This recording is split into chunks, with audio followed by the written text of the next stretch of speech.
Okay, let's see. Let's see. Just the mic. Brad, it's time. Keys, clothes, car seat. Car seat. Next day shipping. Just the mic. All right. There we go. Yeah, testing, testing. One, two, three, four. Uh, yeah, got three. Okay. Well, I guess we have a quorum if we got three people. All right. Let's get it. Oh, okay. Everybody's getting in the room.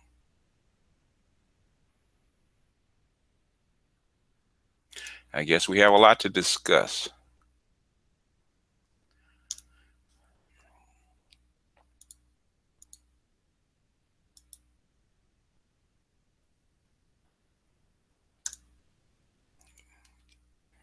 All right. There's a link.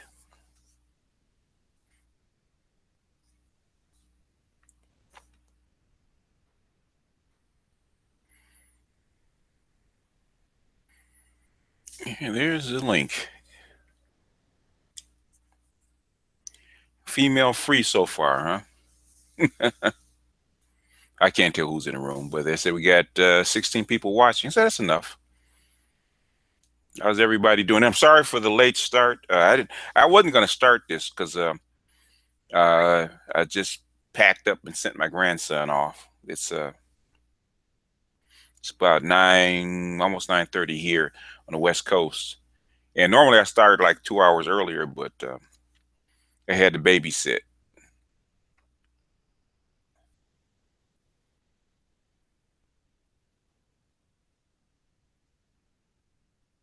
Oh, yeah, thanks. What do you what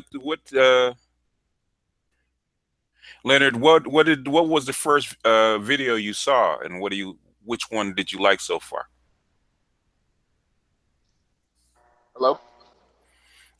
Hey, Hey, what's going on, BGS? hey, what's going on? Just want to say that imitation is the greatest form of flattery. who's im who's imitating me? You heard me first. She's got a Uh, live hang. She got a live hangout right now. oh, does she? Okay, cool. Well, good for her. Hopefully she does some good productive work. I don't mean her any ill. Well, it made my ears bleed. I just say that. Well, you know what? Who was asking me this? It's not something that you can fall into because people think since because I just started streaming on YouTube just this year that I don't have any experience with this. A couple of friends of mine they have internet broadcasts that they do, and Right. I've co-hosted. I started co-hosting on his show back in 2003, and we ran like once a week for good grief. He might be still running, and then there's another show I've co-hosted since 2009. So all I'm doing is replicating what I've already done. So the show flows a little bit better because I have experience with it, you know, with internet broadcasts and stuff like that. So Right. her It's just just falling into it, it's going to be difficult because I can tell she's not used to public speaking.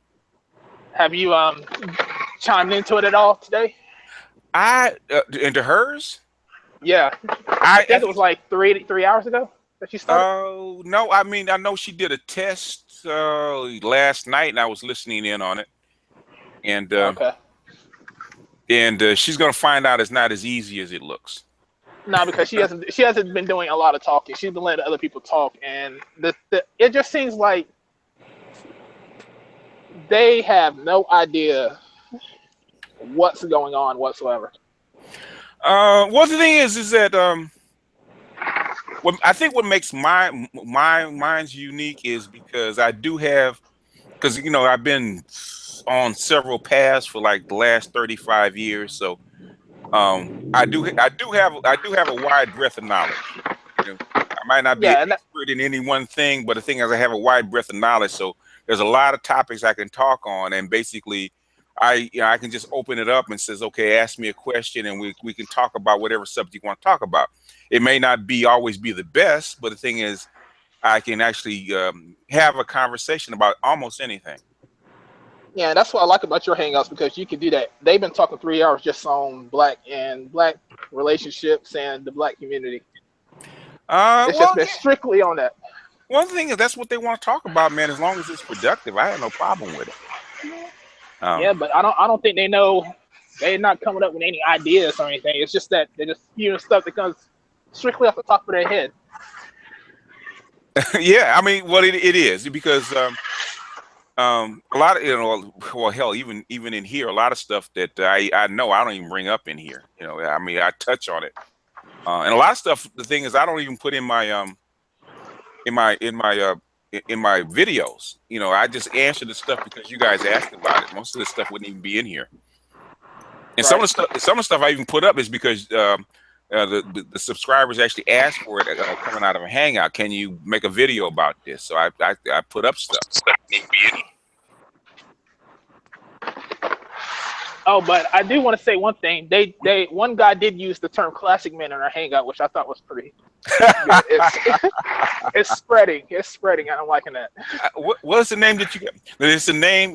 Neely Fuller, man. A long time ago, man. When I know everybody probably knows about this pro-black knows about Neely Fuller and his code book.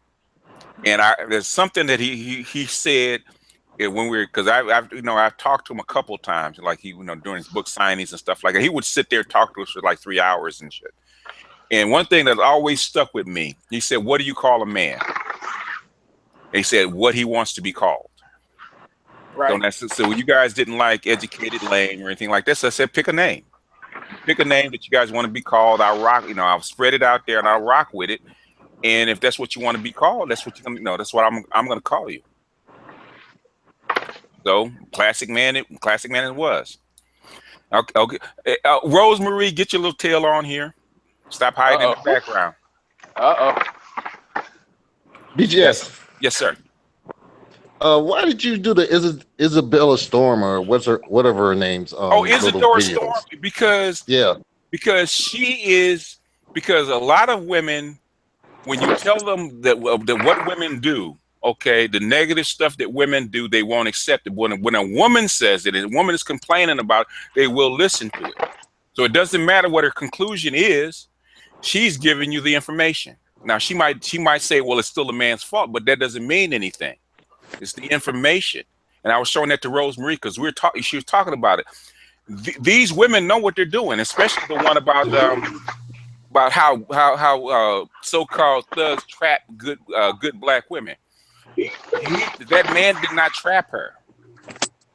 She trapped herself. She trapped herself. And then in the end, and sure she was crying on Isadora's shoulder about how she was stuck. In the end, somebody's got the feed on. You got to turn the YouTube feed off, otherwise we're gonna hear ourselves talking 30 seconds ago. And that's why I wanted to show her. Oh, there she is. There's the queen. I'm gonna unmute. Come on in, Rose. You need to get some stuff off your chest.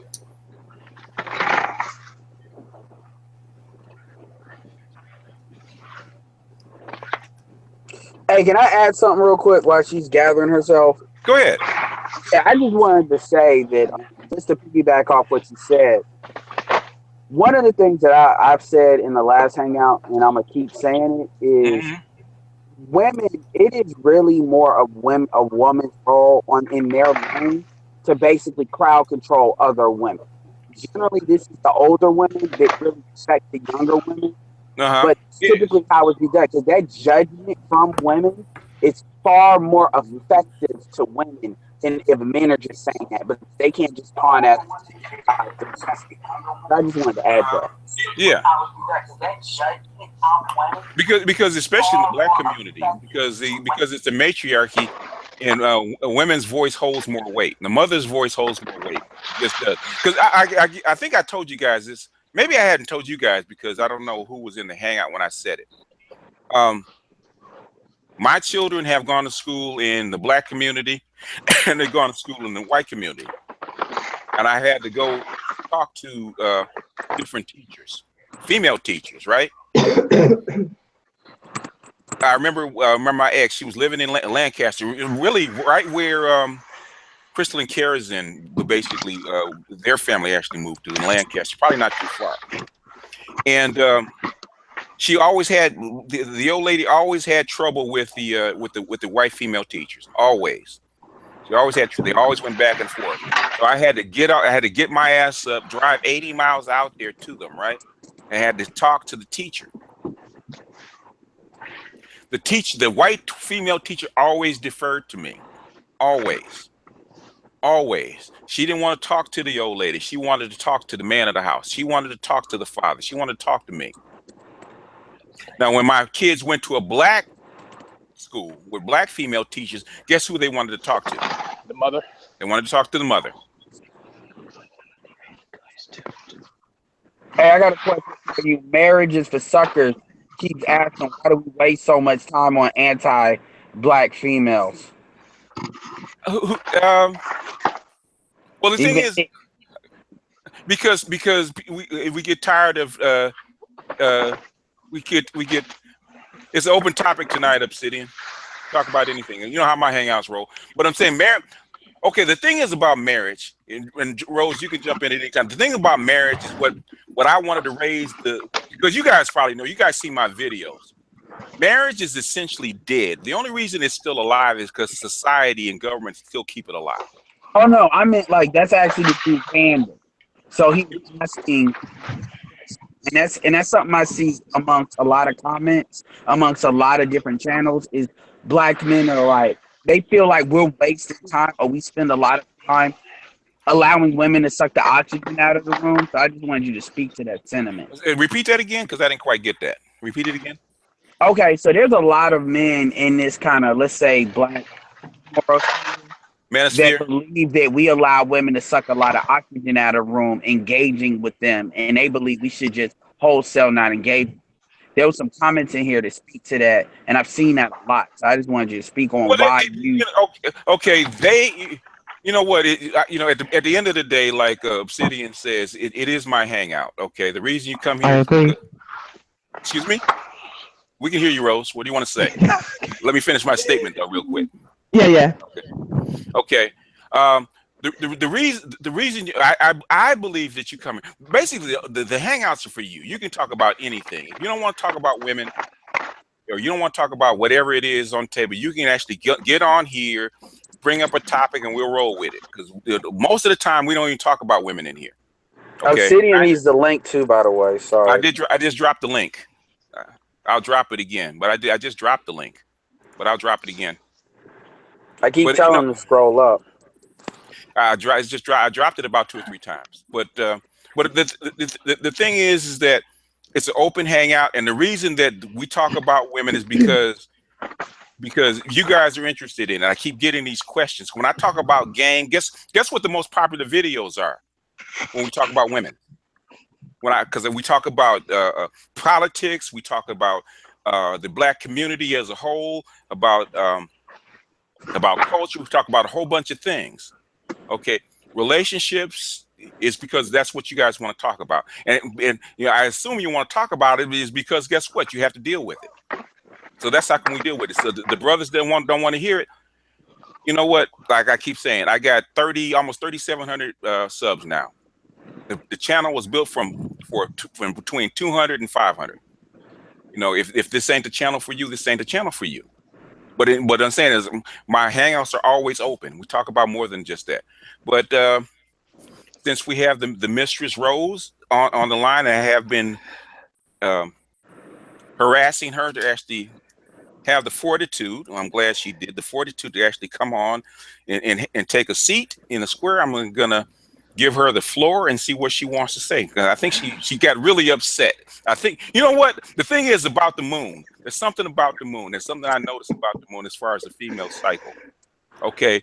The new moon is always when the egg drops, and the new moon was like 3 days ago. And women act really funky right after the new moon because this is their fertile period. And they do all kind, you know, if you want to see an evil chick, between the new moon and the full moon, when their period comes, you can get an evil chick. Okay, that is called premenstrual pains. You know, dear. I've seen that so many times. In new moon, because I was noticing the new moon was about 3 days ago, if I'm not mistaken. I said, "Oh shit!" I used to know that because all my girlfriends for about 20 years, man. When I started being a Gnostic, started noticing the moon like 20 some odd years ago. I always noticed that. I said the girlfriends are always horny between the I always can tell when I'm gonna have to start coming around, because when the new moon drops, they gonna start calling. You got to come visit. They want to be held. They want to be talked to. You know, they want to lay up with you, all that kind of stuff. And when the full moon comes and the period comes, all of a sudden all that stuff's over and they're back to normal. But those that week and a half, 2 weeks, man. Anyway, Rose. Well, can you hear me? Yes. I think you know too much. I know too much.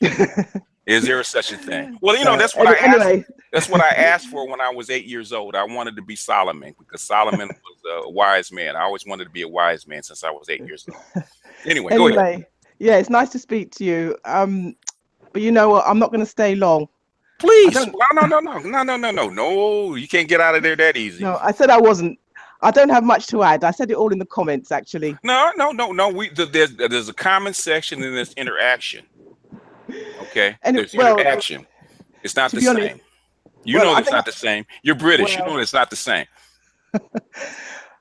Well, I don't know. Maybe I should just leave you all here in your fantasy world, where males are free to do whatever they want to do without consequences. Why do you call it a fantasy world? I'm a Gnostic. There's no such thing.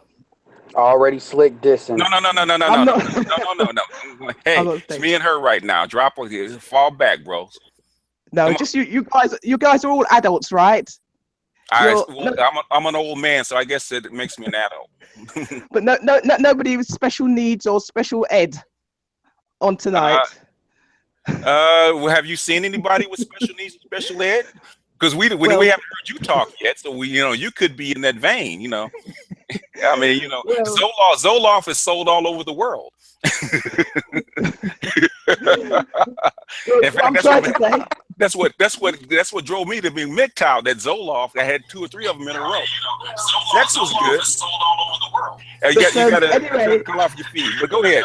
No. I want you to. That's what drove me to be MGTOW. Someone else. I'm gonna mute him right now. Okay. Yes, it's just all about 2 words, as I was saying. I'm not going to stay on really. In other words, if we don't clear this up, it'll keep going. So I want to clear it up. I want you to have your say and give it out fully, because you cannot do that in the comment section. Okay, I've got 2 words for you then. Personal responsibility. Okay, personal responsibility. Let's talk about this, because thank you to Revolutionary Renaissance reminded me of that phrase. It was on my mind, but I couldn't think of it. Personal responsibility. It says everything, really. No, there's personal responsibility as far as action, okay, and then there's personal accountability. In other words, it's something. It's sometimes it's difficult. Female athletes know what it is, because if you screw up a play, you can't point to somebody else and say it's because of this or that. If you screw up a play, you miss a shot, or you drop a pass, or if you flub a pass in football, or you miss a goal, you can't point to somebody else and say it's somebody else's fault, right? That's personal accountability. Not, you have to be accountable. Personal responsibility is taken. Excuse me? Everybody has personal responsibility. Every single human being. Yes, they do. In everything they do. And the thing is, when it's personal responsibility, personal accountability, who do you look at first? The other person or you? Where does it start? With yourself. Everybody, yes. Every single with yourself. Person. So the thing is what men do not like is that a woman will pick a guy that's bad for her, be with him for 5 years, have children by him, and blame it on him instead of looking at themselves and say, what did I do?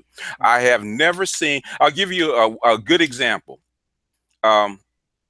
American athletes have babies by strippers all the time.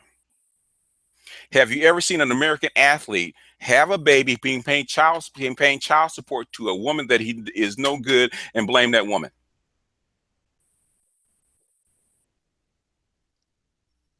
I don't know. Rose? I don't know.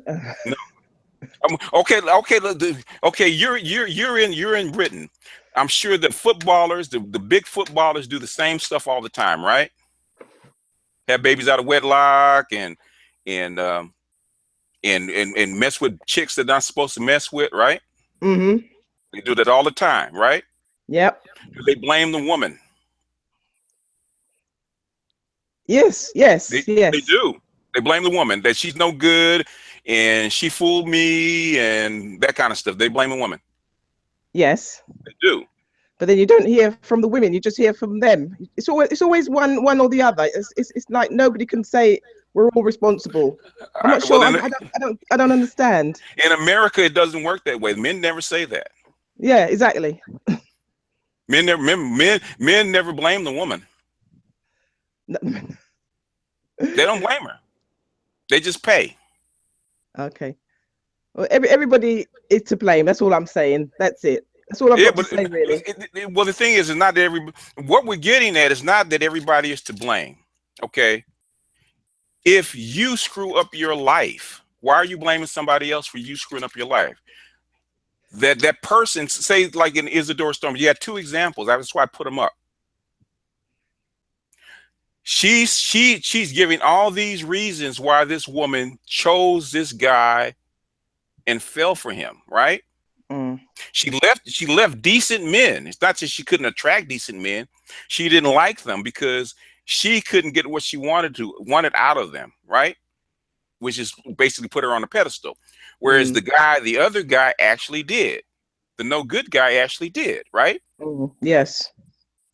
And that's fine. If you want to get your behind your, you want to get your bum stroked, you want to get your bum stroked by a guy that's just going to put you on a pedestal. That's cool.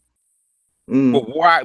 Well, when things go sour and this guy was no good, why is it his fault? Because he's not a robot. I'm not saying he's a robot. What I'm saying is, okay, let's put it this way. He's a human being that made decisions. He made decisions too. He made decisions too, but the thing is, he in other words, he didn't lie about who he was, did he? Did he? No. In other words, he was perfectly open and honest that he had another baby mama, that he was basically, he was no good from the beginning, but you liked his pretty words. And you decided that I'm going to choose him over a guy that's actually better for me. And then at the end of the day, he fooled me. Basically, he trapped me into being with him instead of I mistakenly chose to be with him. And I need to correct my behavior. Yeah. I mean, the only women I don't have any, I'm not sorry for is if married with a married man, then full well you're doing the wrong thing. But a normal relationship. Okay. Just not to get too personal. But growing up growing up as a girl, as a woman, right? Growing up as a girl, did you know the good guys from the bad guys? Oh yes, you do. Yes. Did your parents tell you the good ones from the bad ones? Yes, and you get to know it as well. Yes, you get to know it as well. So when you mess with a bad guy, do you not know that he's a bad guy? But people just need to make better decisions. No. All around. That is not. Wow, that deflection is no. Wait a minute, you guys. I'm talking to her, please. Can you guys fall back? You know how I run my. I'm asking you a question. Be honest. You know how this. You know how this works. No, that's what I said. That's yes. I agree that it's mostly Yeah. the woman's fault because she's in control mostly. And the same thing goes for a man. Nobody, a man cannot come in here and says, you ever heard the term, American term, you can't turn a hoe into a housewife? I haven't, but I've heard it now. In other words, you cannot reform a whore. If she's a whore when you met her, guess what she's going to be after you marry her and after she's been in a relationship with you for 20 years? Yeah, no change. It's you can't expect her to change. So if you marry a whore and you marry her and you build a life with her, and you walk in 10 years later with 4 kids and she's basically in the middle of the living room floor with a bell pepper up her behind from some guy, right? Giving it to her. You can't say that you didn't know, can you? No, that's true. That's why it's as I said before, we have most control, but not 100%. That's all I'm saying. It's not. No, you do have 100% control of your life. Unless the only way you don't have 100% control of your life is if it's an arranged marriage. You have 100% control over the people that you choose. You may not take the precautions that you need to do, but you do have 100% control of what you do with your life. The modern Western society has given women 100% control of the people that they choose. Nobody forces you to take a man. Nobody forces you to like a man. You don't even have to have men, period. Nobody forces you to do it. So you have 100% control. Same thing with a man. You have 100% control over the women that you choose. Right. Now, there's extenuating circumstances, like you have a psychotic person and they buried their personality. And that's all men are saying. Men are not saying that there's not circumstances, but you have to do a mea culpa. You cannot come to a man and say, that this dude treated me wrong. Because the first thing we're going to do is dig in and say, okay, what is he like? And you start telling the stories and said, okay, did you not learn right from wrong from your mother and from your parents or the school or the general society? Well, and if you like those kind of people, then why don't you take ownership of it? Go ahead. Remember, most people who go into relationships are young. They're just lack of, as I said before, they don't have any experience. It's not true. And they just get it wrong, really. That's why it's not true. You know how I know? Because I got 2 daughters. And my daughters knew who to bring home and who not to bring home. So if they didn't know right from wrong, why wouldn't they bring them all home? But that's why these girls, these single moms, get into trouble, because that's why the first one I sort of forgive because they made a mistake. But second, third, and fourth, I don't forgive that. But everyone makes a mistake when they're young. So if you make a mistake, are you not supposed to say, I made a mistake and I chose wrong and I will not do it again? Yeah, I mean, everyone's entitled to one mistake, I think. Yeah, you're entitled to one mistake, but the thing is, you can't blame their mistake on somebody else. I think you're going to need to speak to I think you're going to need to speak to some other women because they'll be saying the same as me. I know that they'll be saying the same as you, but the thing is, we're trying to get you to the thing is, why do you guys cling to that? And it's not true. That's what I'm trying to get. Because because I get women one-on-one. The thing is, I know how to do this because I've been doing this for 20 years. I get 5 women. I can get 20 women in a group. And after 5 minutes, you're nodding your head, because the thing is, you know how you were raised. I know how my daughters were raised.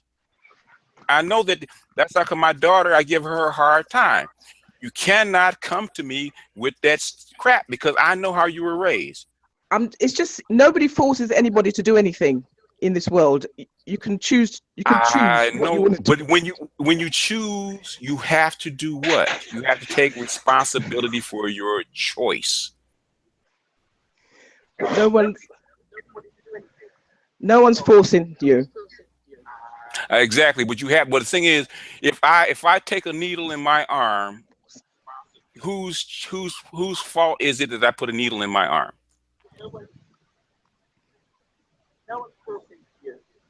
You allowed it, didn't you? I put the needle in my own arm. Okay, right. I've seen it.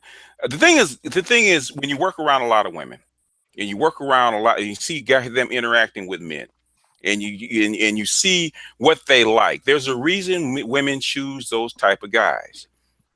It's because it's a reflection what is inside of them. Women choose that guy, especially a bad guy, because they really want to live that lifestyle. They don't want to pay the penalty for living that lifestyle. In other words, I want to be in the drug gang.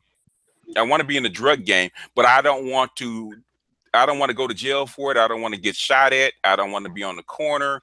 I don't want to get into fights behind it, but I want to live that lifestyle. So they would choose a guy that does it. And it is alluring. That's how come a lot of guys do stuff like that, because it's exciting. You have stories. There's two type of people that are drawn to their professions because of the stories: cops and crooks. And who are the two type of men that women are drawn to? Cops and crooks, because of the stories. I know, because my best friend was he was into a whole lot, had his fingers in a whole lot of pies. He always had stories. Stories. And you can't get drawn into it. The thing is that when you start paying the penalty for it, that's when stuff happens. Like Ian Ball was just telling about his cousin's daughter. She was cool with the guy selling drugs right up until the time until they kicked in her door. There was a raid. She had guns pointed in her face. Then she wanted out, because you ain't about that life. Okay. I understand. I think I understand what you're saying, but it's just Okay. Logically, you understand what I'm saying. So now we're going to get to the female side. What do you feel? Tell me what you feel, and not what you think. What do you feel? Why do you feel I'm wrong? I feel that everything shouldn't be on one side. That's all. Okay. So in other words, all adults. We're all adults, and we're all there to choose, right? So the bad guy who's no good, I'll tell you about a bad guy who's no good. He'll tell you that he's not shit. Okay. He will tell you that he's not shit. He will admit to it because like I said, I gave an example. My brother-in-law was just like that. Exactly like that. So it's been in my family, so I know how it works. And we would talk to our sister, why you pick him, and she picked him for the same reason. Okay, so she's complaining to me, and you know me, I'm a Gnostic. I'm saying, hey, you chose him, so if you want to be with him, you need to take care of him and stop complaining. Yeah, I think that's right. People, if they've made the wrong decision, that's on them. They shouldn't keep complaining. I think that's the main problem I have. Yeah. Just you've got to deal with your decisions, not complain about it. Yeah. Anyway, as I said, people make mistakes. So this welfare problem. I mean, as I said, I think the first child should get this welfare, but not the rest of them, because it's after that you've done it on purpose. Oh, okay. Welfare is welfare when you go deeply into it. In other words, there's welfare at the public level, and then there's welfare as far as the state is concerned.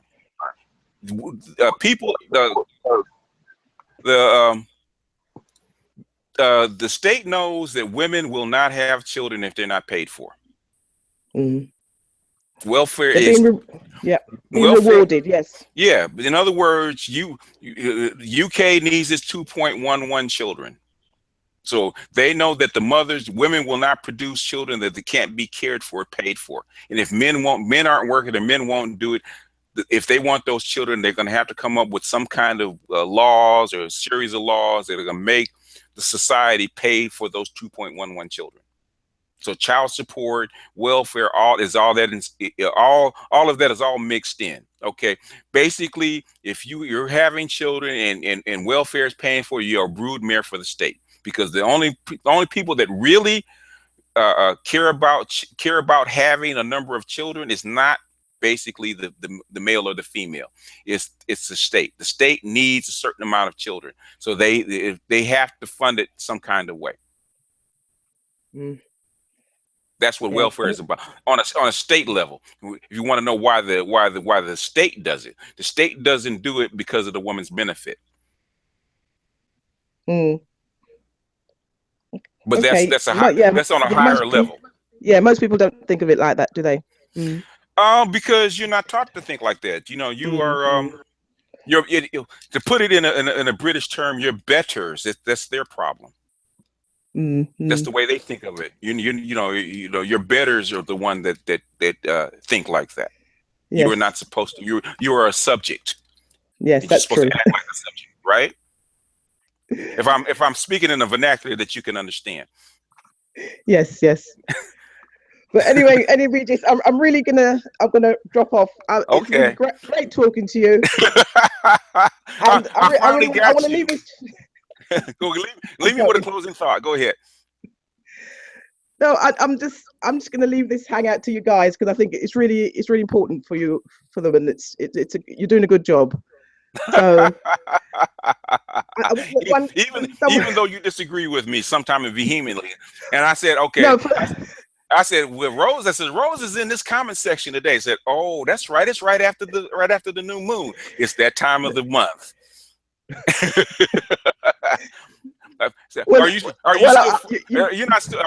You must be still fertile, because it's that time of the month. I'm not going to answer that question. In other words, I know too much, huh? I know I'm not gonna. That's inside knowledge. But I'm not gonna pull you. I'm not gonna pull your coat on that one. But you do a good job for the guys. I was gonna say you do a good job for the guys, but the women, that's another matter. You know what? I'm thinking about starting a channel for women, because the women are coming in the comment section too much. I said I probably need to make content for them because they're coming here to learn. Excuse me? What about your Ibmore brothers? No, I'm not gonna leave them. No. Okay. No, I'm doing the job for my Ibmore brother. I'm telling them exactly what I need to tell them, which is the hardcore truth about women that women will not tell you, and the women don't even know it themselves. So I think they don't mind talking about us, but they don't particularly want to talk to us, which I can understand. Because you know why they don't want to talk to you? Because no man, men have an honor code. Men have a personal accountability code, and they don't respect anybody that cannot look at themselves and tell the whole cold, honest truth about themselves. You can't point fingers if you're not willing to be honest with yourself, and that's what men don't like.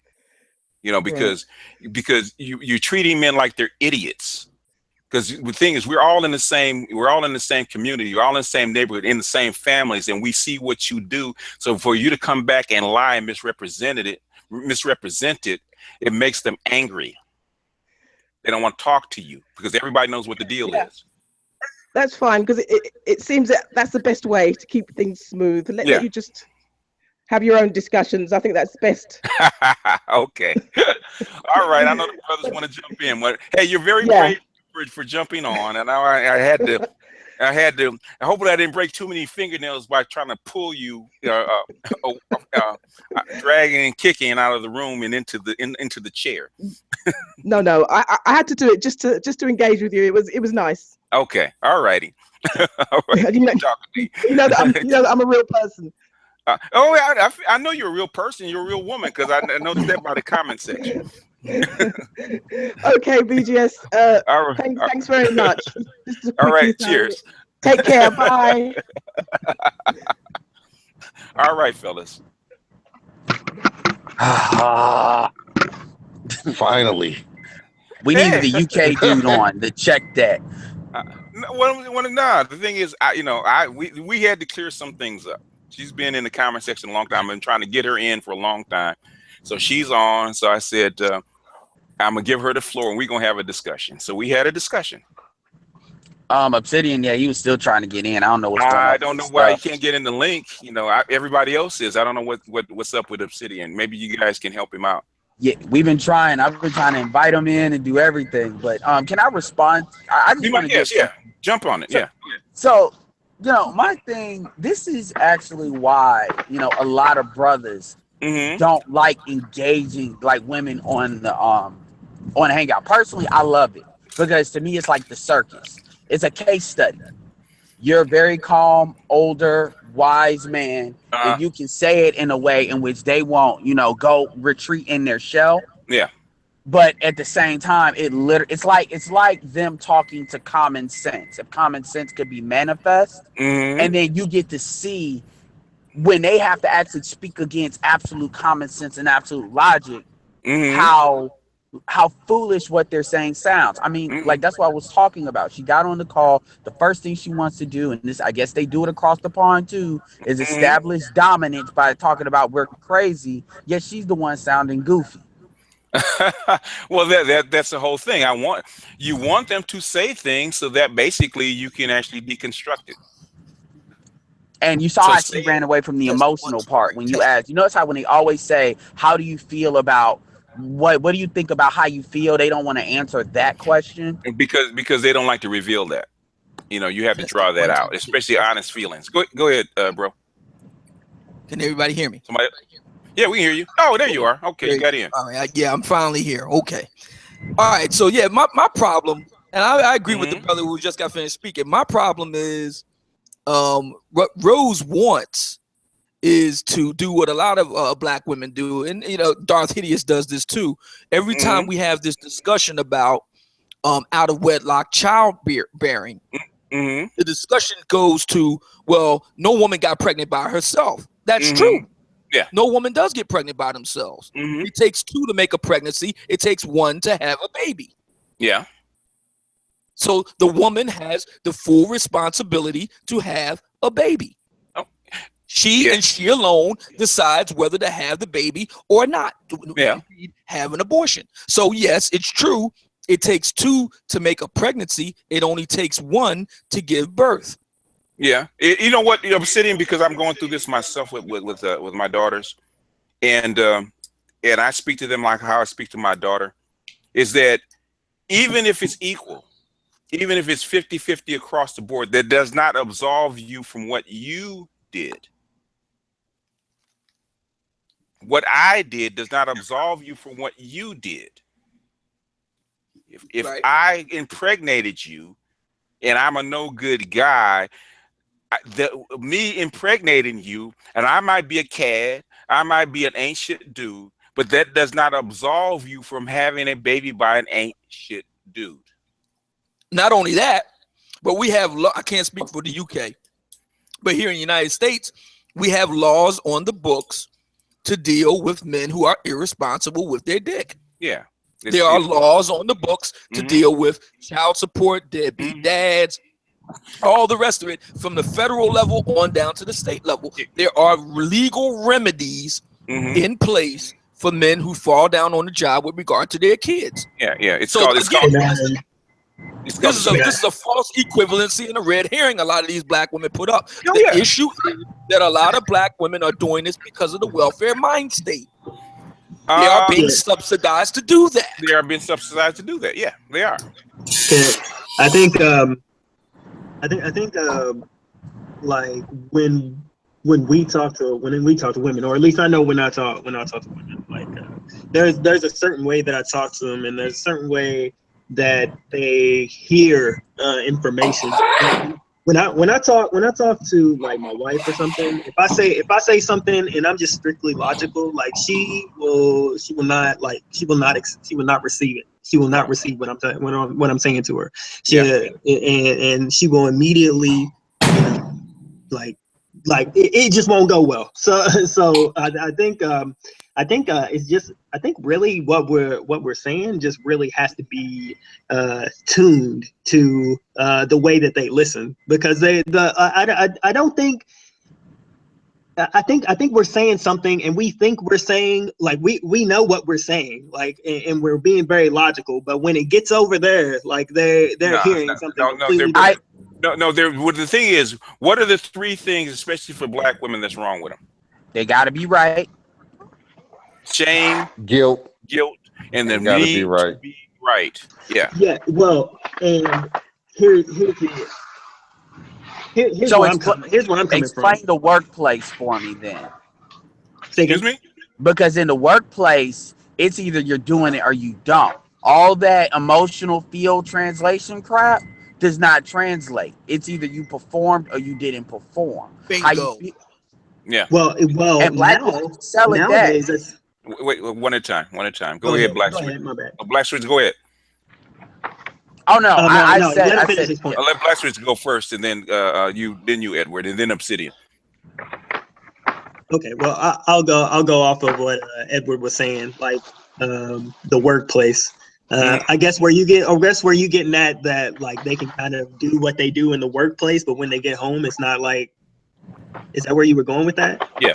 No, I was saying that if what you were saying was true, then that would be universally true. If you were saying that they're not capable of receiving information unless you discern it in a certain way, I know that's not true, because when women get in the workplace or sports where it's very egalitarian, it's either you do it or don't. So we know they're capable of doing it. That's all I was saying.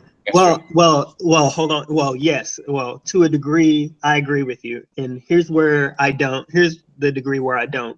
When BGS talks to a woman, he still uses that very strictly, very unchanging, very plain, hard logic that we all use. But they still are willing to listen, and they're willing. And I think they're willing to listen because they can sense some kind of authoritative. Yeah, they see me. Basically, I'm acting as their father. I'm drawing out the adult, and that's what I'm doing. It's subtle. It used to be more overt, but it's subtle. It's subtle because I've been doing it a long time. But Obsidian wanted to get in. Jump in, Obsidian. Well, my approach is, I'm not interested in attempting to change black women, reason with black women, cajole black women, appeal to the sense of logic, appeal to the sense of ethics, what's the right thing. I'm not interested in saving them. I'm interested in taking my money back. I don't want to pay for it. They can do whatever they want to do. I don't want to pay for it. I want to do everything I can to break the back of the welfare mind state. Everything I can do to break the back of it. They can be as strong and independent as they like, and they can work until they are dead. Well, the thing is, that's what I want. Well, okay, that's what you want. That's what you want, but you got to understand that the people that run the society, what is it that they want? Because what they want is what's going to be done. They have very specific needs. They have very specific wants and reasons for what they do. And what I try to on my channel is get the guys to understand the people in power and what they want and what they have to do, because the way they run society is very different from what we would like. So I have a question for you. Do you think that the powers that be believe we have a surplus of people in the United States? In a sense, no. In a sense, no. They have, according to, if you look at if you look at the population pyramid of the United States, it's like a rectangle, right? In other words, up to them, they have the right amount of people. You have a balance between children born, people working, the people that are working, and the people that have aged out, and that's the balance that they want. So they have achieved perfect balance. What they were trying to do is maintain that structure. So let me reframe it in a different way. So one of the things Jason Black in his documentary Gentrify, one of the things he's been talking about repeatedly in these interviews he's doing is he's talking about this, and this kind of feeds a little bit into what Obsidian kind of, I guess, philosophy, definitely correct me if I'm wrong, but he says there's a difference between the amount of people and then like like if you look at people individually versus if you look at how much economic space people take up. So like he talks about that the goal ultimately is to get people out of the cities that cannot afford to be there. So my thing is when Obsidian talks about the welfare state, it's like what? Which is not the case, you know. The case, because they're not talking about all the urban cities. They're talking about the black urban cities. Because if that was the case, they would be doing to all the cities at the same time. It's the black urban cities that they're gentrifying. Yeah, well, that's why. Well, okay, because I mean that's why he says it's a racial element. But my point is, there's a difference between people that are adding to the union on an economic basis, and there's people that are taking away from the union that are creating They have artificial layers that other people don't get. Black women have far more artificial safety nets than what black men ever have, and this is why I get frustrated when I hear Rose and you heard me first talk, because when black men talk, even black men for the most part. No, all men, they'll put all their cards on the table for the most part and say it is what it is. Let's stack it up. Versus women, it's like half of it. They want to not talk about the welfare state that pretty much guides the decisions that they make, because they wouldn't make these decisions. This is what people talk about in the third world, while women are far more cooperative down there, because the penalties for them making these mistakes are far more severe. True. So the thing is. For you to do that, you got to remember there's two factors going on with that kind of attitude, with the attitudes that you see. It's not necessarily welfare is part of it, and that's a small part of it, but also the automated societies that we live in. That has a huge factor that's in it. That is the main driver. Welfare, unemployment, all that stuff is added on to it to basically keep the society together, because it would rip itself apart if it didn't have it. Huh? Let them die. If you aren't productive, let the free market sort it out. Why do we have to coddle these people? Because there's no such thing as a free market. There's no such thing as a free market. Sure it is. The free market is voluntary associations. No, there's no such voluntary association. There is no such thing. Your market is controlled. Hold it. There's no such thing as a voluntary association. We're all here right now with all of our free will. All of us chose to be on this hangout. That's an example of the free market. I get what he's saying. He's talking about absolute free market. I get what you're saying. Every modern country has a planned economy, whether we like to think so or not.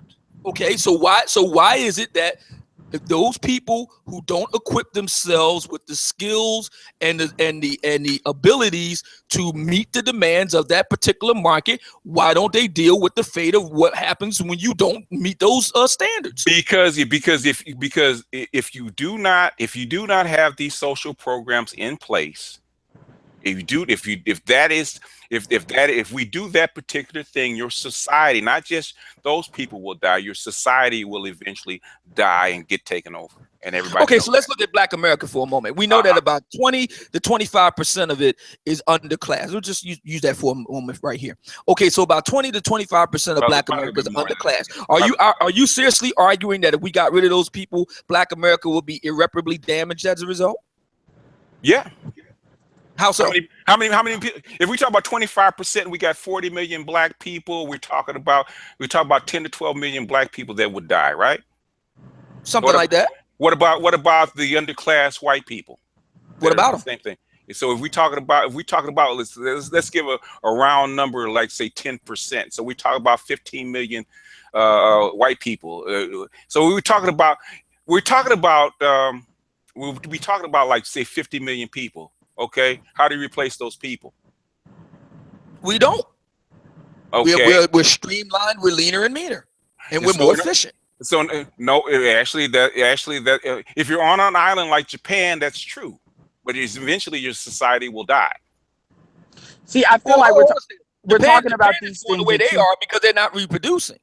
Huh? You're bringing another variable into the mix. We're talking about cutting the fat. Okay. That's what we're really talking about here. Getting rid of the dead weight. Why do you think socialism and these programs these programs came into place in the first place? Socialism is about force. Socialism came into place in right where capitalism, industrial capitalism came into place. Because socialism is about force. It's about forcing you to do things at the point of a gun. Socialism, your public education is socialism. That's right. You have to send your children to state-run schools, and if you don't, you will be forced to do so at the point of a gun. Unions are socialism. Again, you have to join the unions, and if you don't, you'll be met with the point of a gun. That's not the free market. That's not true. You're exaggerating on that one right there. But no, I hear you. Can I say something? We're talking about this. Somebody who was a union card carrying member, by the way. I was too. I know how you work. If you look at socialism came out of the antecedents of the Luddites who were tearing up the looms. Why do you think a capitalist brought Marx to basically? We're talking. Why do you think they did that? Go ahead. We're talking about this. The problem is we're talking about this is two completely different altitudes. I personally get what you're saying as far as like what the internal structure from a broad sense why socialism has to be. At this point, what we're talking about is degrees, though. That's what I feel like Obsidian is arguing. And obviously, I know you're like take it all out, but we're talking about degrees here. So in particular with the black community, let's be clear here. White people would prefer if they could get away with it, with most of the social programs going to white people and black people not getting anything. This is why they always want to mess with the laws here or there that are designed to target black people. This is why. So what?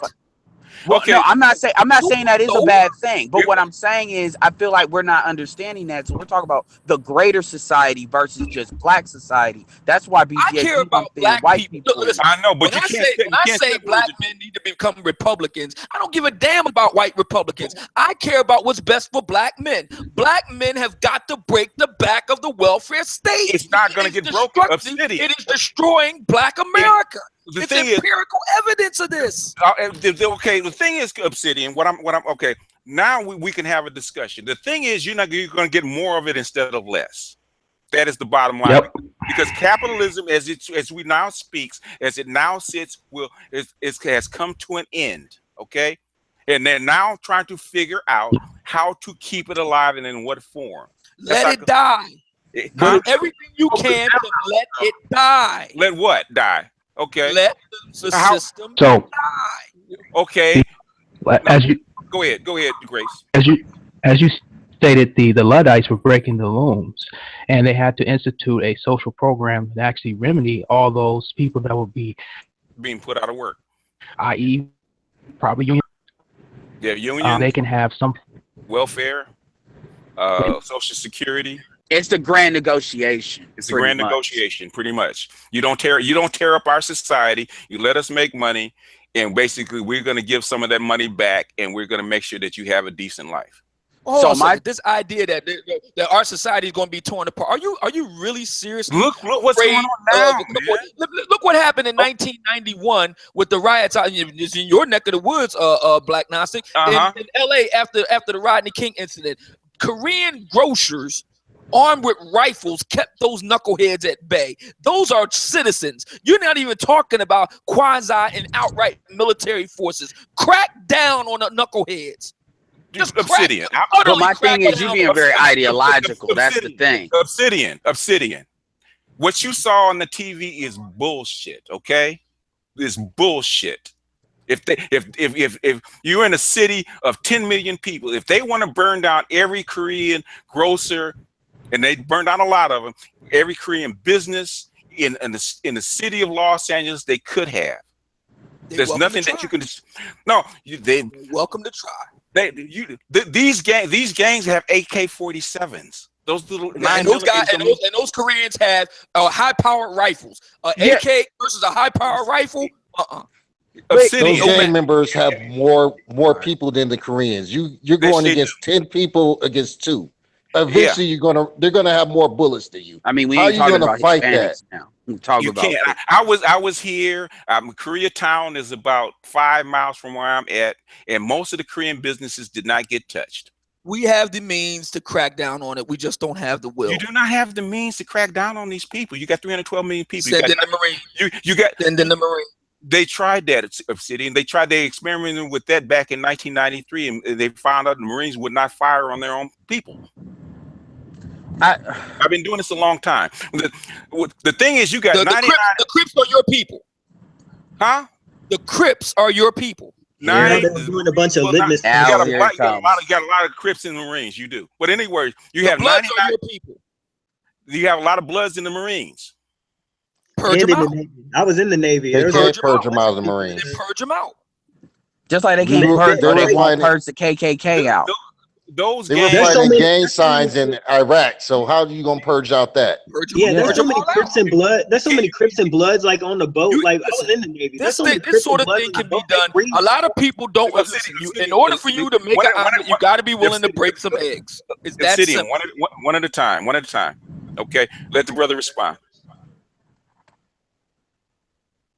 Oh, I was just accentuating the point. I was in the Navy. I saw the Crips. I saw the Bloods. There's so much of them. There's no way you'd be able to purge them out. There's so many of them that they reform the gang on the boat. Like they recruit them. Oh, what's the percentage of black people in the Navy?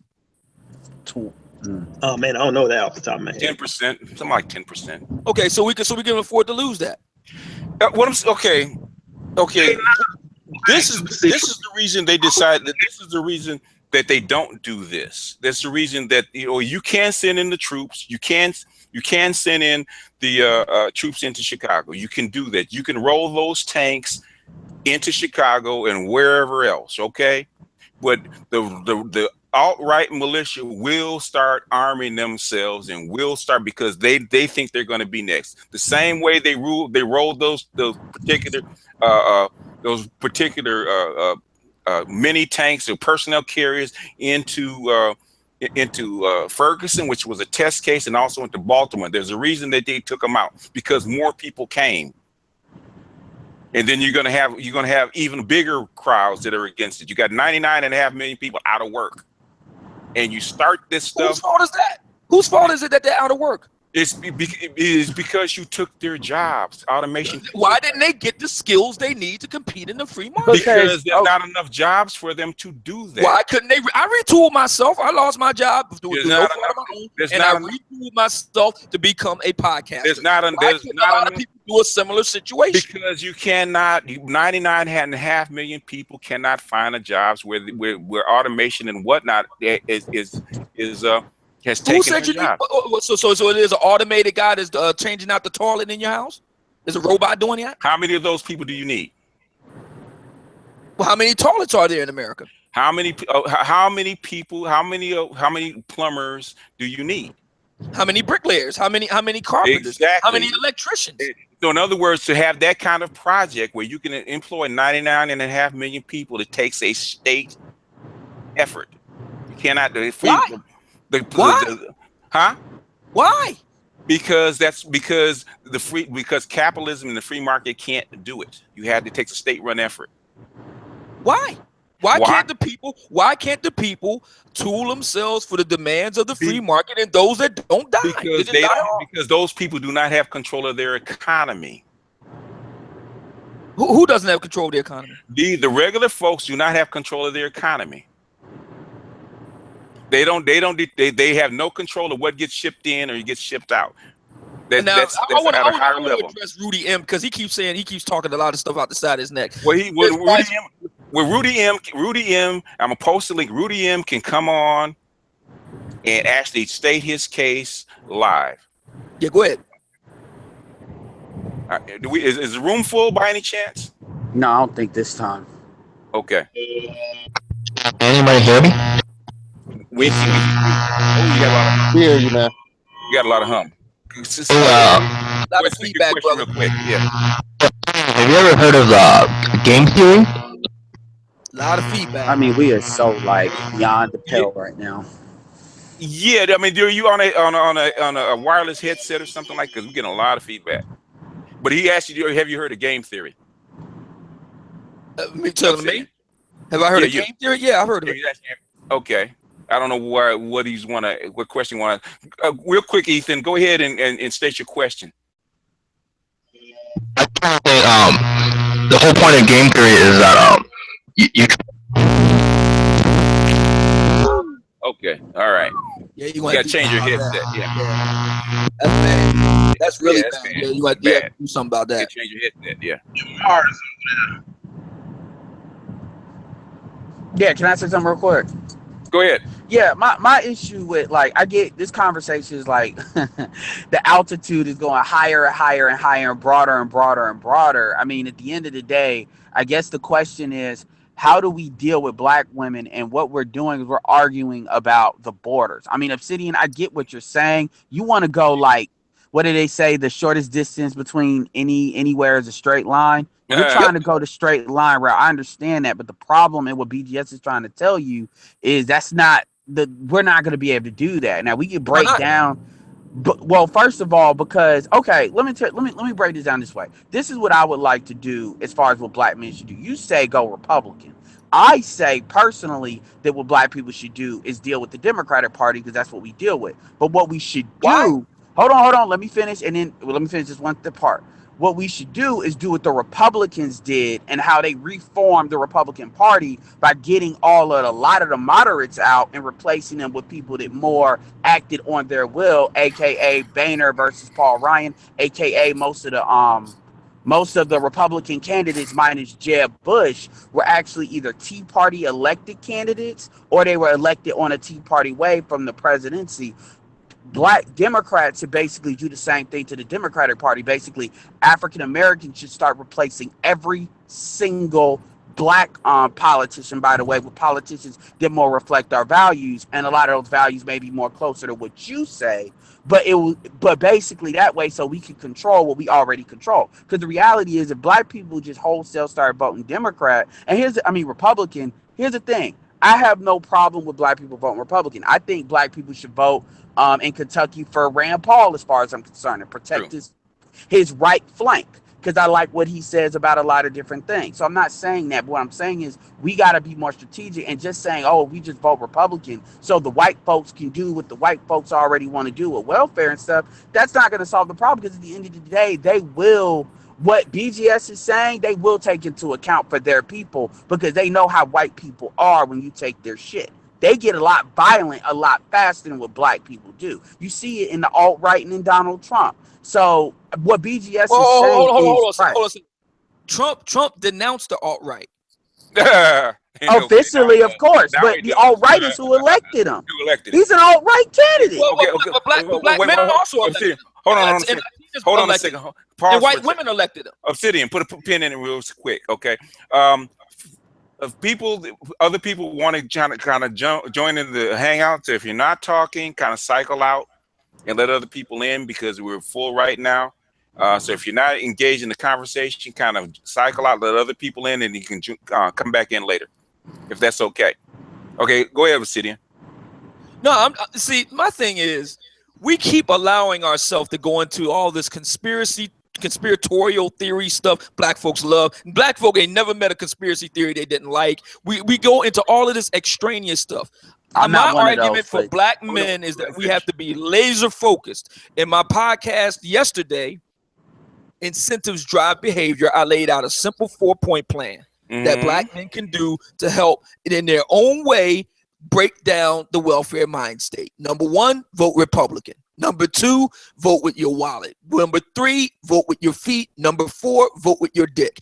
Vote Republican, because Republicans are small, the party of smaller government, especially compared to Democrats. So that's number 1.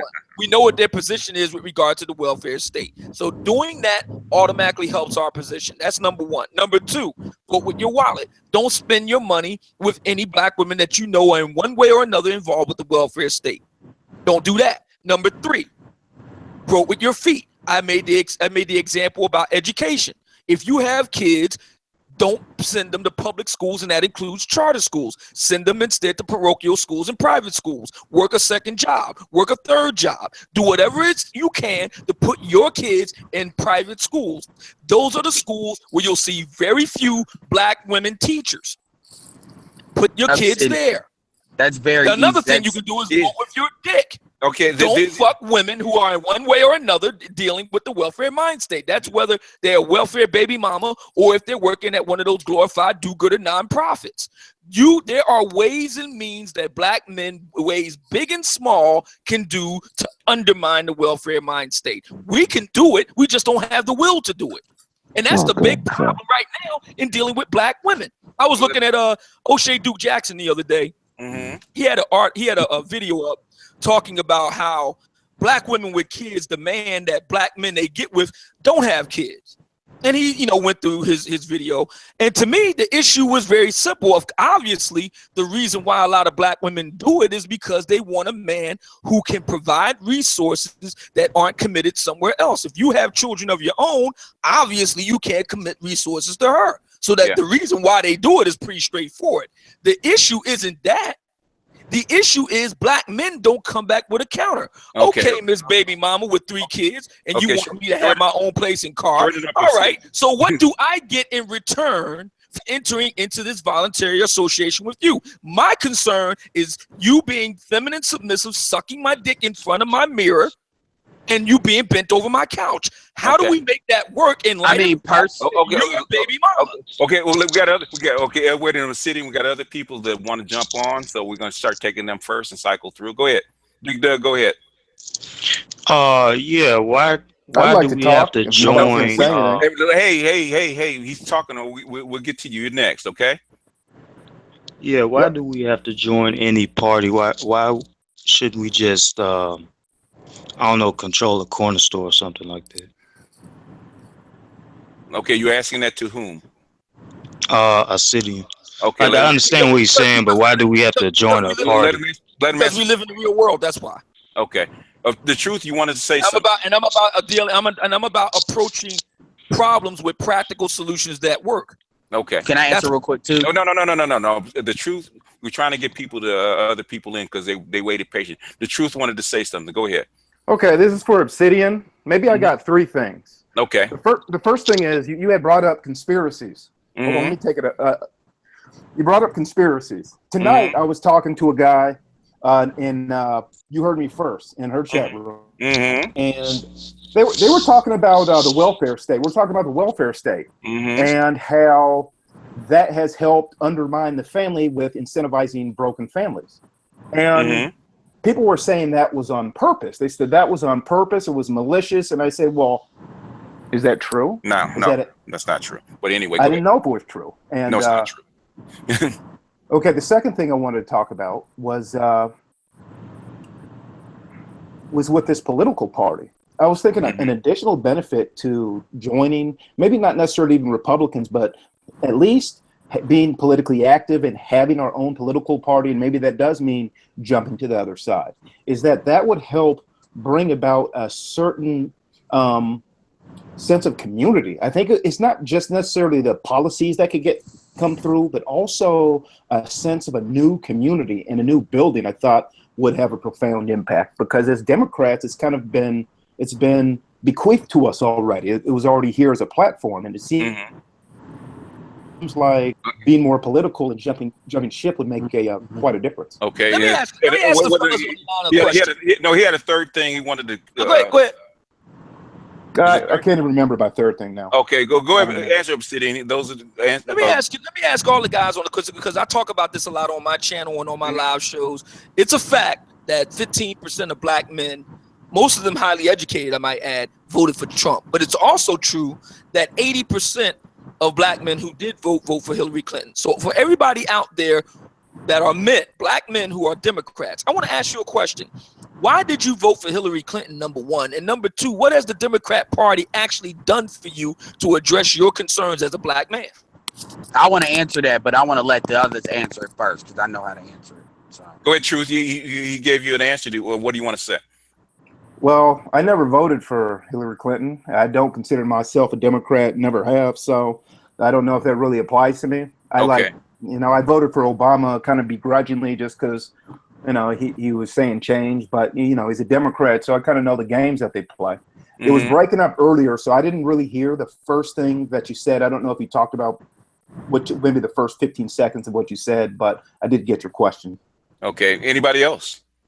Yeah, I've got something. Go ahead. Hi there. Good evening, guys. Basically, I was wondering because Obsidian claims to be a pragmatist. No, no, he didn't say that. He never said that.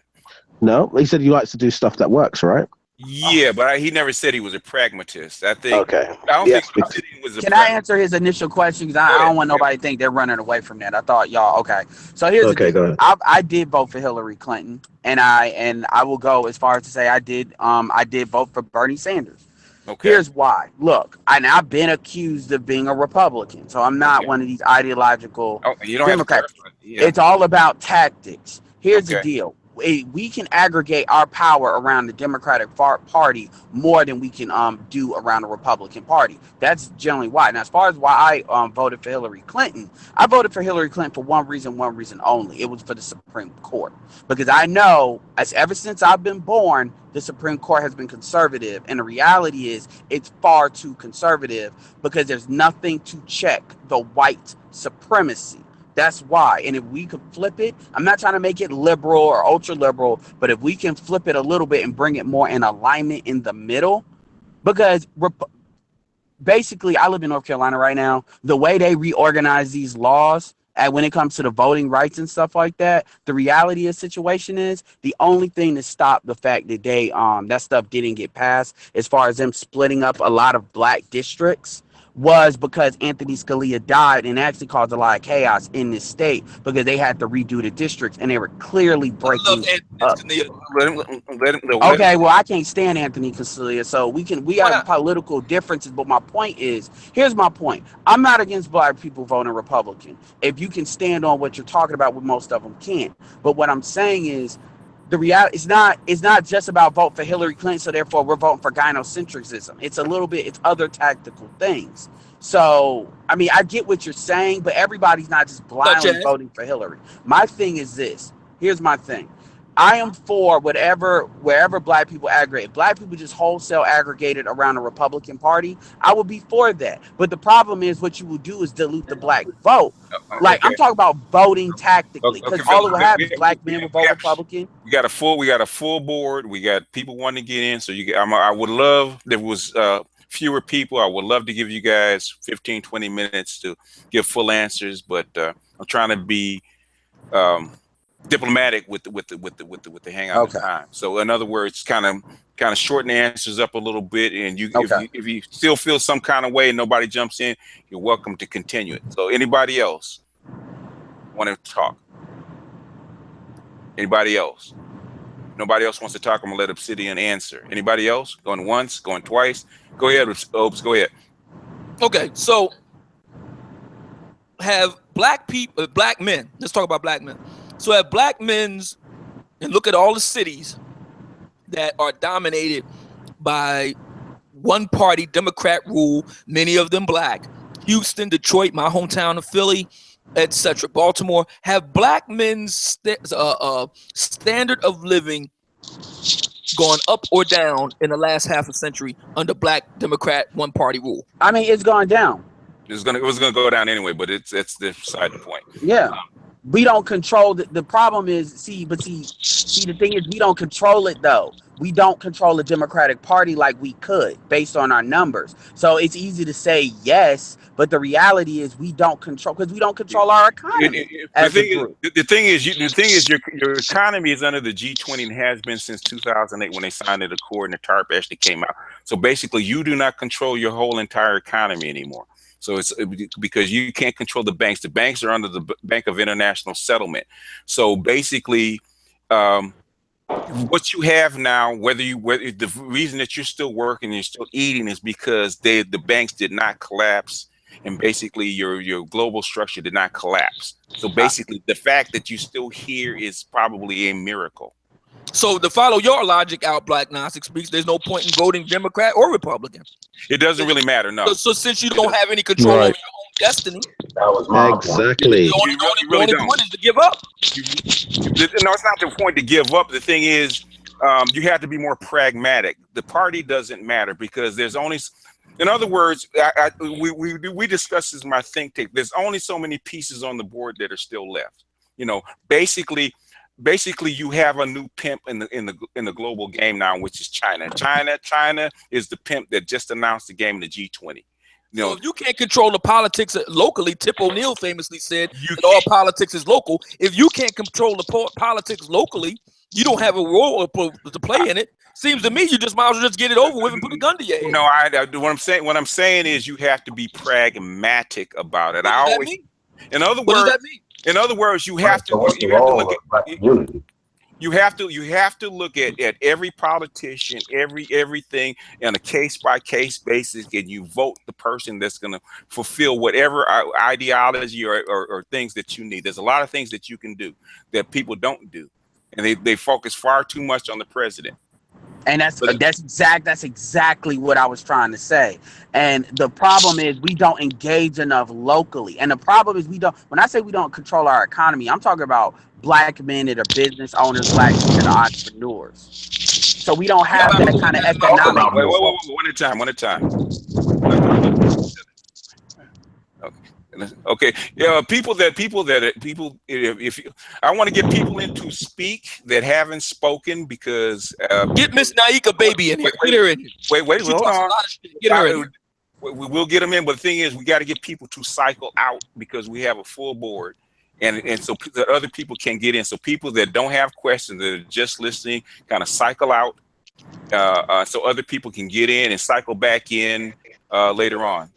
And can I say one more thing? I wanna rather than focus on what I disagree with you, because the stuff that I disagree with is inconsequential, because that's kind of more ideological. As far as tactically, I agree with a lot of what you're saying. Like I'm not against black people learning to do more charter, private, and homeschool. I think that's one thing I really appreciate that Boyce Watkins is doing, is trying to make it easier for black homeschool. As far as the vote with your dick, I completely agree with that.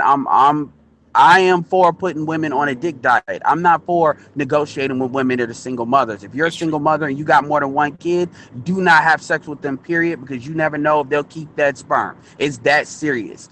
And also, I'm for black men wholesaling, basically changing the environment by going overseas. I want two combinations. I want a combination of black men and just say F it and hop the fence. Although I don't want to control it, but I'd rather that be a smaller percentage. And then I want a combination of black men to do plan B, which is basically going overseas to get a wife, to get women that are more in line with what we want in a better negotiation. You talk about the free market, we have the ability to go overseas. The problem is the awareness for black men, and that is not where it needs to be. So I agree with what you're saying in principle. It's just, I feel like you're skipping a lot of things. What is it? That's why we're here talking.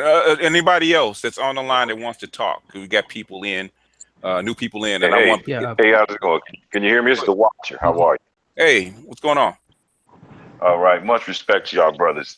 When I'm sitting and listening to you guys talk, and I want to bring attention to something that, remember you did that BGS a couple of months ago. It's been months now. When you had the Moynihan report, and you talked about the book talked about the entanglement of pathology. I just wanted, I guess, a word of caution for everyone to understand that we have a lot of different understandings and different viewpoints of things, but we still have to have a common goal of which to work towards, which is basically, number one, as I see it, is not getting in that entanglement thing, finding a point of what we can agree on, more than we can disagree on. But our methodology down the road could change. It could go different routes, but we have to remember, just like the same way we talked about, we talked about just now, but earlier, we talked about how the Jews and how they do things. See, they can disagree to the cows come home, but at the end of the day, the programming is still the same. The result is still the same. The needle moves in the same direction over and over and over and again. And we can't get entangled with how this should be done or how that should be done. It's like, okay, so if one brother, like Obsidian, I listen to some of his stuff too, man, Reluctant Not, those guys, everybody, Tommy Stonemeyer, Harold, I can put out. Everybody has a different way, a different approach, but we're all from in our hearts, we're all wanting the same thing, was to get out of this miserable condition. And be able to work together. Now, if our women who follow, they follow. The ones who don't. You know, leave them by the wayside. And if some brothers say I can work with it, then work with it. That's what I say. Okay. Anybody else? Somebody new, because we got people on the line. If you're not going to speak, then you need to drop off and listen. We're trying to make room for people to actually come on and talk. So Solar, Yeah. Go ahead. Yeah, I got something to say. I agreed with what Edward was saying, but yeah, I don't see why you should join any party at all. Just at least try to be as self-sufficient as possible, you know. I think that should be our main goal, is to just be self-sufficient, and these parties, to be adhesive to them. What happens is we create an overlay over what is important, and that's to think objectively, you know, think of what's above the horizon. We always try to focus on who's the president and whatnot. And with other groups, you know, with the Koreans and whatnot, they just focus on business. You know, they're small businesses and whatnot. So I think that's a problem that we have, is that we have to always group ourselves with these parties that, to be honest with you, were established, I would say, in leisure times. Like, you know, when white people pretty much had everything established, and they said to themselves, okay, we have to part ways ideologically, and we're not at that level yet. So our culture screwed up, and plus the environment's changing way too fast, and there's other stuff that's coming down the pipe. Yeah, I agree. Can I respond to that since he was addressing me? Is he addressing you? Okay, real quick. I'm loyal to agenda. I'm not loyal to a party. That's why me and Obsidian can what we're doing is we're just laying all the cards on the table. He's putting out what he thinks, I'm putting out what I think, and we're pretty much putting it together in something that would get somewhere that we both think is acceptable. That's all it's going. It's not saying, okay, you're a Republican, so therefore I don't agree with you, because in principle we agree on the same thing. How do we save the black women that are on board and throw away the black women that are not? That's true. Solar. Okay. Solar, jump in, because you haven't spoken. Yeah. So I mean, as far as my 30 plus years on this earth, I see and I see now even more than ever, a lot of stuff is economics. Get into your mic because you're fading out. Like I said, like from what I've seen, there's a lot of things is economics related. Like any type of economic control that black people have, the very strong portion. It's not that many people engaged as far as black people, and black people are bullied into not in the economics. I mean, I even talked about globalization. Yeah, globalization is a big thing. It's something that I put out. I don't talk about it a whole lot on my hangout, even my channel, because it puts people to sleep. That's how I point them to the World Economic Forum, because you're going to get globalization in a big way that you can't even dream about. And that's why I keep saying, you are going to have to upgrade your skills. You are going to have to work for yourself. The gig economy will come. And once the universal basic income comes in, you will have to find out and work for yourself, because the countries, or the states, as we count them, the national states, are going to get out of the business of making sure that everybody has a job. They're going to get out of that business. You're going to get out of that business. Donald Trump might be the last president trying to create jobs for people. I agree, because right now, you know, I had an interesting conversation earlier. As far as an economic standpoint, a lot of people don't know that about the tally stick system. Anybody familiar with the tally stick system? No, hip us to it. Okay, so the tally stick system was basically a piece of wood that got carved notches on it. And they took and split the stick in half, and they used that as currency. It lasted like 700 years. Okay. one of those tally sticks survived, and it was one of the last ones. It was an official tally stick, and this was their economic system they used to, because money essentially is a commodity. You trade it. It's a tool essentially, and they traded it. Actually sold it for currency, and it got part of I think of the Bank of England, the Great Bank of England, one of the reserves. I have to do my homework on that again, but you guys can revisit that later. Yeah. But I brought that up to say is that you just have to know what works. And we have that common direction in order to know what works. Now that system, that tally stick system, lasts 700 something odd years. Yeah, but it's a much smaller society. It could be, but see, we're dealing with. I like to deal with things specifically related to us first, us as so-called black folks. And when we can get our own thing going amongst us, that's the battle. That's the end of the game. We won the war. If we can get to win the war between us fighting each other. Yeah. You know what I mean? I don't have to like so and so, but I'm gonna have to, as a man, I know I'm gonna have to work with so and so. It's just like how you were talking about the classic men versus the thugs. There's no beef. Yeah. Because us as men, we gotta come together, and we gotta break bread or break bricks. Yeah. One of the two. And so we have to find whatever system that's beneficial to us, for us, by us. Because anytime you have an enemy like that has something to do with your program, your organization, your nation, or whatever, they're still your enemy, and they're going to act against your best interest of your group.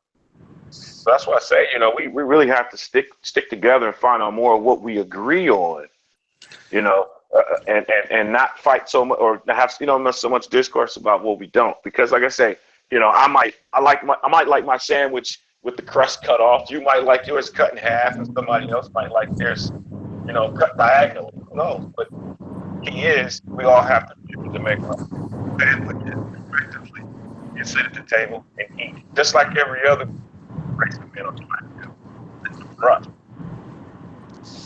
Okay. Anybody else? Real quick, that's on the line that hasn't spoken. I've got a question.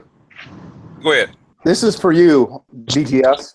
Okay. When it comes to dominion theology, where you have the 7 mountains, where you have government, education, religion, arts and entertainment, media, family, business.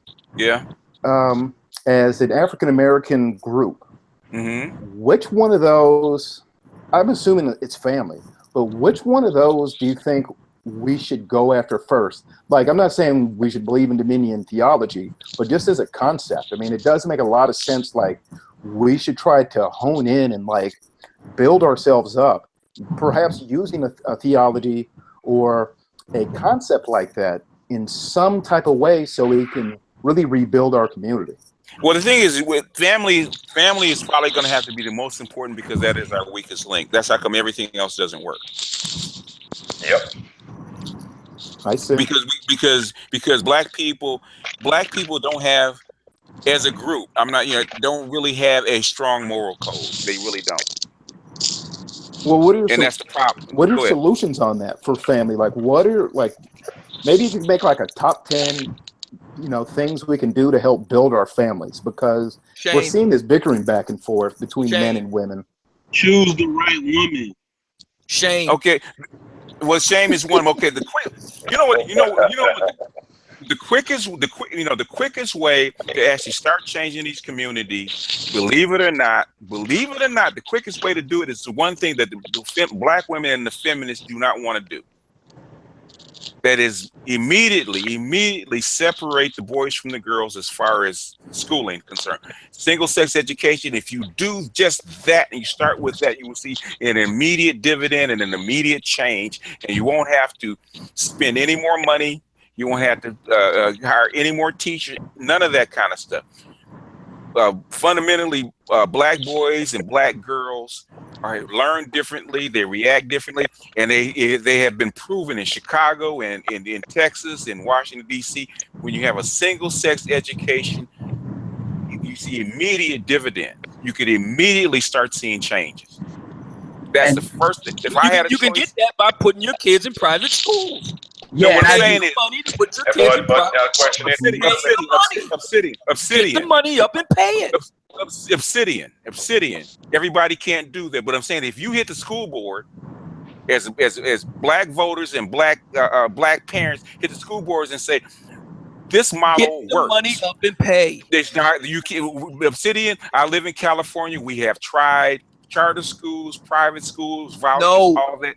Yes, we have. Money. You as a parent, you as the individual, pay the money to send your kid to a parochial private school. Yeah, Make it happen. Some people can do that. Some people that's can. on them. That's their fault. What I'm saying is, they asked. He asked. Oh, well, let me finish it. He asked a question. How can you do it for the vast majority of people to have an immediate change in your community? Immediate change. That is something that's immediate. You don't have to get up any money. You don't have to do any of that shit. You go down to the school board and said, look, okay, the CBI in Chicago, the Barack Obama Institute in Dallas, I forget what they call it in Washington, D.C. I think it is another the Washington Institute for Boys in Washington, D.C. They graduate, the kids graduate 100%. 100% of them go to college, and all they did was target the curriculum for the boys. That's immediate. You can do that right now without any of that stuff. I got another question then about that. Can I ask you this question? Wait a minute. Wait, Obsidian, let him get in. Okay? If it was me and you, Obsidian, we can go at it. But I'm saying we got other people in the line. Go ahead, True. Okay, so we have with Trump taking over, they're going to gut public education, and they're going to have vouchers so we can send our kids to private schools. And what do you think that impact's going to be? Man, what is that going to look like? You're going to have a mess because it happened in California. You're going to have one hell of a mess. But the thing is, it has to be tried so we can get. Basically, I want it to happen so we can get this fucking argument over with. Try it, do it for 4 years, so we don't have to even fight about this anymore. They've been fighting this in California for 35 years. They know what works and what doesn't work. It does not work. Okay, but the thing is, people still believe it works. So I believe that he should do it. You should experiment with it, see if it works, and get it over with. Well, I just feel like it could be disastrous with the rise of online schools. I feel like kids are going to be pulled out of brick and mortar schools and go to online schools, and do like get master's degrees in YouTube. Well, the thing is, you cannot run an online school or internet school base the same way you run a brick and mortars. Everybody can go look up at the flipped classroom. If you're going to do that, the flipped classroom is what you work on. Anybody else? So I got a question for you guys. Go ahead. Now, again, what I said earlier, why in the world will we entrust anyone outside of ourselves to educate our children? Because you don't have no choice. That's number one. I think far as maybe as far as like to get into college and different things, if you want to just homeschool.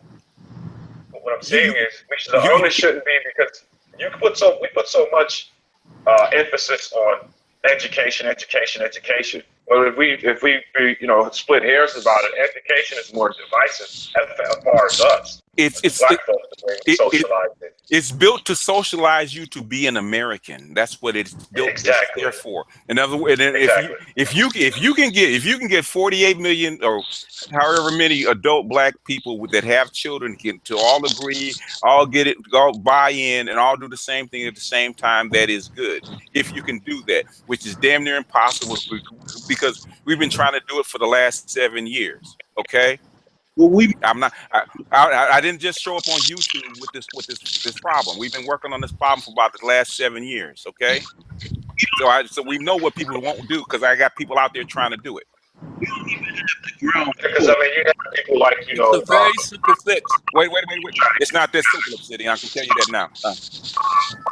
The individual parents put their kids in private schools. It's not. We've been arguing about that for 7 years, Obsidian. It's not that simple. Okay, so BGF. It's not that simple because you have different economic rates, and you have to find something that works for every. You have to find something that works for you as an individual.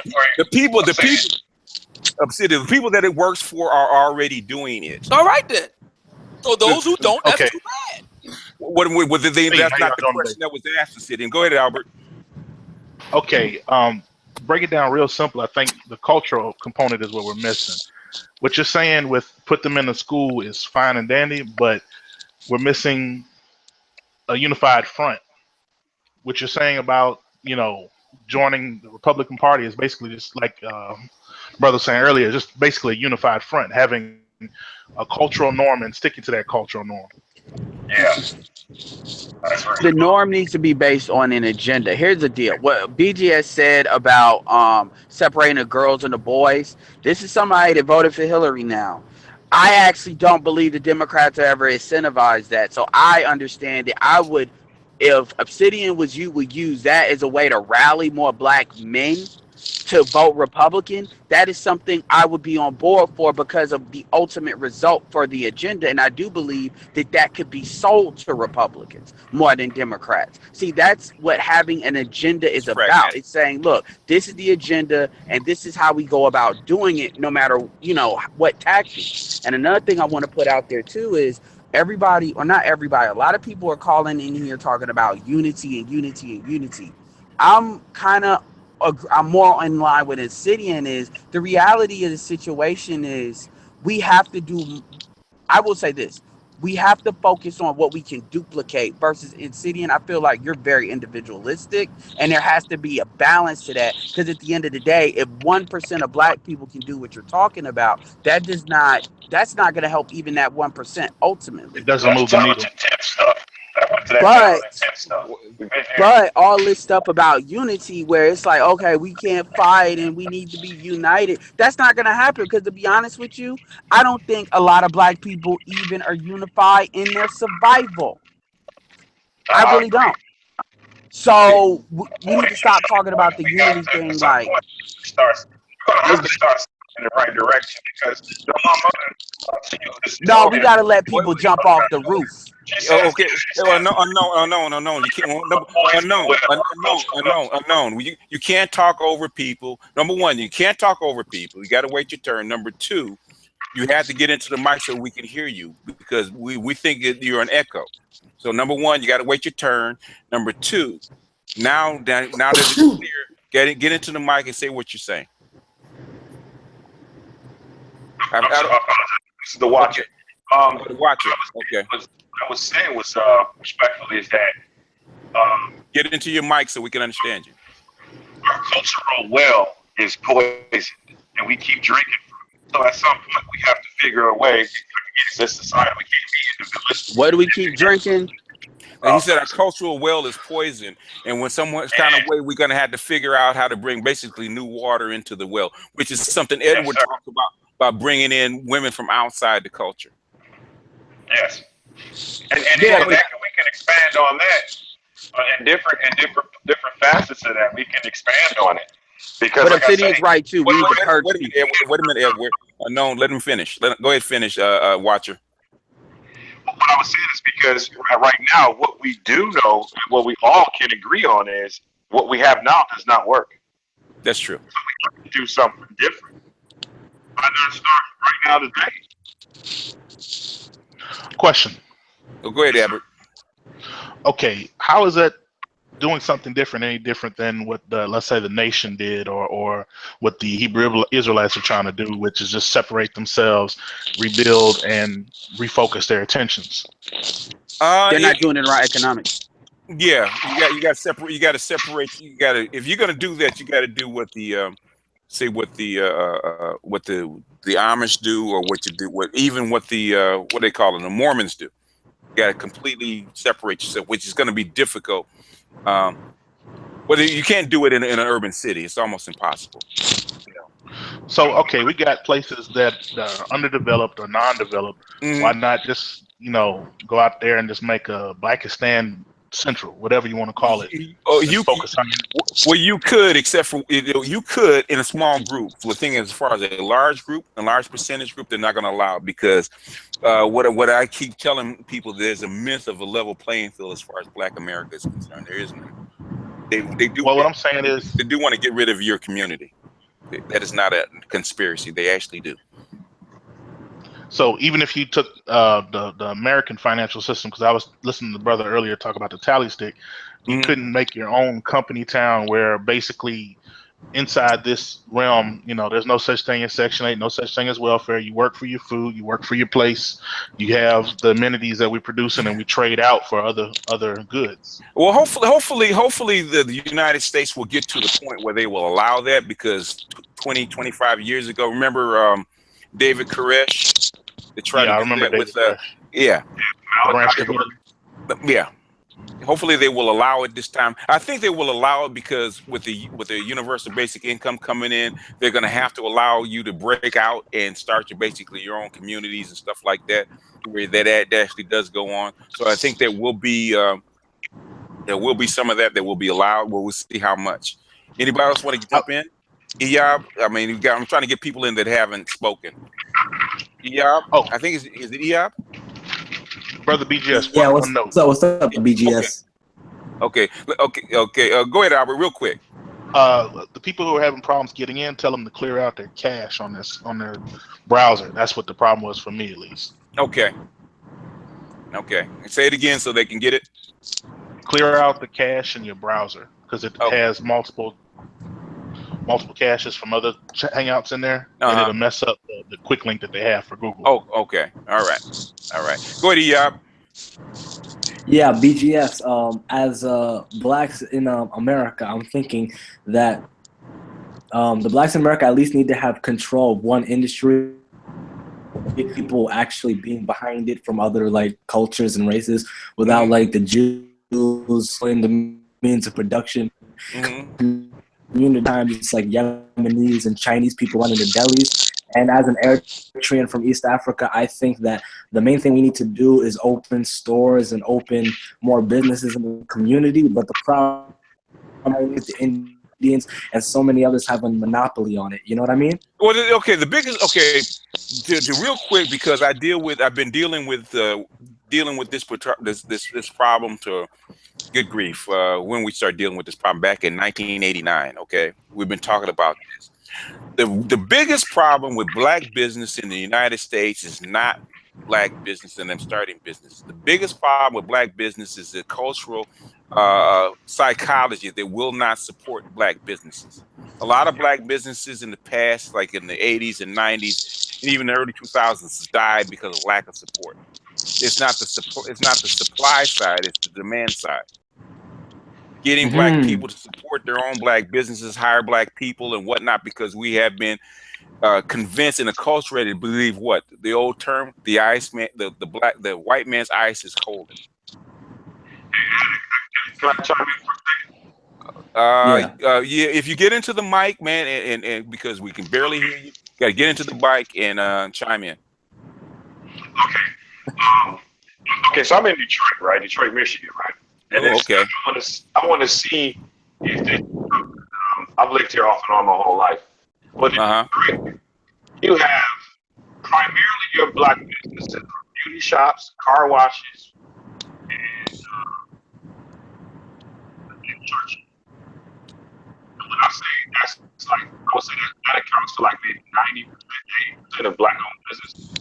I'm sorry. Those churches, barbershops, beauty salon. Yeah. And you pretty big car washes. That's about it. Yeah, you know what? I will find it. I will find the recording. Claude Anderson has some pretty strong words to say about Detroit and what went on. Okay. No, what he's saying is that the black people in Detroit, or the black leaders in Detroit, are too inclusive. Okay, they're not. They're basically they believe in the kumbaya of supporting Arabs and other people, and they don't support you. Oh, yeah, that's true. That's what I'm talking about. This cultural demand. Basically, there's no business that can survive in your community without you supporting it. Can I jump in there real quick? Yeah, go ahead.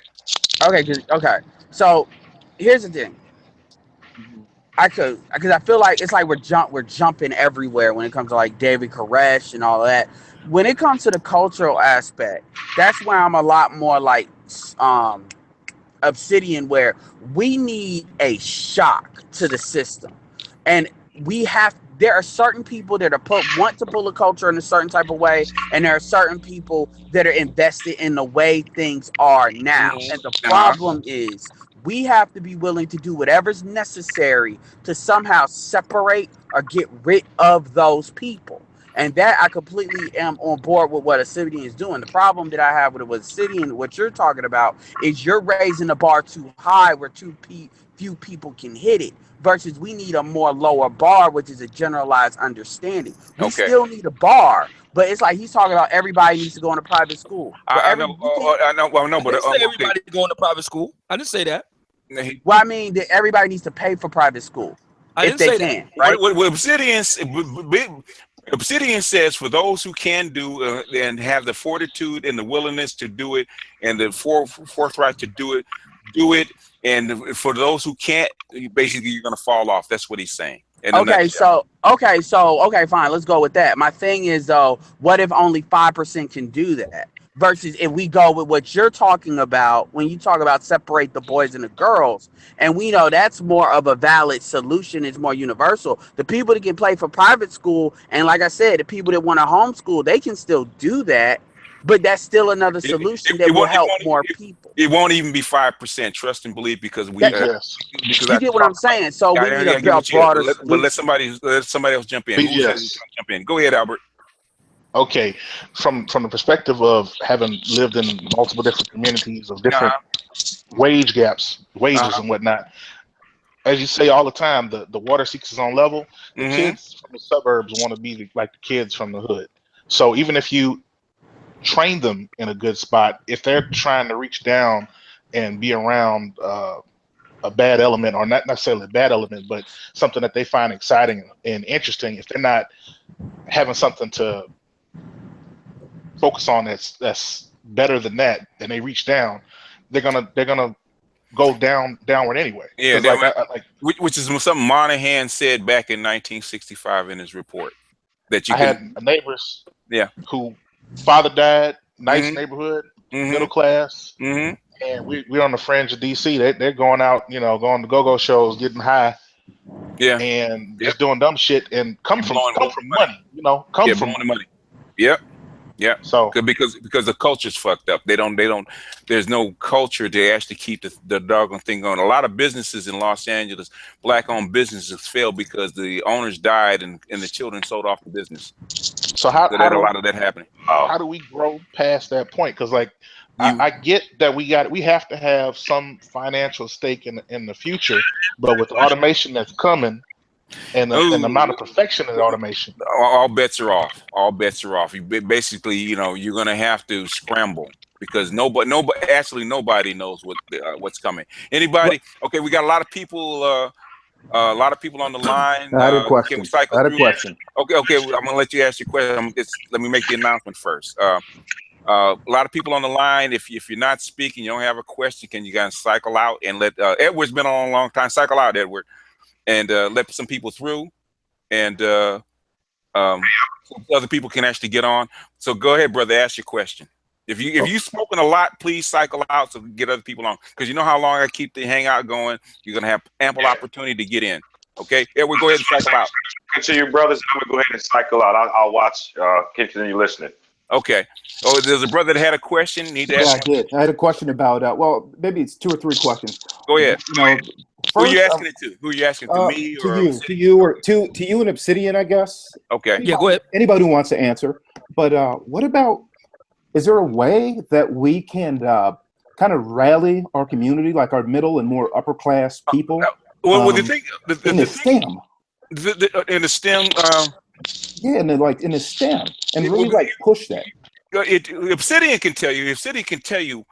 STEM people just don't appear. Okay, STEM people have a lot of STEM folks. Either they're gifted or they have been groomed from the time they were small to think that way. Obsidian is one of those people. Yeah, Obsidian is one of those people. He didn't go into it, but he could have. But he had been groomed since he was small to actually think that way, and he could have possibly have done that. And that's what we miss. A lot of your Asians, a lot of your East Asians, your Asians, some of your white folks, the people that actually do that stuff, they don't just start small. Even Albert's one of those guys who's in STEM, or he's in high tech. Albert started with the computers when he was 3 years old. Right. Well, I come from a family full of STEM myself. Like my father was in STEM, and my sister, they got engineering degrees. I got a physics degree, and so and I don't really actually use it. I got a business, but it doesn't matter. One thing is you were basically you were raised from small and introduced into STEM. Unless you're gifted, it's very difficult. It's very difficult to all of a sudden jump into engineering and physics and calculus. All that stuff is difficult. You gotta have a peaceful home. You gotta have a peaceful home. Unless you're gifted, but most people, 90%, I wouldn't say 90%, at least 80% of people in STEM come from somebody that they knew was in that background, or they were pushed in that direction from an early age. Magnet schools also. Albert, tell them about your background, because you were one of those people. Well, my dad was in the Navy, and he was into technology and communications type stuff. And basically, from, like you said, from a young guy, from about 5 or 6, he had me working with computers and basically on the knee. Want to hang out with him and do what he did, and from that learned core systems from an early age and understood it through the iterations that we're up to now. Yeah. Well, what's wrong with these phony after school programs? Like I see them all the time. I got friends that are in the education field. Let me take that one also, if you don't mind. Okay, go ahead. They're not phony, because one of the programs that I was blessed to be through was because a young guy who was not quite in middle school killed himself. And they started a program for the black boys at the school. Black teachers, white teachers came together and basically took us to cultural events, and kind of like the We Dig or on the Issa Rae's show, something similar to that, except it was all males, and they exposed us to a whole lot of different cultural things, took us out to eat, and just gave us culture. And this is in addition to being at a magnet school. Well, they're not all phony. That's what I would say. They're not all phony. But I've seen enough where there was no teeth behind it, and they weren't directing the kids anywhere that was going to be useful over the long haul. But like in Miami, in the Pork and Beans district, they have a school, Self-Enhancement Institute, which is doing amazing work. They take the most at-risk kids and they're giving them enough resources to just take a boatload of money. Okay, somebody driving with the mic open. I think it's Duke. No, I'm not even speaking yet. I think this is my first time speaking. Can you guys hear me? We can hear you. Okay. Yeah, I just kind of wanted to jump into the conversation just for a little bit. I think the context of the conversation is kind of misplaced. Okay. I think the real serious issue is that humanity in general is headed pretty much towards an extinction level event. Could be. I'm not like trying to be paranoid or ramble on. No, it's very true. I mean, we're dealing with changes in the environment, 80% automation, and we had this discussion, me and you, BGS, in another video. Yeah. That pretty much once they start doing that Roman system of where they're doling out like grain supplies each month, that's pretty much the end. Yeah. Well, we don't know because it's never been done before. The Romans did a very similar thing. I can't think of the name of the system. Well, the thing is, they've been doing it. They call it grain. They call it Kira Anone or something like basically that. Free corn and stuff like that. What I'm saying is, but the thing is, it's never been done. It's never been done on a mass scale like this because Rome always drew from other regions. In other words, the United States has been basically doing the same thing. What I'm saying is, Rome drew from other regions so they could support that kind of stuff. It's never been done on a mass scale where all the countries on the globe are actually doing it. So they don't know exactly how it's going to work. BGS. Well, we have an idea. No, we don't. Two questions. Yeah, we do. We know that the Roman Empire fell. We don't. I actually have to agree with Obsidian on that. or you can agree with it. But I'm saying is, don't have to believe me. The World Economic Forum has been putting up this kind of stuff for the last 2 years, and before that, the Council of Foreign Relations has been doing it for 4 years. They do not know how it works because it's never been done before. You're talking about universal income, basic thing, income. right? Yeah, it's never been done before, not on this scale. No. Question. We don't know. We don't know. We don't know. You better hope it does. Okay. The welfare state is corrosive. You want to say you better hope it does because that's your only shot. The other shot is they start getting rid of people. Huh? Because why? Okay, why? Okay. let me get into this. Brother, yes. Quick question built on this point. How is the UBI different from welfare and Section 8? The UBI is different from welfare and Section 8 because there will not be any jobs for you to have. And when is this supposed to happen? What I'm saying, over the next 10 years or so. They're already experimenting with it in India. So in 10 years from now, we'll have the Jetson. You're not 10 years from now, we don't know what we'll have. You could have anywhere from a Mad Max scenario all the way up to what is it? What's that book? 1984. Aldous Huxley, huh? Aldous Huxley. What is it? Brave New World. Brave New World. Yeah. Yeah. In other words, they're pushing the society towards closer to a brave new world. But that's the only way to settle the differences. Okay. Anybody got any questions? Because if I get into this, it's going to be at least 15 or 20 minutes. Anybody got something else they want? Okay, get into it. Yeah. Okay, get in. Okay. The thing is, what happened? The reason that you have this going on is because of Edward Snowden. Basically, before that, Western civilization, Western society, white Western societies controlled most of the research, like 90% of the research and 90% of the stuff that was the technology, right? So they could dole it out over smaller periods of time. Okay. After Edward Snowden, you got all those back doors. Now that technology is everywhere.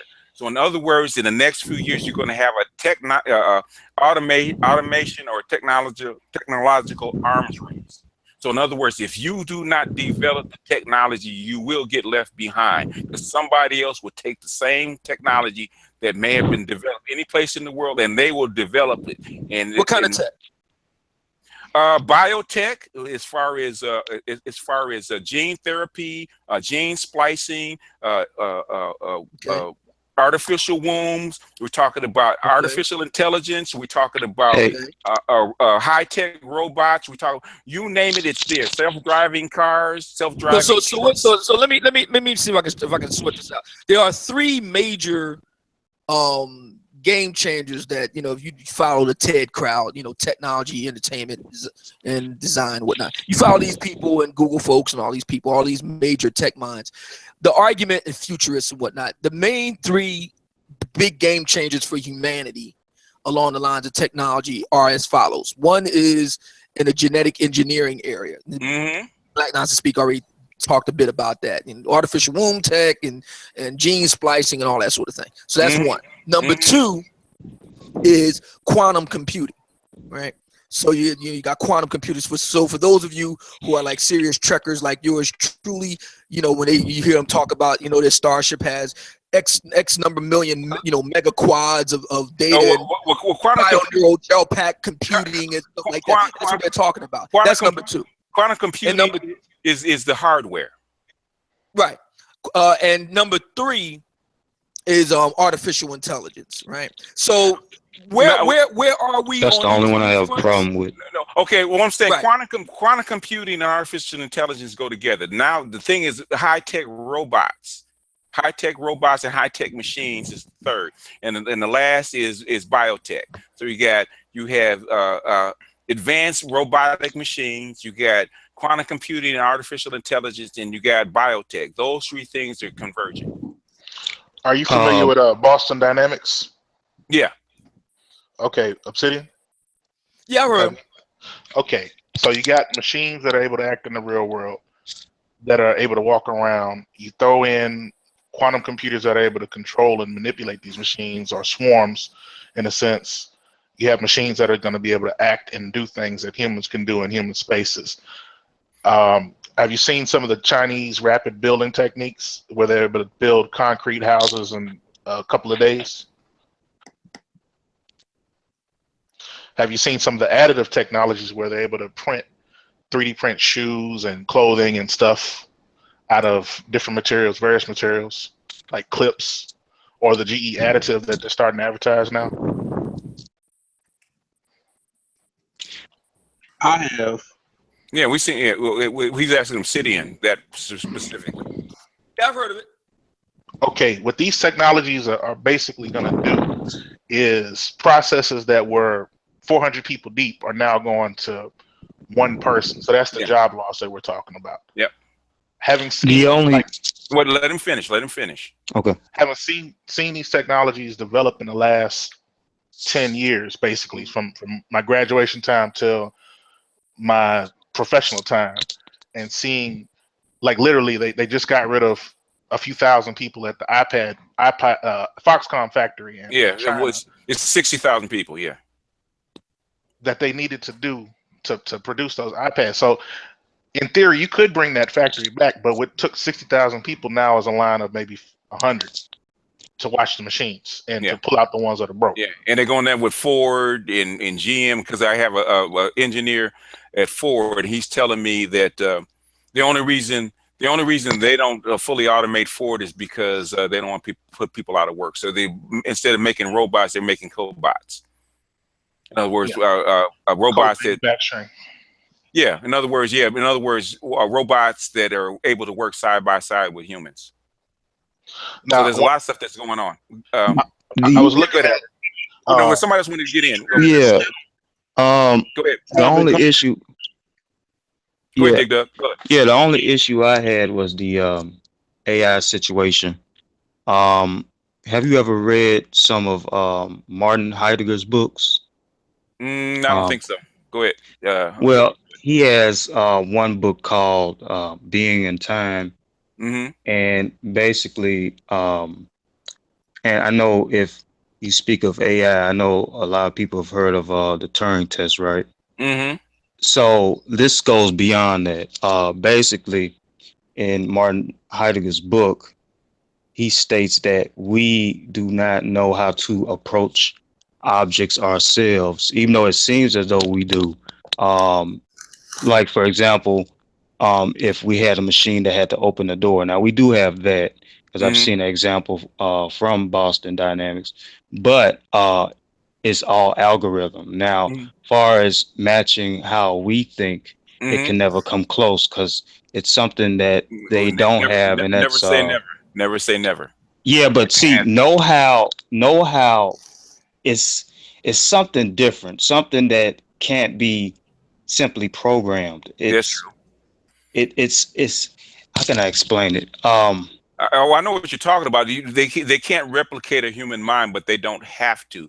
The thing is, you don't build what they're doing now, and Albert can probably tell you, they're not building manufacturing and that kind of stuff around human beings. They're building the manufacturing process around what? Around the machines. Around automation. I was going to that.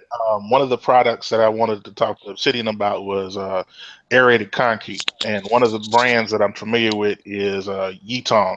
And I saw a production line that was probably 10 or 15 years old, where they had people in it. And then when I saw the current line, it's 100% automated. And he mentioned in one of his podcasts, more parts, more complexity. But they got this thing so clean and so down packed that they, from start to finish, you got everything in it. And as simple as it's a concrete block. But to see that go through and to say, okay, within a 10-year span, they've mastered that. Now you take that into shoes, you take that into cell phones, you take that into consumer products. Where are we in that process? And that's the big crux of the problem. Yeah. There was a guy. He's basically a philosopher. What he does, he takes apart cameras. He's a a Nikon expert, right? And he was opening up a D500 camera, and he compared it to, say, a Nikon camera that's like 3 years old, right? Mm-hmm. He said, whereas the older Nikon that was like 3 years old was basically stuffed with discrete components, right? Where you couldn't get any more anything else in it. It was just actually packed, right? He opened up the new camera and it's like 50% empty space.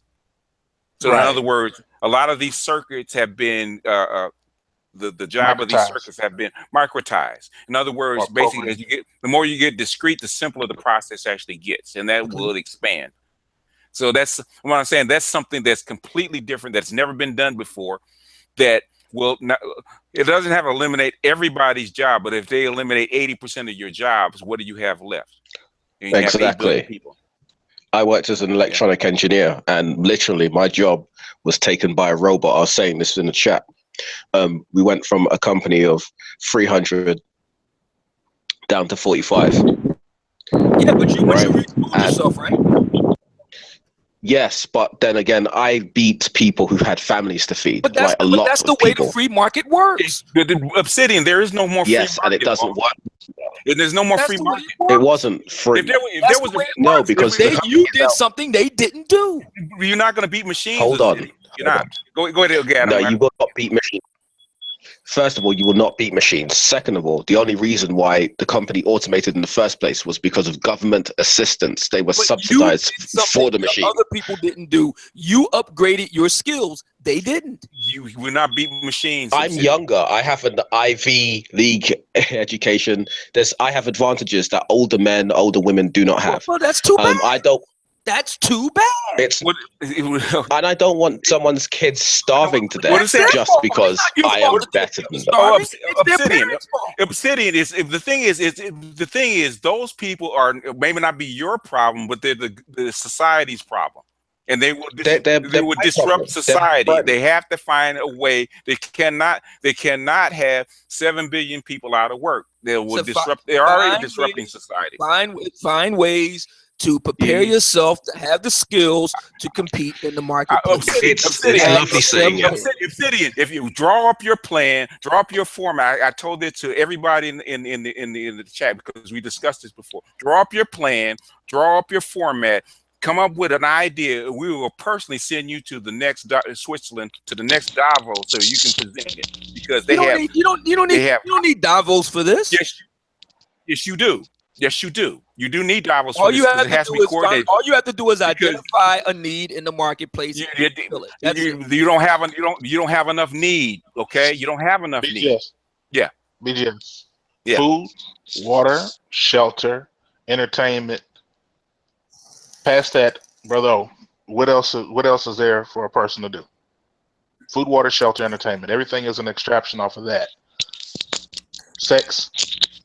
How many of those do you even need? How much people do you need producing water? How many people do you need producing entertainment? At the end of the day, these are finite commodities anyway into production. We don't need that many people. In other words, before the Industrial Revolution, because I did this, and I'm probably Obsidian doesn't look at all my work.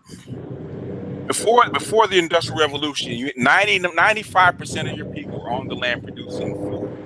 How many percent of the people now in this day and time produce food for all the people? Like 1%. 1%. And they have been trying to put people to work ever since. It is literally society and governments trying to keep up with automation and trying to keep society stable. And they're tired of doing it. They're not going to do it anymore. So that's how come they're coming up with this grand scheme, because they can't do it anymore. They're out of answers. If you have answers, please forward it to them so they can look at it, so they can actually apply it. Because if not, we're headed for one hell of a grand party if this shit doesn't work. We're gonna have entertainment. If this shit doesn't work, you need to be someplace in the middle of Idaho or the middle of the Amazon, far away from civilized society. See, what I don't. Sorry, go ahead, Adam. I was going to ask, because it reminds me of Stefan Molyneux, who's always talking this Darwinian stuff as well. Why don't you go to a place in which that is actually feasible? So, for instance, in the middle of Africa, Sudan or something, where scraping out a survival. Why not go there and live this Darwinian lifestyle if it's so easy just to transfer to something else? Because it seems like you want the benefits of living in a heavily socialized country with socialist ideals and liberal ideals, and yet don't really want to live in an environment which is conducive to having the Darwinian model, which you like so much. I don't want to live in a socialist society. So you live in one. You live in one. That's by force. You live in one, bro. You live in one. You're not living one by force. Nobody forces you to be here. Nobody forces you to live in a socialist society. Everybody does it because it works. It's convenient and allows you to be soft. I don't want to live in a situation where people are forced to do things. I want to live in You're not forced to do anything. associations. You don't have. I want to live in voluntary associations. It's too much ideology up in here. That's the problem. Well, the thing is, people look at it. You look at it from the sheep level. That's what I always talk about. From the sheep level, yeah, it makes sense. You go up a couple notches, it doesn't make sense anymore. Okay. What do you mean go up a couple notches? If you go up to the people that actually have to make the society work and cooperate, then you start realizing exactly what the problems are. Even Donald Trump what level would that be? Even Donald Trump is doing a socialist policy by putting his people to work. He is making Chrysler, GM, Ford bring back manufacturing into the United States so they can put people to work. That is a socialist policy. He's making them do that at the point of a gun. He basically is a financial gun. He wields the 20% military. taxes. 20% taxes if you don't. Manufacture. That is a socialist policy. Socialism is not at the point of a gun. See, this is one thing I don't understand. Sorry, I keep doing that. Basically, what Richard Wolff said, which was very good actually, was that if he was so interested in jobs, why didn't he just manufacture government jobs? I think it's obvious that they really don't have the capabilities to do that anymore. Right? Like the US government does not have the resources, right? It's a really complex thing about the United States government and basically the military industrial complex that we bought into after Bretton Woods, where you have the military going out along with businesses and basically opening up markets by force and extracting resources by force, because that's what you're doing. And after 1971, when they went off the gold standard and they said, either you accept this deal and accept these dollars under these terms, or we're going to basically collapse the whole system. And they got away with it. So basically, you have been doing this by force, extracting resources from the rest of the world by force for the last 40 years. That's what I was waiting for you to say. Exactly that. Yeah. If there's a very good book called Global Jesus. Global Jesus. Yeah, it sounds very good. No. In fact, this guy from the University of Missouri, they actually, when he was a young economist, they actually paid him. The Nixon administration actually paid him to actually figure out what would happen if they went off the gold standard, what would happen in the United States, what happened to business. And he basically did the research, and he told them that they could actually blackmail the rest of the world into accepting United States Bretton Woods 2 by going off the gold standard, literally by financial force. And that's what happened. And he wrote a book. I'm trying to remember the name of the damn thing. Because I haven't even seen the book in like 15 years. But I'm trying to remember the name of the economist too. Michael what is his name? I don't have it in the top of my brain. But I'm saying in other words, it's out of the scope of this hangout. Okay, it's way out of the scope of this hangout. And I'd have to really be digging back into old research that I haven't even seen in 15 years. I got a question. Go ahead. Bringing the scope down back a couple of levels. Okay, yeah. So getting back to like how this has to do with dealing with sisters' behavior, even with all of what you're saying, that does not necessarily mean the quality of life for sisters that are still just having babies is gonna remain the same. In fact, in my opinion, it should go down. It will go down. Yeah. It's already going to go down, and everybody knows it. That's why I said Trump would be the end of the gender war. And that's what I feel like we completely got away from, because my thing is, as that quality of life goes down and that reality sets in, that's automatically going to change. Hold on a second. I'll put a pin in it. Okay. The bitter truth is in the is in the chat room, and can somebody kind of cycle out? If you're not talking, cycle out so we can get him in it, and so he can have his say. All my YouTubers, I'd like to get them in so they can have a say, because they don't come in very often. So can you guys kind of cycle out a little bit and let him let the bitter truth in? We'll be back later. It'd be all right. Go ahead, Adam, if you want to have something to say. Kind of cycle out so he can get in, if that's okay. You guys can come back in. Come on in, bitter truth. I dropped the link and we cleared the deck for you. So jump on in if you want to. Is he still there? You still there, boss?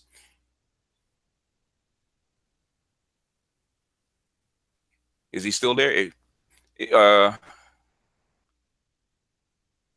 BG. Oh, yeah, Adam. When I find it, I got to remember the name of the name of the book. I'll paste it if I can find. I'll look it up.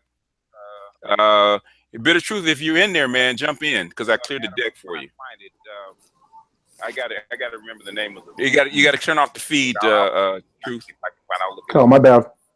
Okay. Bitter truth. If you're in there, man. Oh, there he is. Go ahead, man. Okay, yeah. I'm here. All right. Hold on. Time out.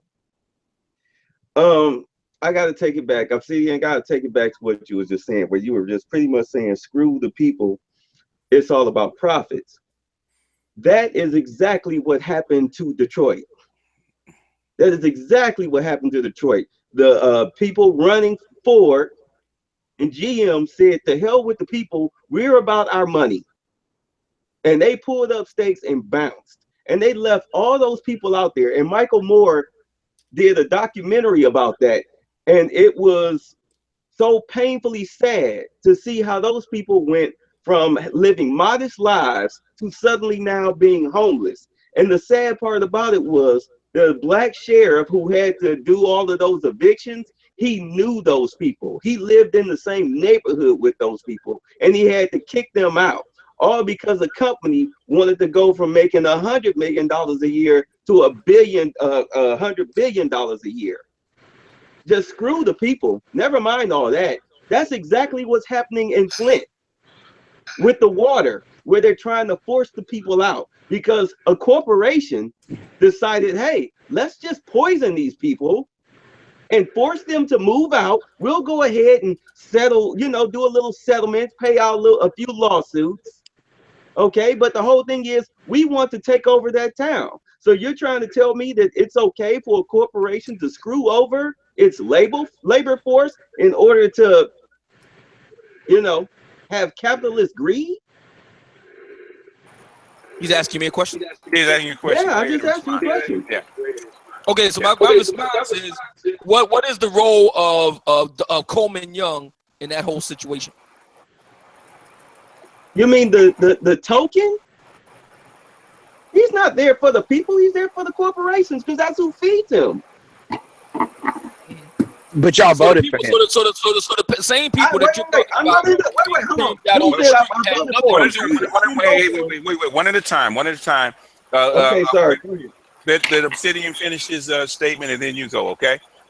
Go ahead. Obsidian, finish. So the people who elected him I think it's like four terms or something like that, they had nothing to do whatsoever with that situation. The black people of Detroit. Is Ford leaving? I'm talking about Coleman Young. I'm talking about the black people who put in Coleman Young term after term after term in Detroit. They had nothing to do with it. Just like the same people who, quote unquote, put Obama in office for 2 terms. Just like the people who put Trump in office this year, and now they're complaining because he's actually. So your argument is that Obsidian. So your argument is that the black vote doesn't matter. Obsidian, let him finish. Let him finish the statement. No, we already know that voting doesn't matter. It's all a sham. Okay, well, let him finish. Obsidian. Let him finish the statement. So, you saying that because they voted in the mayor, knowing that he was going, well, I don't think at the time they knew he was going to stab them in the back. But now that he's done that, and he promised to fix it, and they kept giving him a chance because he has a great song and dance. All right, I'm supposed to overlook their basic church-minded stupidity over the reality of the situation that a corporation destroyed that city, who had the mayor in their pockets. Okay, go ahead, City. Okay, so the fundamental difference that we have here is that the bitter truth thinks that the black vote doesn't mean anything, and I do. That's the fundamental difference between the two of us. Detroit is a black city. It's a black city. I'm pretty sure those people, if given a vote to keep keep the GM plants, the auto plants, and the auto industries in Detroit to keep their families fed, I'm pretty sure they voted to keep it. But guess what? It doesn't mean anything. Well, how are you sure? I mean, we know the record of Coleman. Let's not talk over each other, okay? I'm sorry. No, we're fine. But my whole thing is that it doesn't matter what you vote. It matters what you do with your money. It's all about the economy. If you can't fight them with your economy, then you're screwed. That's the top. That's what you're endorsing. Can I jump in there? Go ahead if they'll allow you. Go ahead, Edward. So where does black people, when you look at all that money they made for those union jobs for years, almost decades, where are black people in that equation? Because you said it's about the economy. Jason Black says that too. So why didn't black fortify the economy in Detroit?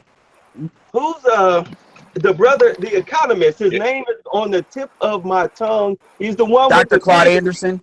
Dr. Claude Anderson came in there and told those people that, hey, look, this is what's going to happen. This is what y'all need to do. Y'all need to do X, Y, and Z. And they didn't listen to him. They laughed at him because do understand, people like us that are in this hangout, the average Negro with an 8th grade education, okay, going to church on Sunday, singing them hymns and whatnot, think that we are the crazy ones, that we don't know what we're talking about. That's not the average black person.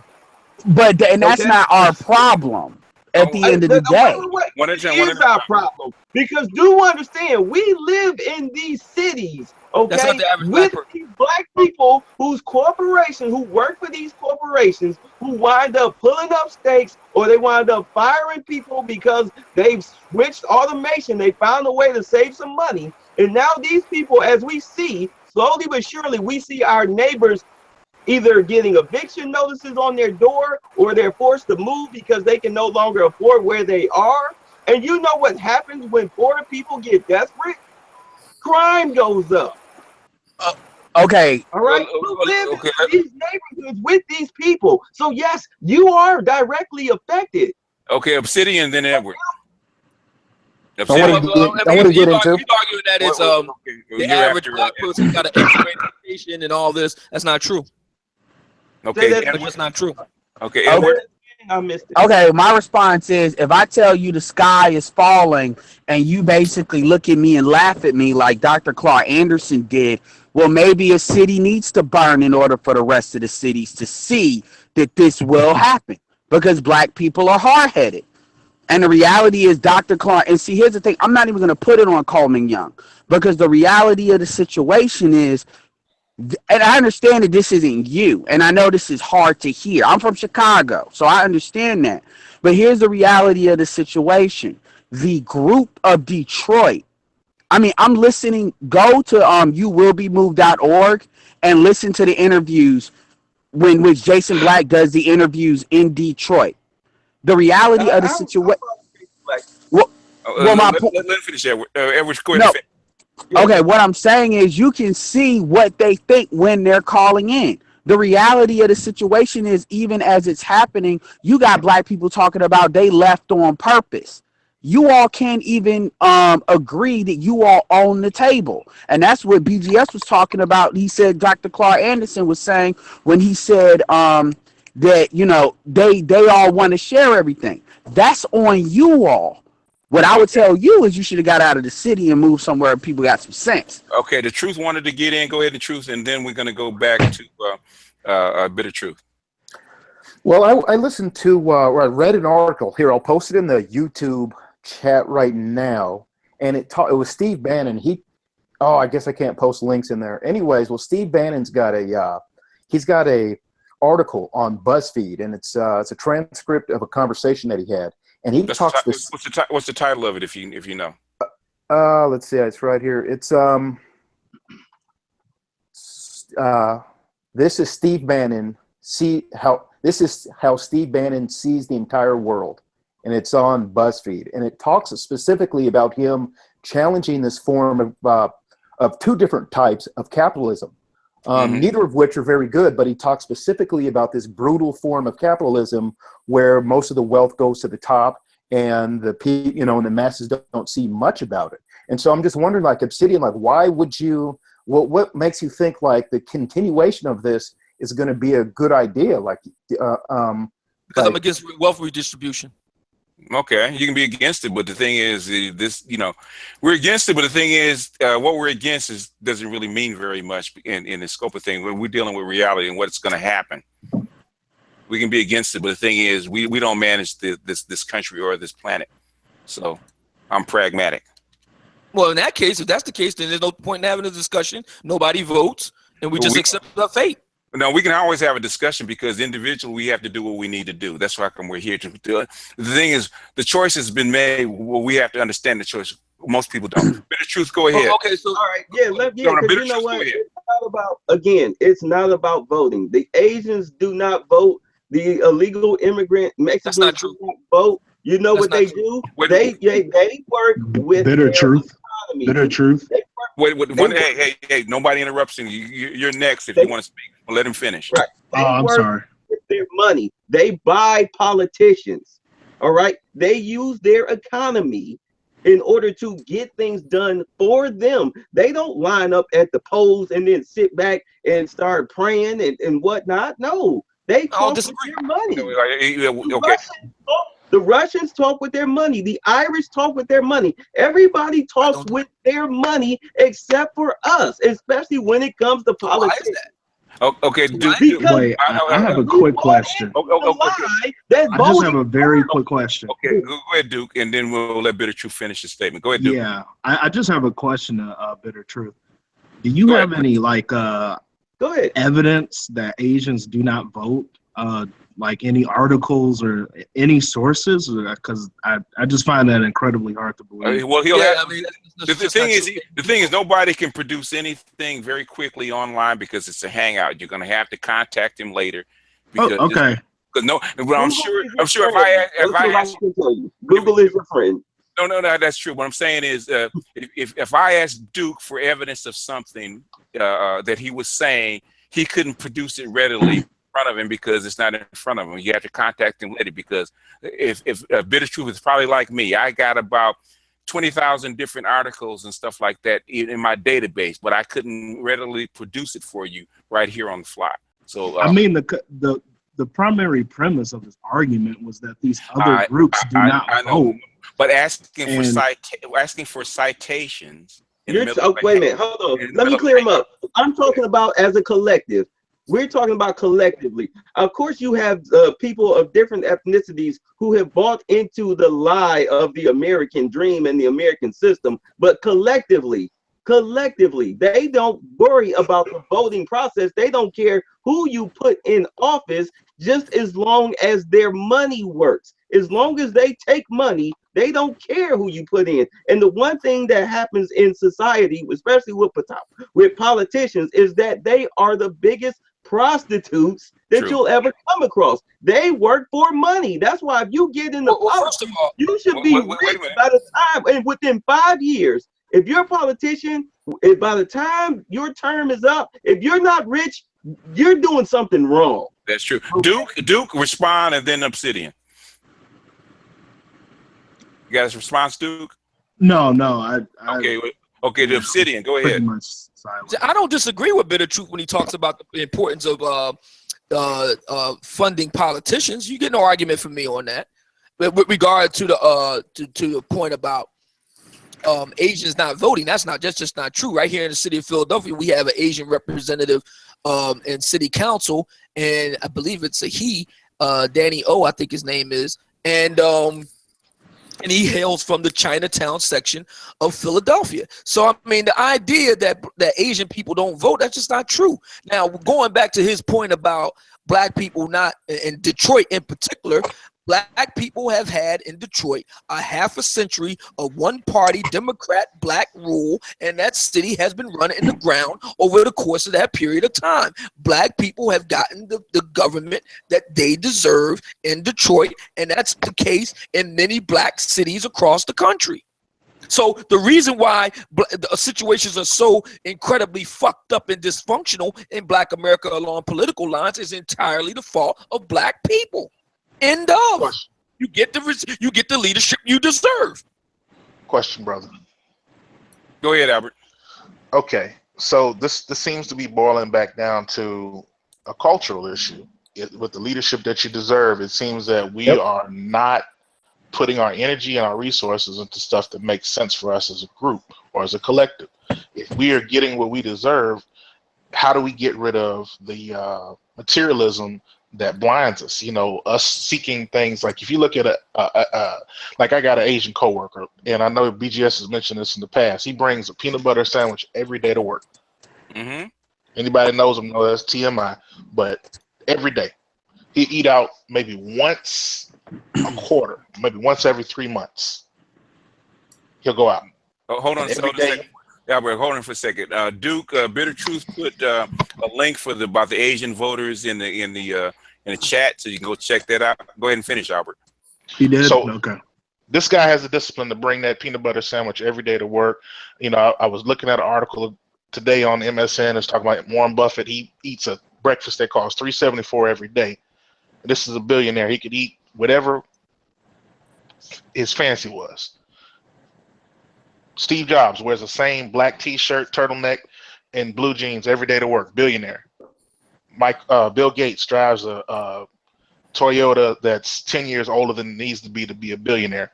And I'm getting at this point to say, if we have a culture of people who are wanting to be shiny, wanting to have the best hair, nails, makeup, hats, pants, whatever, and nothing wrong with that, but I'm saying as a group, how do we redirect the flow and the energy of the group to say, okay, can I respond really quick? Hold on a second. People that are not speaking, can you guys cycle out, because you got other people that want to get in? So I had a couple questions. Okay, for that, Duke, and then you, Truth. But the other people that aren't speaking, can you guys cycle out? And I had something unrelated. Yeah. I just have something very quick to add. Okay. All those billionaires that you mentioned, they have very frugal fathers that taught them all those virtues and attributes. And I think that even Obsidian kind of talks about this very briefly, how his father raised him and taught him virtues and stuff like that. That's stuff people's parents teach them. You can't just I really don't, like, I'm trying to understand what you're asking. Like, is there a universal solution? No, I don't. More or less, that's my point, brother. That's what I was getting at with the whole cultural thing. It's the whole culture that's promoted and that's accepted and lived needs to change. You know, can I jump in here? But I guess my point. No, don't jump in. I guess my point is that there is no like universal solution for transforming the culture. No, it's an individual. Wait, no, don't jump in because I got another guy waiting. Okay. Truth, go ahead. You want to say something? Yeah, I think it's on me. Yeah. It was getting the mic was kind of reverberating, so it was hard to hear. Okay. But maybe, to answer his question about culture, about changing culture, and people's automatic answers, you can't. And so I want to give a little pushback on that, because I tend to think that it's possible. As African Americans, like, we've made the world's best music over and over again, and creating culture is one of our strengths for sure.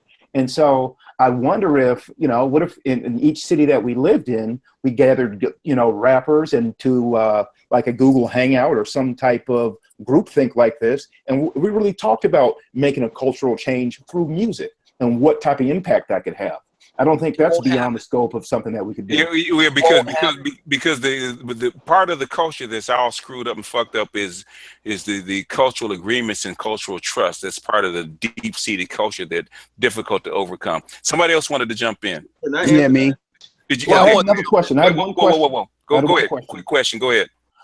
I would just, if anybody wanted to chime in on Detroit and Flint, if they had any details on that story, like things that I probably don't know and that I'm missing out on, I'd just like to get some insights on that. Okay, we'll put a pin in it because we got other people. There's a brother that wanted to jump in real quick.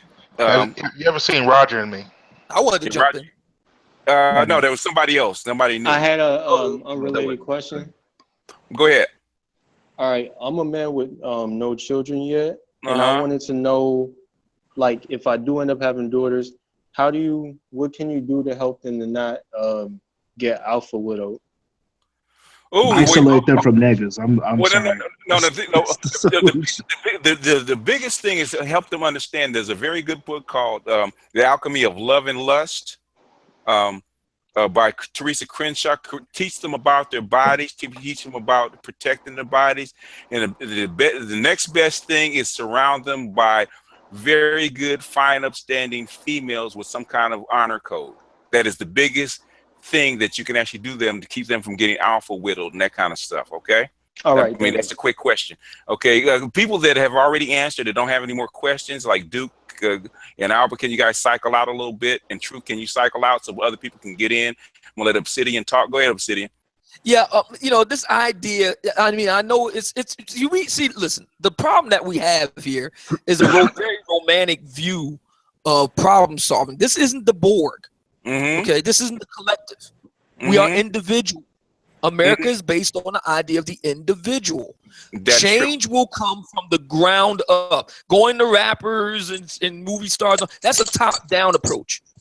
That's not how we do things. Yes, we do things in America based on voluntary individual associations. No, we don't. So men, the idea of classic men, the idea is each man has to decide for himself what the priorities are going to be for himself, and he does that in his own sphere of influence, and then he links up with another man of like mind, and so on and so forth.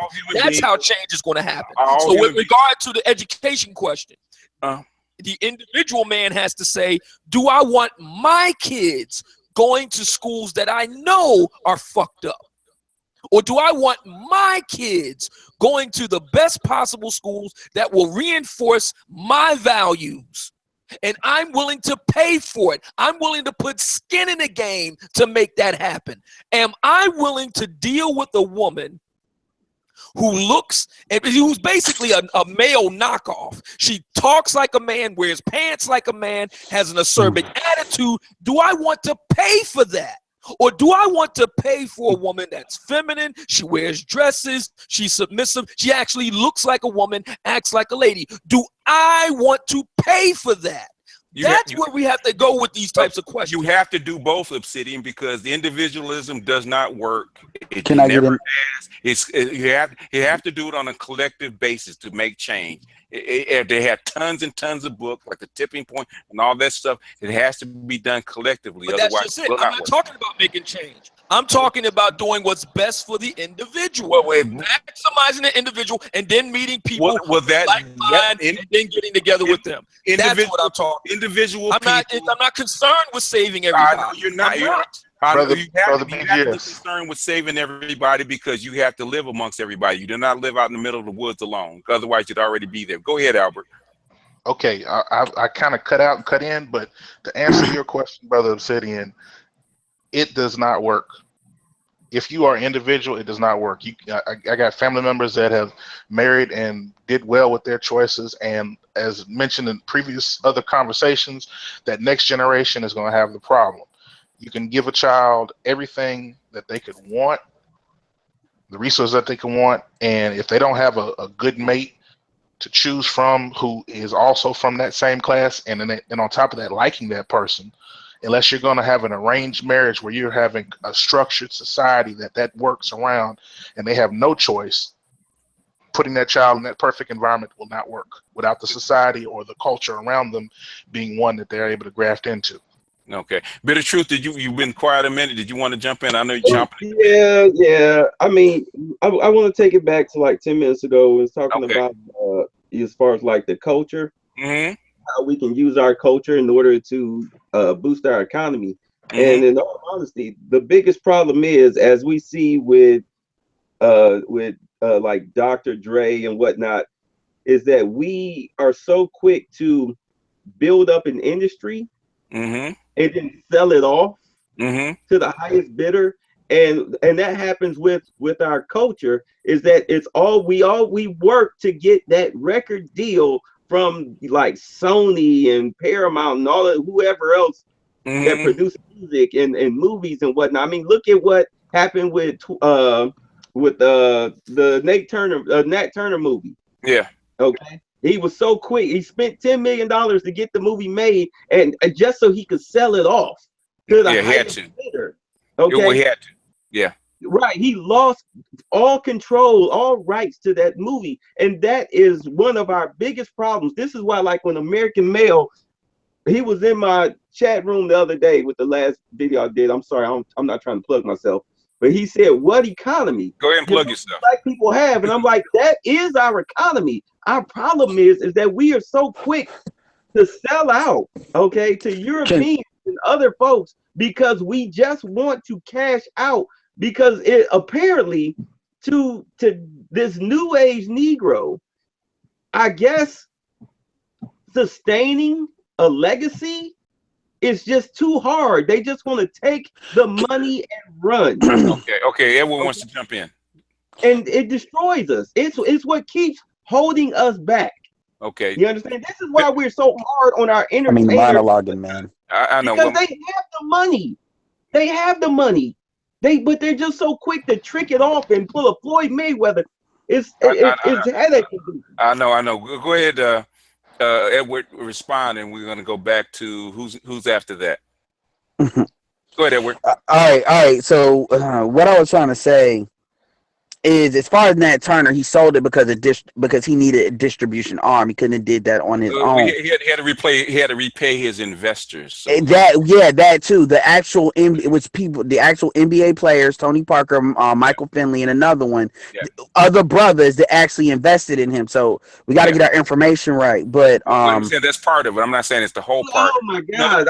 No. Wait. Okay, let me finish. Whoa. Go ahead. I'm just saying. Both of you guys are right. He even said that the reason he had to sell it because he had all these guys invested private money so he could get the film made, and he wanted to repay those people that had faith in him to get the project done. So he sold it off because he needed to repay those people that had faith in him. That's part of the reason. And the other reason, you're absolutely right.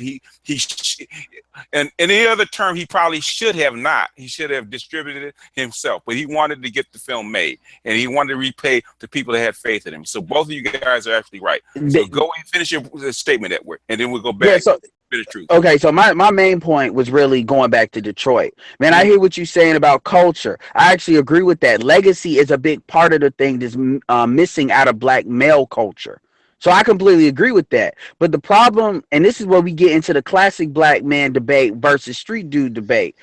If you cannot, it's kind of like wanting to bear the fruits of a tree that you didn't plant. The reality of the situation is the collective black culture, I'm talking specifically in the inner cities, Obsidian. The problem is folks want to sit here like in Detroit. You want to sit here and talk about the big three that left. The reality of the situation is Detroit should have never left itself open to the big three leaving. What do I mean when I say that? They should have diversified their economy when they had the chance. You all had Motown. You all had other things. Dr. Claude tried to go in there and try to open a fishery. And they laughed. Like, what? I'm going to be honest with you. What they did to that man, when that man has spent his life trying to help us, the reality of the situation is, when you really know what happened, a lot of people are in the mode to not even forgive Detroit at all for that and let you all wind up like Milwaukee. So you come out here preaching, and it's like, dude, you need to look around you, because what's around you is the problem, and it ain't the big three. Okay, let him respond. Go ahead, Bitter Truth. Go ahead. No, go ahead, Bitter Truth. You know what? He's right. He's 100% right, because the mentality, we have such a welfare mentality, okay, that we refuse to just and like I was saying earlier, when we start talking like this, Dr. Claude Anderson, when he was talking to them, telling them what was on the horizon, as a crazy person. Mm-hmm. Yeah, they did. What they sow. But my thing is, in order for us to actually change the culture, we have to take control. We have to take control of the politics. We have people in place. We have people in place. Like I was saying, this is why we put so much pressure on our entertainers and our multimillionaires with a public face, because they have the money to go ahead and make the change. But the problem is that they don't want to make the change. They don't have the social awareness, nor do they have the moral compass, do I dare say, to go ahead and step up and say, you know what, yeah, I need to talk to my people. I'm LeBron James. That little 12-year-old boy, he was killed in cold blood. Look, bruh, that cop needs to be in jail. That takes guts. That's called standing up to white supremacy. And you have way too many black men who are multi-millionaires who are actually scared to step up against white supremacy, simply because they are afraid that once that spigot get cut off, it's over for them. They'll lose. All right, let me jump back in here. Oh, okay. Obsidian and but man, no, that's all right. It's all right. I know you're passionate, bro, but I'm trying to get everybody a chance to talk. So Obsidian, and then anybody else who wants to jump in? Yeah, I'll add after him. No, after Obsidian. I actually agree on the points that Bitter Truth made with regard to the fishery that Dr. Claude Anderson tried to start up. By the way, Claude Anderson is going on record and throwing his hands up on black folks. That's true. That's true. He's going on record and doing it. Okay. Yeah. I got audio I'm gonna play, upload a little later. But yeah, go ahead, finish. Yeah, what I've said earlier, they just reinforced my point that the black people of Detroit have gotten the circumstances that they deserve. True. And apparently they're okay with it because they keep doing it. I mean, yeah. And with regard to Nate Parker and black entertainers, LeBron James, all the rest of it, my position has always been, in Bitter Truth, Black Gnostic, we are the solution we've been looking for. We are the new black media. So I could care less what these people do insofar as attempting to appeal to them to make any kind of change. My goal as a podcaster and talk show host, and I am going to be hosting live chats very soon. I'll announce it on my channel when I get around to doing that. My goal in doing all that is, my focus is the everyday brother, and my argument is there are things that the individual everyday brother can do right where he is. As Booker T. Washington once famously said, put down your bucket where you are. You can do things where you are to make an impact. Doesn't matter how small. It doesn't matter how limited. My thing is, it ain't about making one big, huge move. It doesn't matter if you have millions of dollars. You could take a couple of bucks a month. That adds up, man. Okay. Doing little things adds up. Okay. Your vote does matter. You can make change in your life in little and small ways on an individual level, on the grassroots level. You do it for yourself first, and then you link up with people of like mind. That's how it works. Okay, Duke, and then Edward. Edward, and then back to Bitter Truth. Go ahead, Duke. Yeah, and I'm just kind of playing into what Obsidian even just said. There is no universal solution. I think people need to kind of stop looking for these universal solutions. You cannot, in aggregate, save these communities. This is pretty much a done deal. The black community is pretty much to an irreparable position to where it's at. I really don't get why people keep searching for these solutions. Maybe because they have these emotional attachments, but they're human. It is what it is. They're human, yeah. Okay, Edward.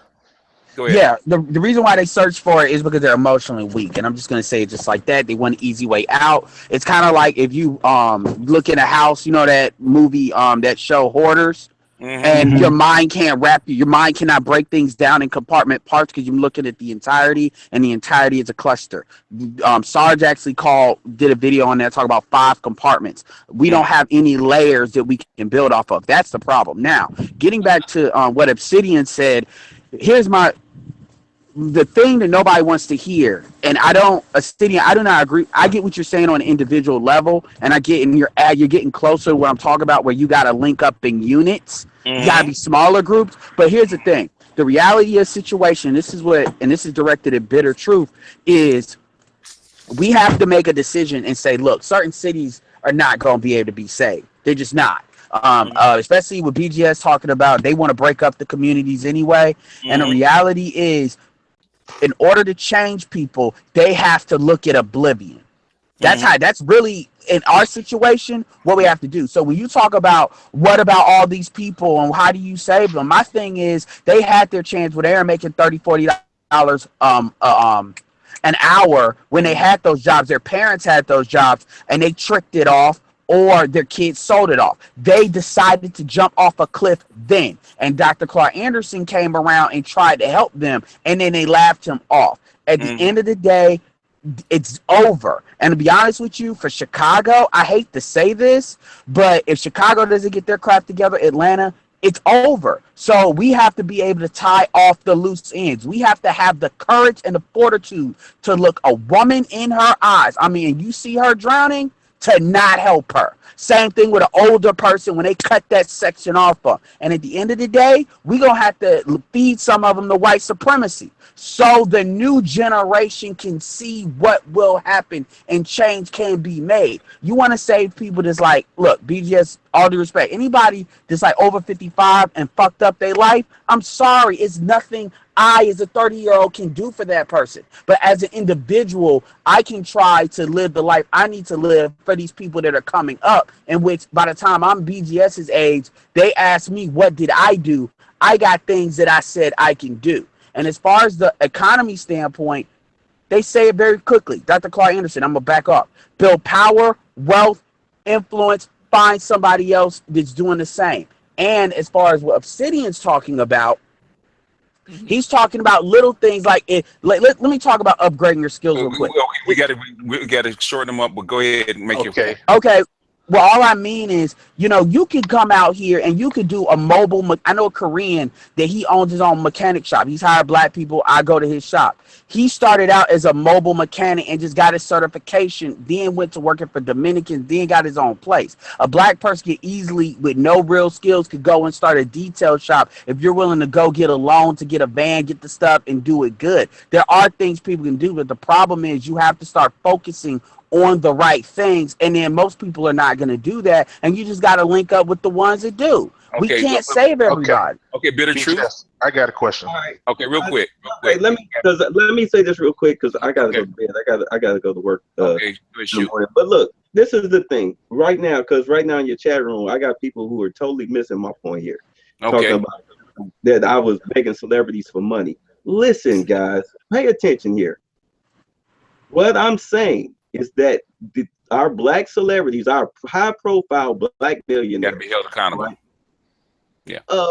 In black neighborhoods, poor black neighborhoods, because remember, some of these guys grew up without having actual floors. Okay, their floor was the ground.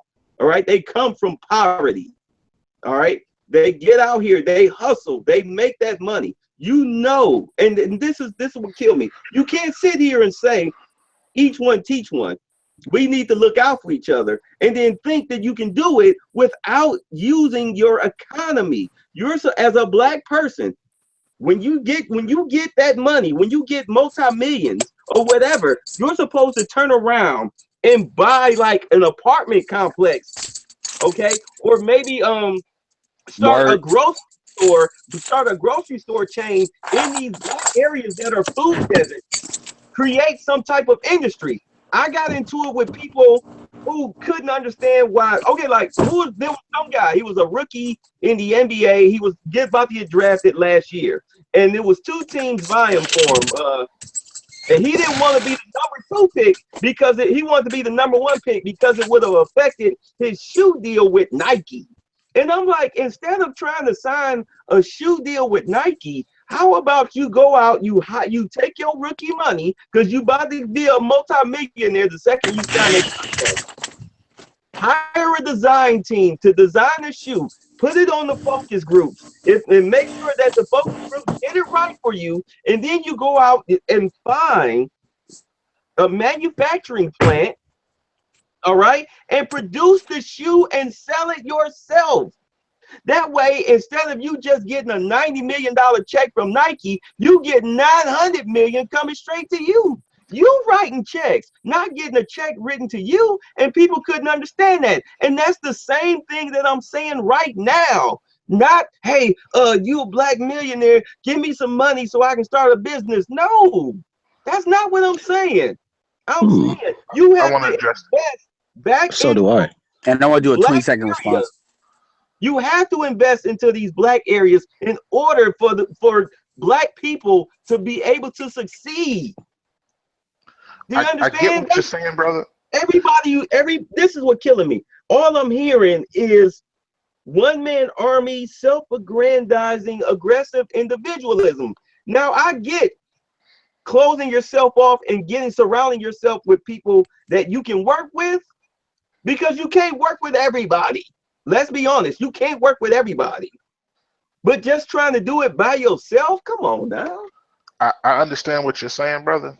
But the whole thing with the shoe company is bird in the hand versus bird in the bush. If he goes out there and breaks his leg as a rookie or does something stupid, he has that money from that contract from Nike, and it's a lot easier just to say, I've got this already, and I can do something else with this, as opposed to I need to do this project or this business while I'm trying to be a professional star. Now, I'm not saying that it's the correct choice or the right choice, but the bird in the hand, you have a guarantee, versus the bird in the bush. You see it and its potential, but you can't guarantee that I'm gonna get $90 million for making this effort. So it's easy. Can I do a 30-second response? One sec. I was going to ask him, like, do you really expect a man to control an entire supply chain? Because that doesn't sound very feasible if you're an athlete as well, because it's a massive supply chain. Stephon Marbury.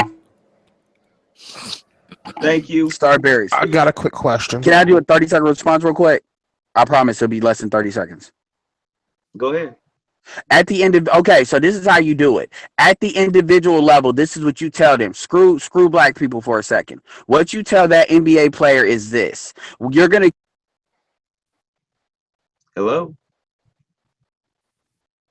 Yeah, go ahead. Can you hear me? Okay, sorry about that. Screw black people for a second. Screw the black community for a second. What I would tell that black player is this. You are going to come into a lot. Whoa, where's he gone? Somebody keeps muting him. Why'd he get muted? Yeah, I don't know how I keep getting. Okay, can you hear me? Okay, you need to secure Edward. I want to answer Albert real quick, okay? Oh, yes, sorry. Albert, the thing is, there's a two-sided coin to this, what he was saying. One, the guy has to invest, go out on his own and invest. But the thing is, we as black people and black consumers have to support it. If we do both sides of that, he will make his money risk-free. There's two sides to that. Now, Edward, go ahead. Sorry about that, man. Actually, what I'm going to say is kind of like what he said, but give you an example. What you tell that player is you're going to come into a lot of money in your career, even if it's the average NBA player. Let's get away from the LeBrons and stuff. Let's talk about the law averages. What they need to do is not invest in the community for the community's sake. They need to invest in the community so they could secure that wealth for their children and their children's children. And as a byproduct, the turnkey businesses that they create, the laundromats, the dry dry cleaners, the fast food franchises like Jamal Mashburn has. As a byproduct, that will hire black people and reinforce the actual economy in your community doing what Bitter Truth is trying to do. That's what you do through a CPA. The problem is that the white folks don't want to do that because the white folks that are usually their agents and stuff, they look at these players like economic cows. And they usually refer their business when they're tricking off their money through high-end cars, houses, and stuff like that through those dealerships that are owned by other Jews and Italians and through those real estate brokers. So they will not tell you that. It's up to them to know that. That's why, and then you got to understand a lot of these players that come out of the inner city, they have a poverty mentality by and large. Some of them grow out of that. Most of them don't. All right. Your single mother, let's be frank. Go ahead. You want to jump in? What's going on, brothers? What's happening?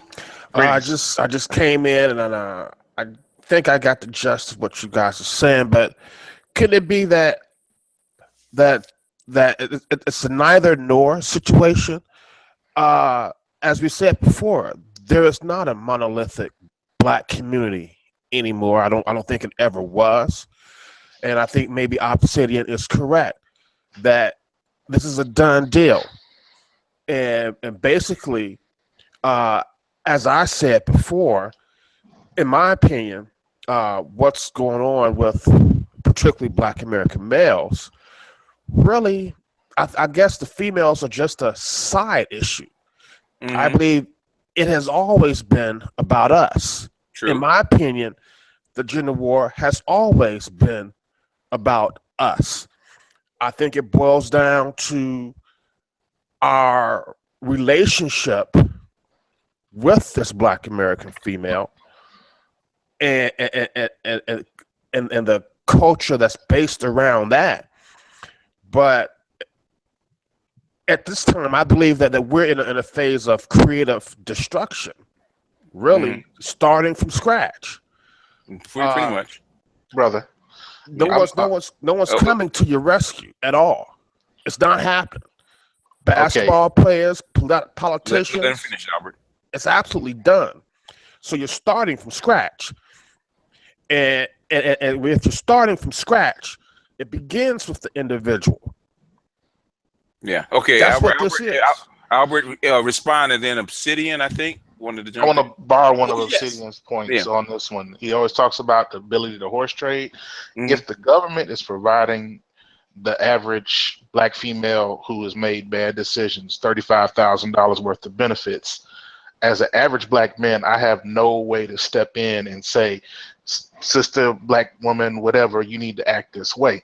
There's nothing that I can do or give this woman as a man that I can compete with the state. So if in the vacuum of resources, yeah, I can say, all right, you got to shape up, you got to do such and such, you got to act this way. You can't, I don't like that, how that looks on you, do this. But if I'm competing against a state that's giving her more resources than I'm able to generate, how do I, as a man, say and direct her energies in this way as a leader if I can't lead? You don't. You go get other women. But go City and go ahead and jump in. I know you're chomping at the bit. Yeah. So real quick points. Number one, I don't buy this argument about white supremacy. I think it's a convenient cover story. A lot of Black folks use to cover the day-to-day fuckery in Black America. The problems that face Black Americans are internal, not external. Number two, with regard to what Let's Be Frank said, I want to ask him a couple of questions. Go ahead. Actually, I want to ask all the brothers these questions. Well, Let's Be Frank. Good point at Let's Be Frank. So we've all heard what Darth Hideous has said. So my question, and she advises, Black women to act this way. So my question to you, Let's Be Frank, is, welfare mind state notwithstanding, I'm asking, let's be frank, would you pay good money and resources to have a woman that has an acerbic, vicious attitude, potty mouth, and mannish demeanor, which includes the wearing of pants, like a Darth Hideous? Would you pay for that? I would not. No, in the mind state that I am now and being brought up to game by you brothers, the answer was no. Okay. Now ask your next question.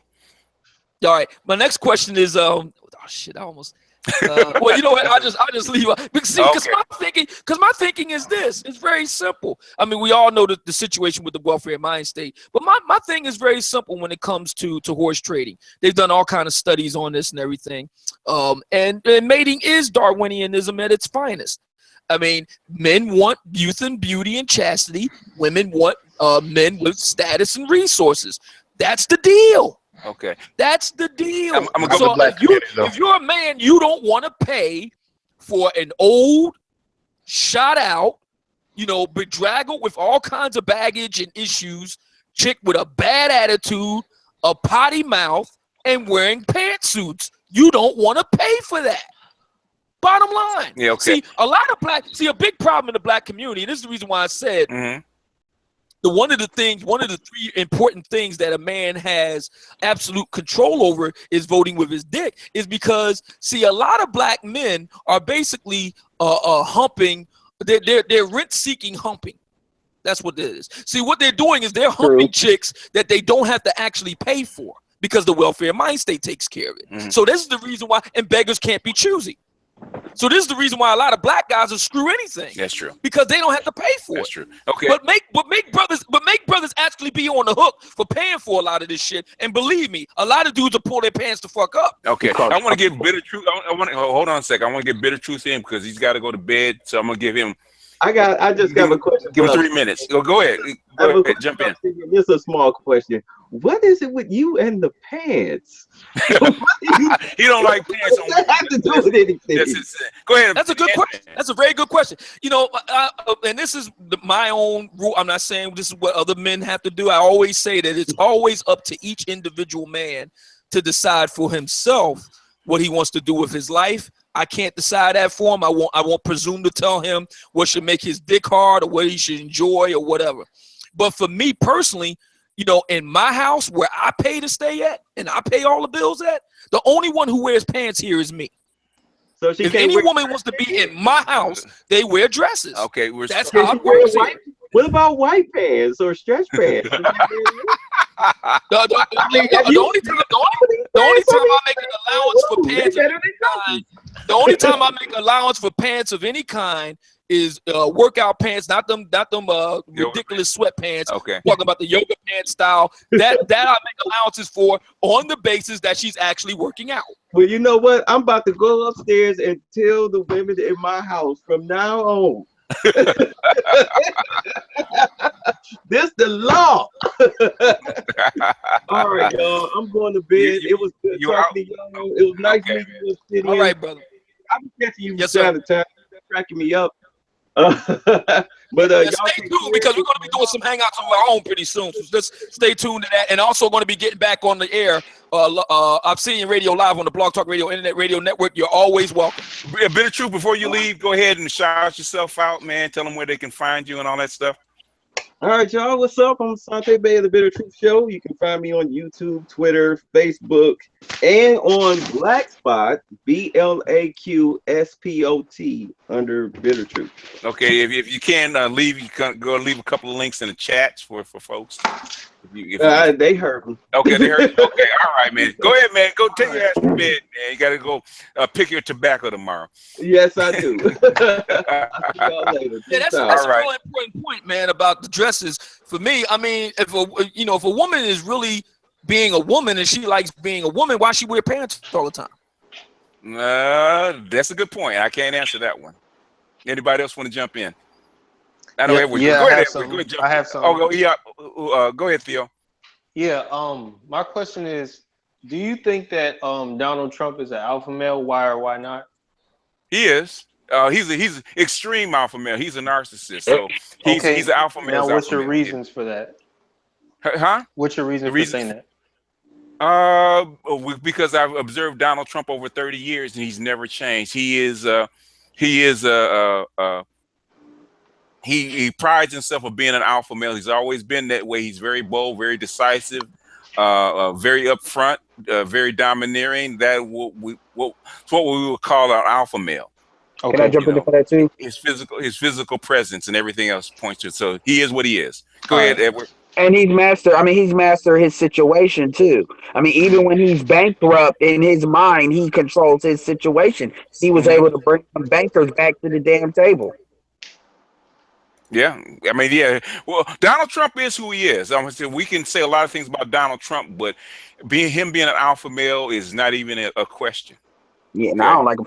And actually, something I want to piggyback off of that is here's the thing. Donald Trump, if you don't pull anything else about Donald Trump, it is about Donald Trump has agency. And that's what all black men, regardless of where we come from, regardless whether you believe in white supremacy or not, you need to have agency. That's the problem. How do you, and that's the problem with all frustrations with women has to do with agency. And that's where discipline comes into play. Because once you get in that child support bullshit, that takes away part of your agency, because that takes away a part of your income potential. That's what it comes down to at the end of the day.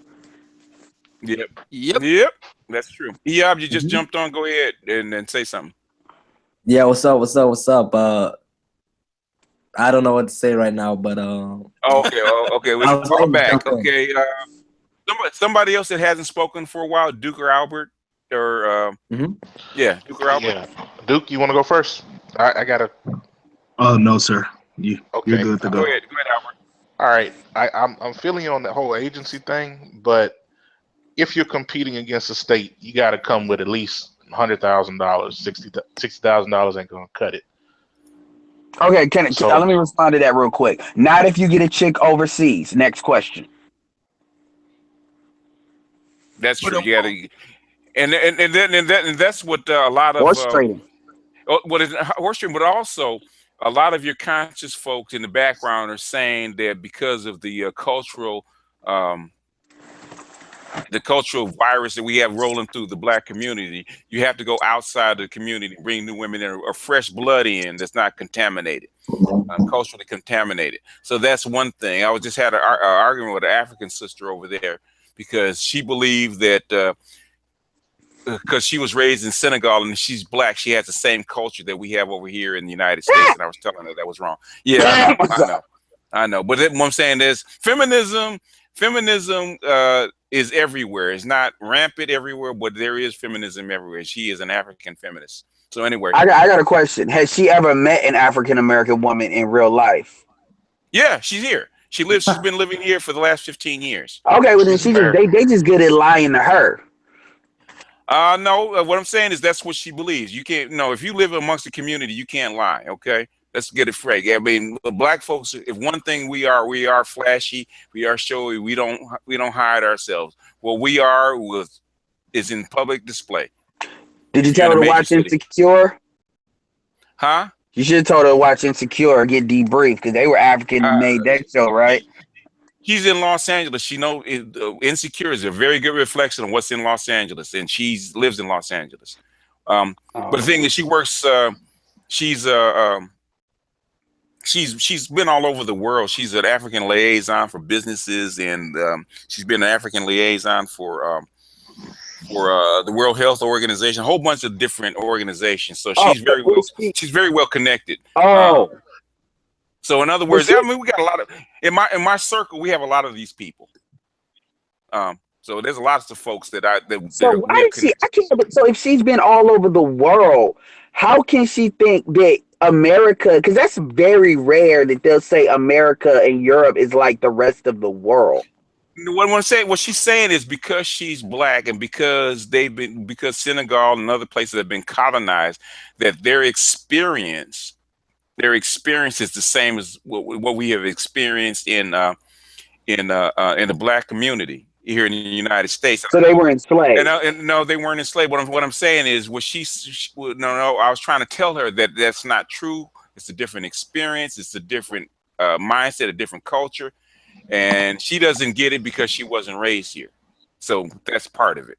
But what I'm saying, I was just saying that as an aside. Because somebody else. Oh, no. Yeah, you're right. Yeah, I'm just, Rosemary 2.0, basically.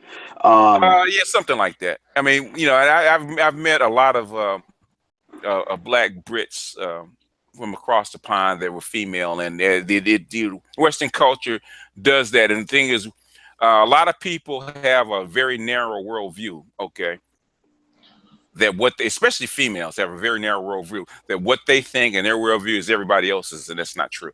Welfare mind state. Not even welfare. She doesn't have a welfare mind state because she wasn't raised here. So basically, she's even. No, we talking about Rosemarie. Rosemarie. Oh, yeah. Even Rosemarie. What I'm saying is the sister from Senegal. She wasn't raised here, so she doesn't have that. You know, she comes from very hardworking. You know, I don't think she's PhD level, but I think she's master's level, something like that. But what does she do here? She coordinates. She's the liaison between West African business people and industries and stuff like that. She coordinates products, a whole bunch of other stuff that she. West African industries and who else? Huh? No, what I'm talking about is not a country, not a particular company. What I'm saying is, if you have products and you have a farm or a large farm or a chicken manufacturing plant, stuff like that, that's over in, say, like Ghana or West Africa or Nigeria, even Senegal and other places like that. Yeah. She is a liaison between bankers and people that want your products over here here on the West Coast in the United States. She also travels to Washington, D.C., a whole bunch of other stuff that she does. She's like a coordinator. Right. So that's how. Huh? That's how Obsidian. That's how Sunny was basically. They have this kind of retarded. I get why it is. It's basically they don't know because they haven't put their hand on the stove. Especially with what she does, she probably deals. Like she comes from a very high end type of stock, so she's probably not knee deep. Just same thing like Sunny on the last Hangout, where at the end of the day, she thinks she knows a lot more than what she does, and you know it is what it is. It is what it is.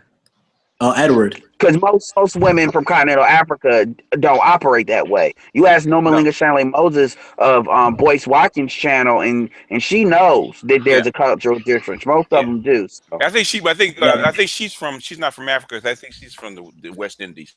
But go ahead. She's from Botswana. Huh?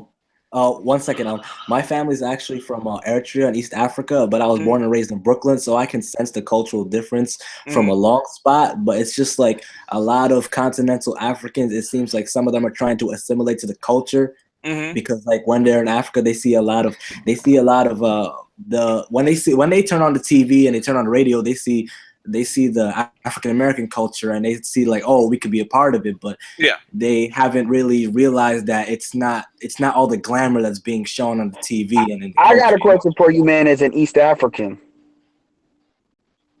Okay. By the way, Yodit Tewilde, you see her on Fox News and some other places.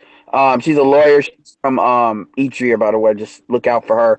But I've always gotten a sense that Ethiopians, they really don't have any kind of real camaraderie with African Americans.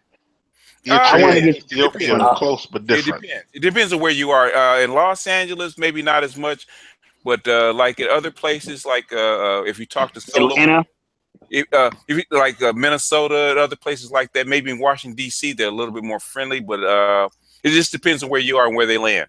Just like any place else. But let Iyab go ahead and answer that since he's been both places. Go ahead, Iyab. Well, being Eritrean, I'm actually from a country where Ethiopians actually committed a genocide on my people. We look similar, but it's just that Ethiopians are more American puppets, I'd say. I respect them a lot, being one of the main African powers, but the thing is, they're influenced mostly by Europeans and Americans, and they believe that they're the top people in Africa, basically. Nigeria, Ethiopia, I'd say. And Ethiopians or Eritreans?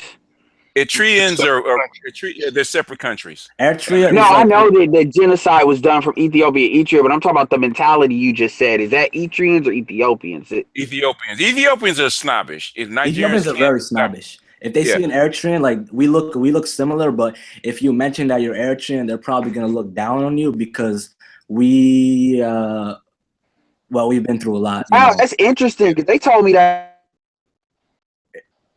Yeah, you borged out. You borged out. You got to repeat yourself. Maybe he's got a connection problem. Yeah, no problem. Go ahead and answer the question, Iya. What was the question again? He borged out when he was gonna say it, because you were mentioning that there's a cultural difference in that Ethiopians.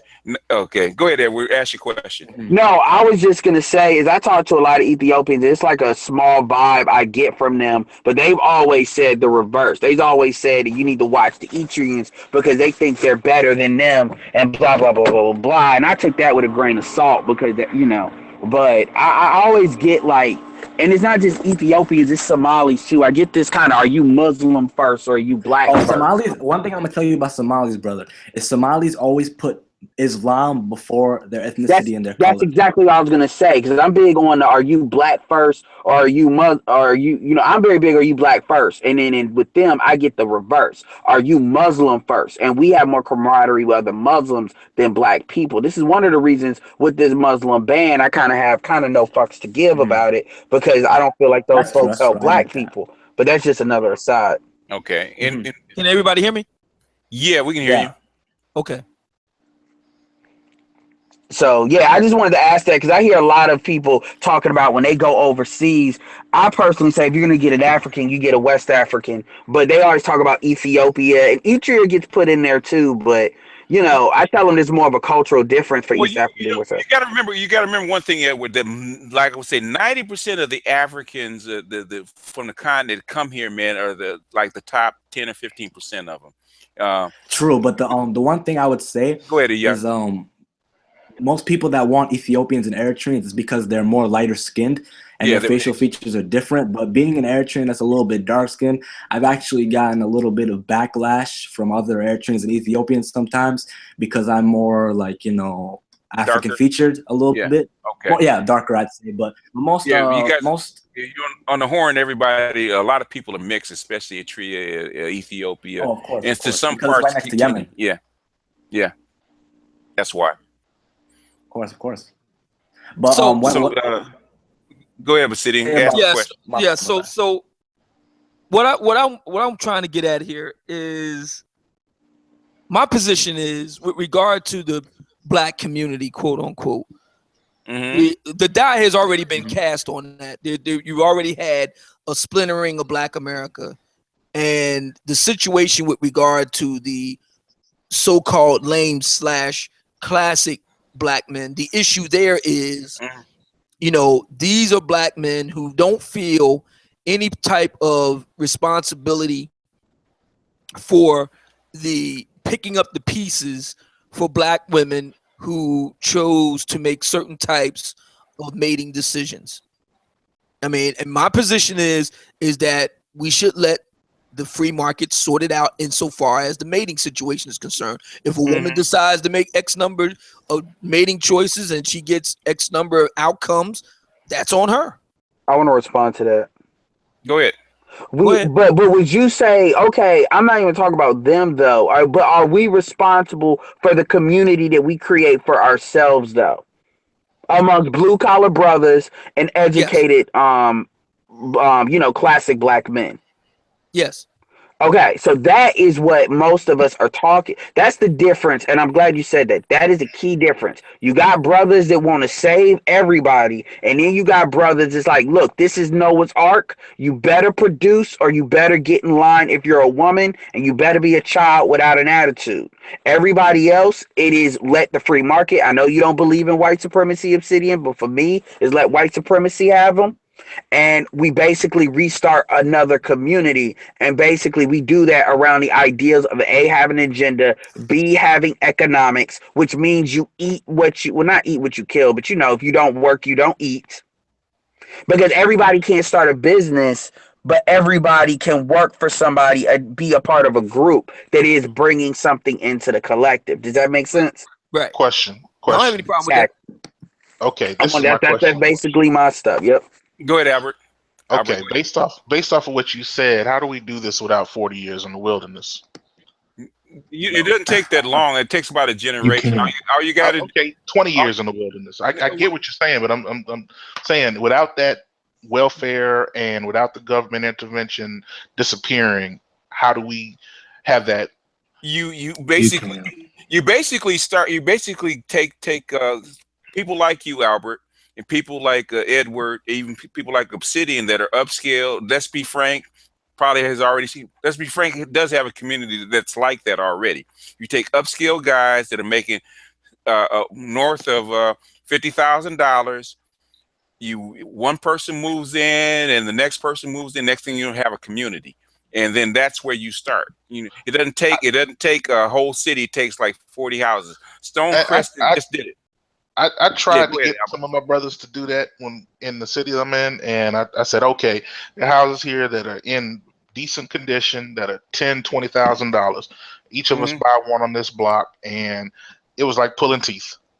Yeah, but that's what the internet's for. See, you trying to get people that are not qualified. Look, here's the thing. What I'm taught in sales is 90% of sales is the audience. Meaning the key is to find the right audience and to find the right people. So when you so let's take me and Obsidian for example. Obsidian does not believe in white supremacy. I vehemently do believe in white supremacy. So the question is, do I value his mentality when it comes to the free market? Because I know at the end of the day, it's going to lead to economics and the businesses that I want. Or do I not value that? See, this is the problem with all the other guys was talking about when they thought me and him were going back and forth as far as arguing Republican and Democrat in unity. We're just talking tactics at this point, so we can come out with a solution that will meet the standard. But he was saying his position, I was stating mine. But at the end of the day, we know where we want to go, and we're on the same page as far as where we want to go. And I don't even know him like that. That's just based on what he said. See, they didn't understand that because they have this,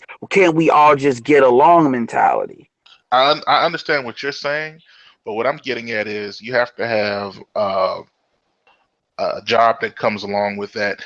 And just because we have a similar mindset and a similar ideas, if we don't have an industry that's supporting us or a group of industries that's supporting us, how do we cluster in the area and do you what have you're to about? The industry part is important. I'm not going to discount that. What I will say, though, is in the meantime, you have to start where you are. What is where you are? Like Obsidian said, that is Borged out. Go ahead. Repeat yourself. I think he dropped off. how to interface with the economy, typically with a job and everything. It's like kind of like learning how to go out there and fish for yourself versus kind of being given kind of a working on a boat with somebody else where you're just working for them.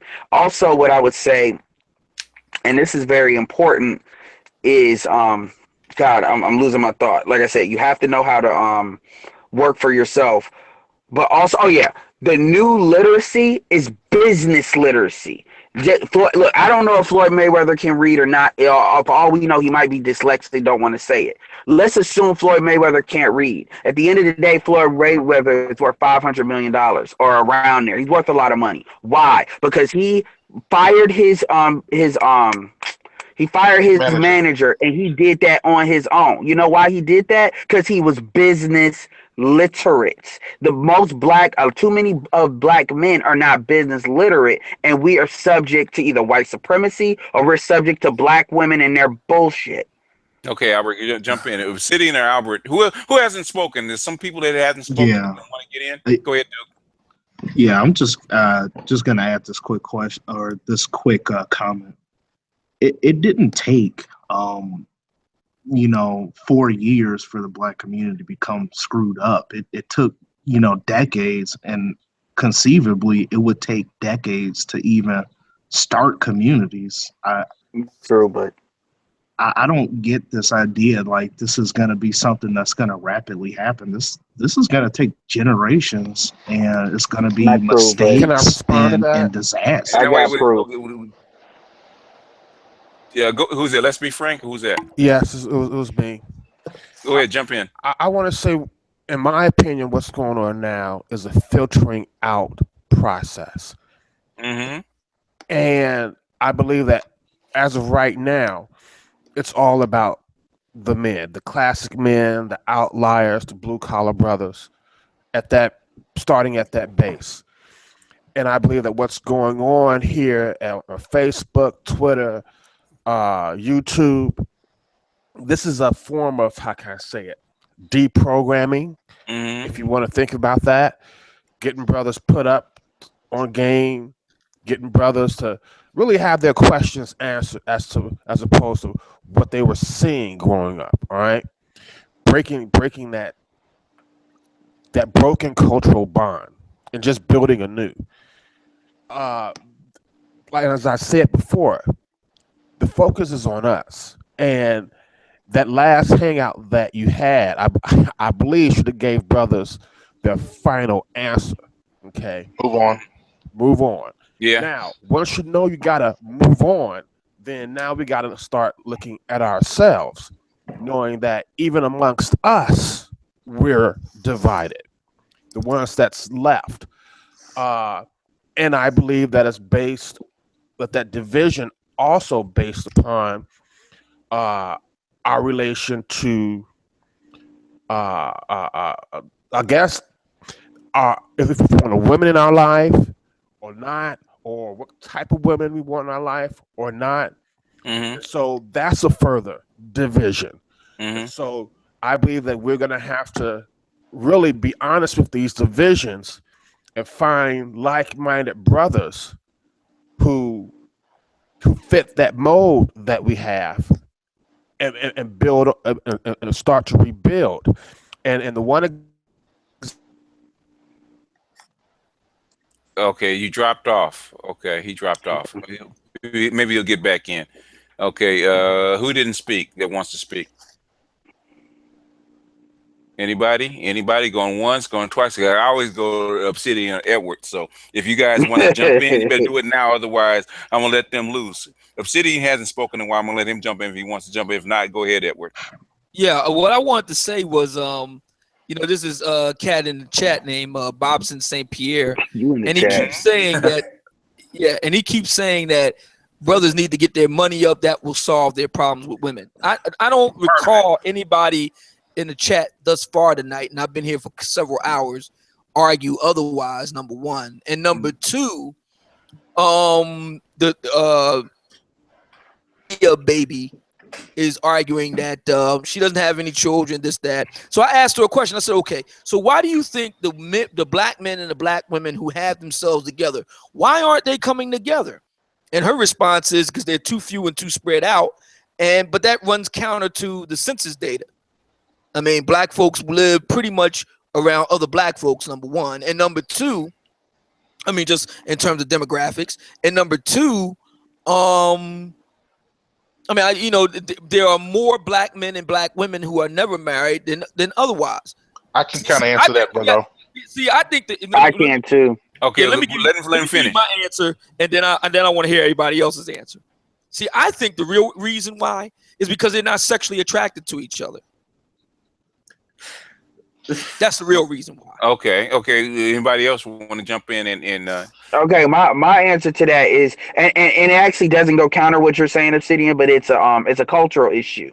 It's a cultural problem. Just because we are not as affected by the culture as everybody else, we're still a part of that collateral damages to a lower degree, and that's what you're talking about. Also, we're not taught this is also a part of the culture. We're not taught what we value in each other is completely like ass backwards. Yeah. And the last thing I'm going to put out there too is you only need 105,000 black adults to have their stuff together to really create change. And the reason why I say that is because if you break the black community is 42 million. You cut that in half of it's male, half of it's female, roughly. You cut that in half again, half of it under the age of 18, half of it over the age of 18. And then if you distill that down, so you have 10,500,000 black males. If you distill that down to 1%, because we know in white society, 1% controls basically the other 99% as far as what actually drives the agenda. Actually less than that if you really get technical. But my point is, if you get 105,000, they don't have to be like completely in sync. But so when we talk about that $50,000 or $60,000 mark, understand that that's the act, and we don't even need that number. I'm talking about if you're going to control the other 42 million. That's if we did think about controlling that whole group. Now, nobody's talking about that now. But my point is that gives you a real concrete idea as to what that will take. Now, because we're talking about maybe the top 30% of black people. And keep in mind, we're talking about black adults because the kids don't know shit. Then that number goes down. So I just want you all to keep that in mind when people are asking, like, oh, I can't believe that the stuff can be rapidly done. I live in North Carolina. I've seen whole towns get changed in 8 years. Yeah, it can be. They look completely different. Yeah, go ahead, Albert. Jump in. I was gonna say age and proximity. One of the things that'll get you in certain areas is if you're not the same age as me, I'm not interested in you. Or if you're not within 2 years of me, I'm not interested in you. And that comes from the females, at least the ones that I've been dealing with. They don't want to deal with guys that are 5 years older than them. So, you know, whereas when growing up, 5 to 10 year splits is what I saw all the time. And as you mentioned with your father and your mother, there was a good split on them. Other thing is proximity. If you're at an office and you're working all day, let's say 8 to 5 or 8 to 6 or 9, 7 to 5, you're not going to see too many people outside of that environment. And if you're in an environment that there's only like 20 people, you see what you have in your immediate circle. And if you don't pick one of them, you're going to chance encounters, and chance encounters mean once every now and again you might see something that you might want to bite. Yeah, environment. That's one of the rules of the game is your environment. Environment it plays a huge part in your mating availability, in your mating success. If you in a town where the availability is kind of thin, it's going to be rough. And you throwing how do you explain all the black events? Where they have, I've been to quite a few. How do you explain all these black events? See, I think what's going on is in black conscious circles and all the rest of it, we don't like talking about things like this, but I think it's important to point out. See, I think the real reason why, I'm not saying it's the reason, I'll put it this way. I say it's a factor that you see plummeting marital rates in black America, stuff like that, among black folks who really do kind of have their heads on straight, is because they're not sexually attracted to each other. Well, that's part of the part of it is that the plain truth is marriage is dying all over the Western society. It's not just it's just dying faster amongst African Americans. Yeah, that's what I care about. I don't care about everybody else. I'm talking about black folks who have their heads on straight. I'm suggesting that one reason why they're not getting together is because they're not sexually attracted to each other. That's the problem. Obsidian. You might care that some kind of contagious disease is going to affect the black community, but if it's affecting the whole city or the whole sector of the state, it matters. The thing is, black people do not exist in a bubble. What happens in the broader community is going to filter down to us first. And we have to understand the whole picture, not just our that sort of thinking leads to paralysis of analysis. No, it doesn't. You can't do anything about the world. The thing is, you have to be able to maneuver inside the environment, because what do you do? All right, in light of that, what do you do? In light of that, what do you do? As far as that is concerned, yes, you have to go outside the culture. If you want to get married, you want to have those kind of values. You have to get people from someplace else that haven't been infected.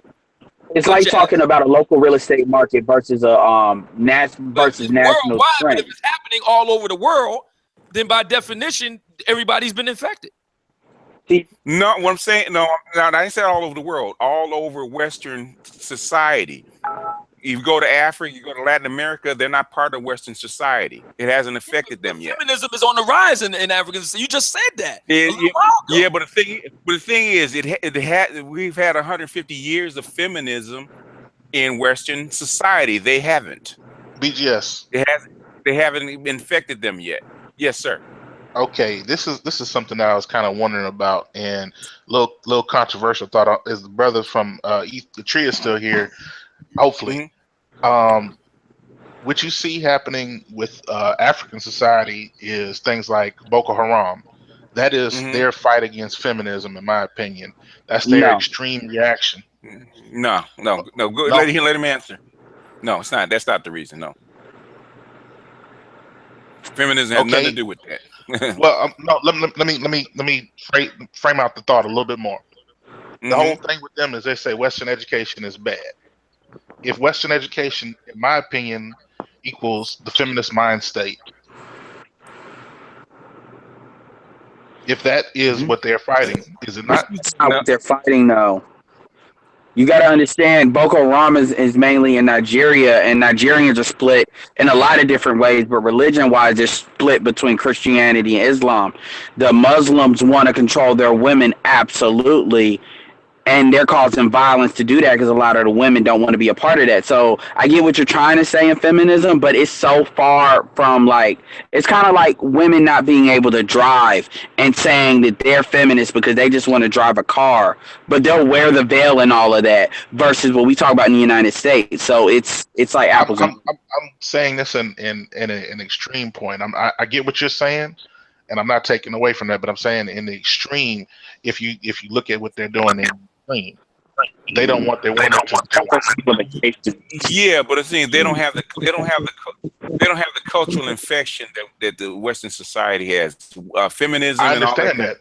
It doesn't work the same way in African countries. It doesn't exist the same way in African countries. It's very small, just like homosexuality is very tiny in the continent of Africa. Yeah, but if you look at in the continent of Africa, until recently, they were cutting those guys' heads off if they found them. They still are. It hadn't Black Gnostic. Listen, Black Gnostic. We're making this too complicated. No, what I'm saying is I'm responding to Miss Nakia Baby in the chat. Okay. She says she's a 30-something-year-old Black woman who no kids and all the rest of it, and women like her do exist. And I asked her a question. Let me ask you why it is that Black women like yourself are not getting with the brothers who have their minds on straight. I mean, when you really get down to the kernel of the classic or the lame brothers and all the rest of it, and all, really what it comes down to is sexual attractiveness. Nobody really wants to say openly. But my thing is that there are plenty of sisters out there that are great people, good human beings. They're not evil. They're not out to get me or anything like that. Many of them are smart. Many of them are, wonderful conversationalists. I just don't want to see them get naked. That's it. That's all it is. Okay. The thing is, when you talk about a complex society like the United States, it doesn't come down to just sexual attraction.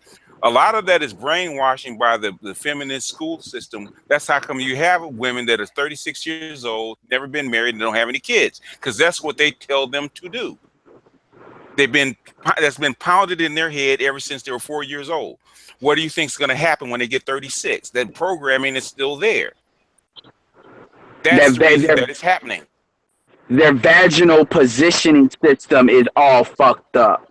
That's why because here's the thing, I might be getting a little bit too deep for me, but the thing is, a lot of what drive, first of all, is nature versus nurture. Women believe, what women say, they like what they like. They don't believe that there's any kind of, I won't say they don't believe, but typically women do not acknowledge that there's any kind of social conditioning that defines what they like. So for instance, one of the, I was listening to Tariq Nasheed's video, and one of the Black women was saying all light-skinned dudes are bitch made, which as a light-skinned dude, I took offense to that. But my point is, BGS, based on your age, you can look at the change between, I get what you're saying when you say the light-skinned dudes are always preferred, I guess, but it's now as it was back then because of the media promotion that promotes so much dark-skinned hyper-masculinity. So it's not like what it was in the 80s, where in the 80s it was like on fleek versus now it came down a couple of levels.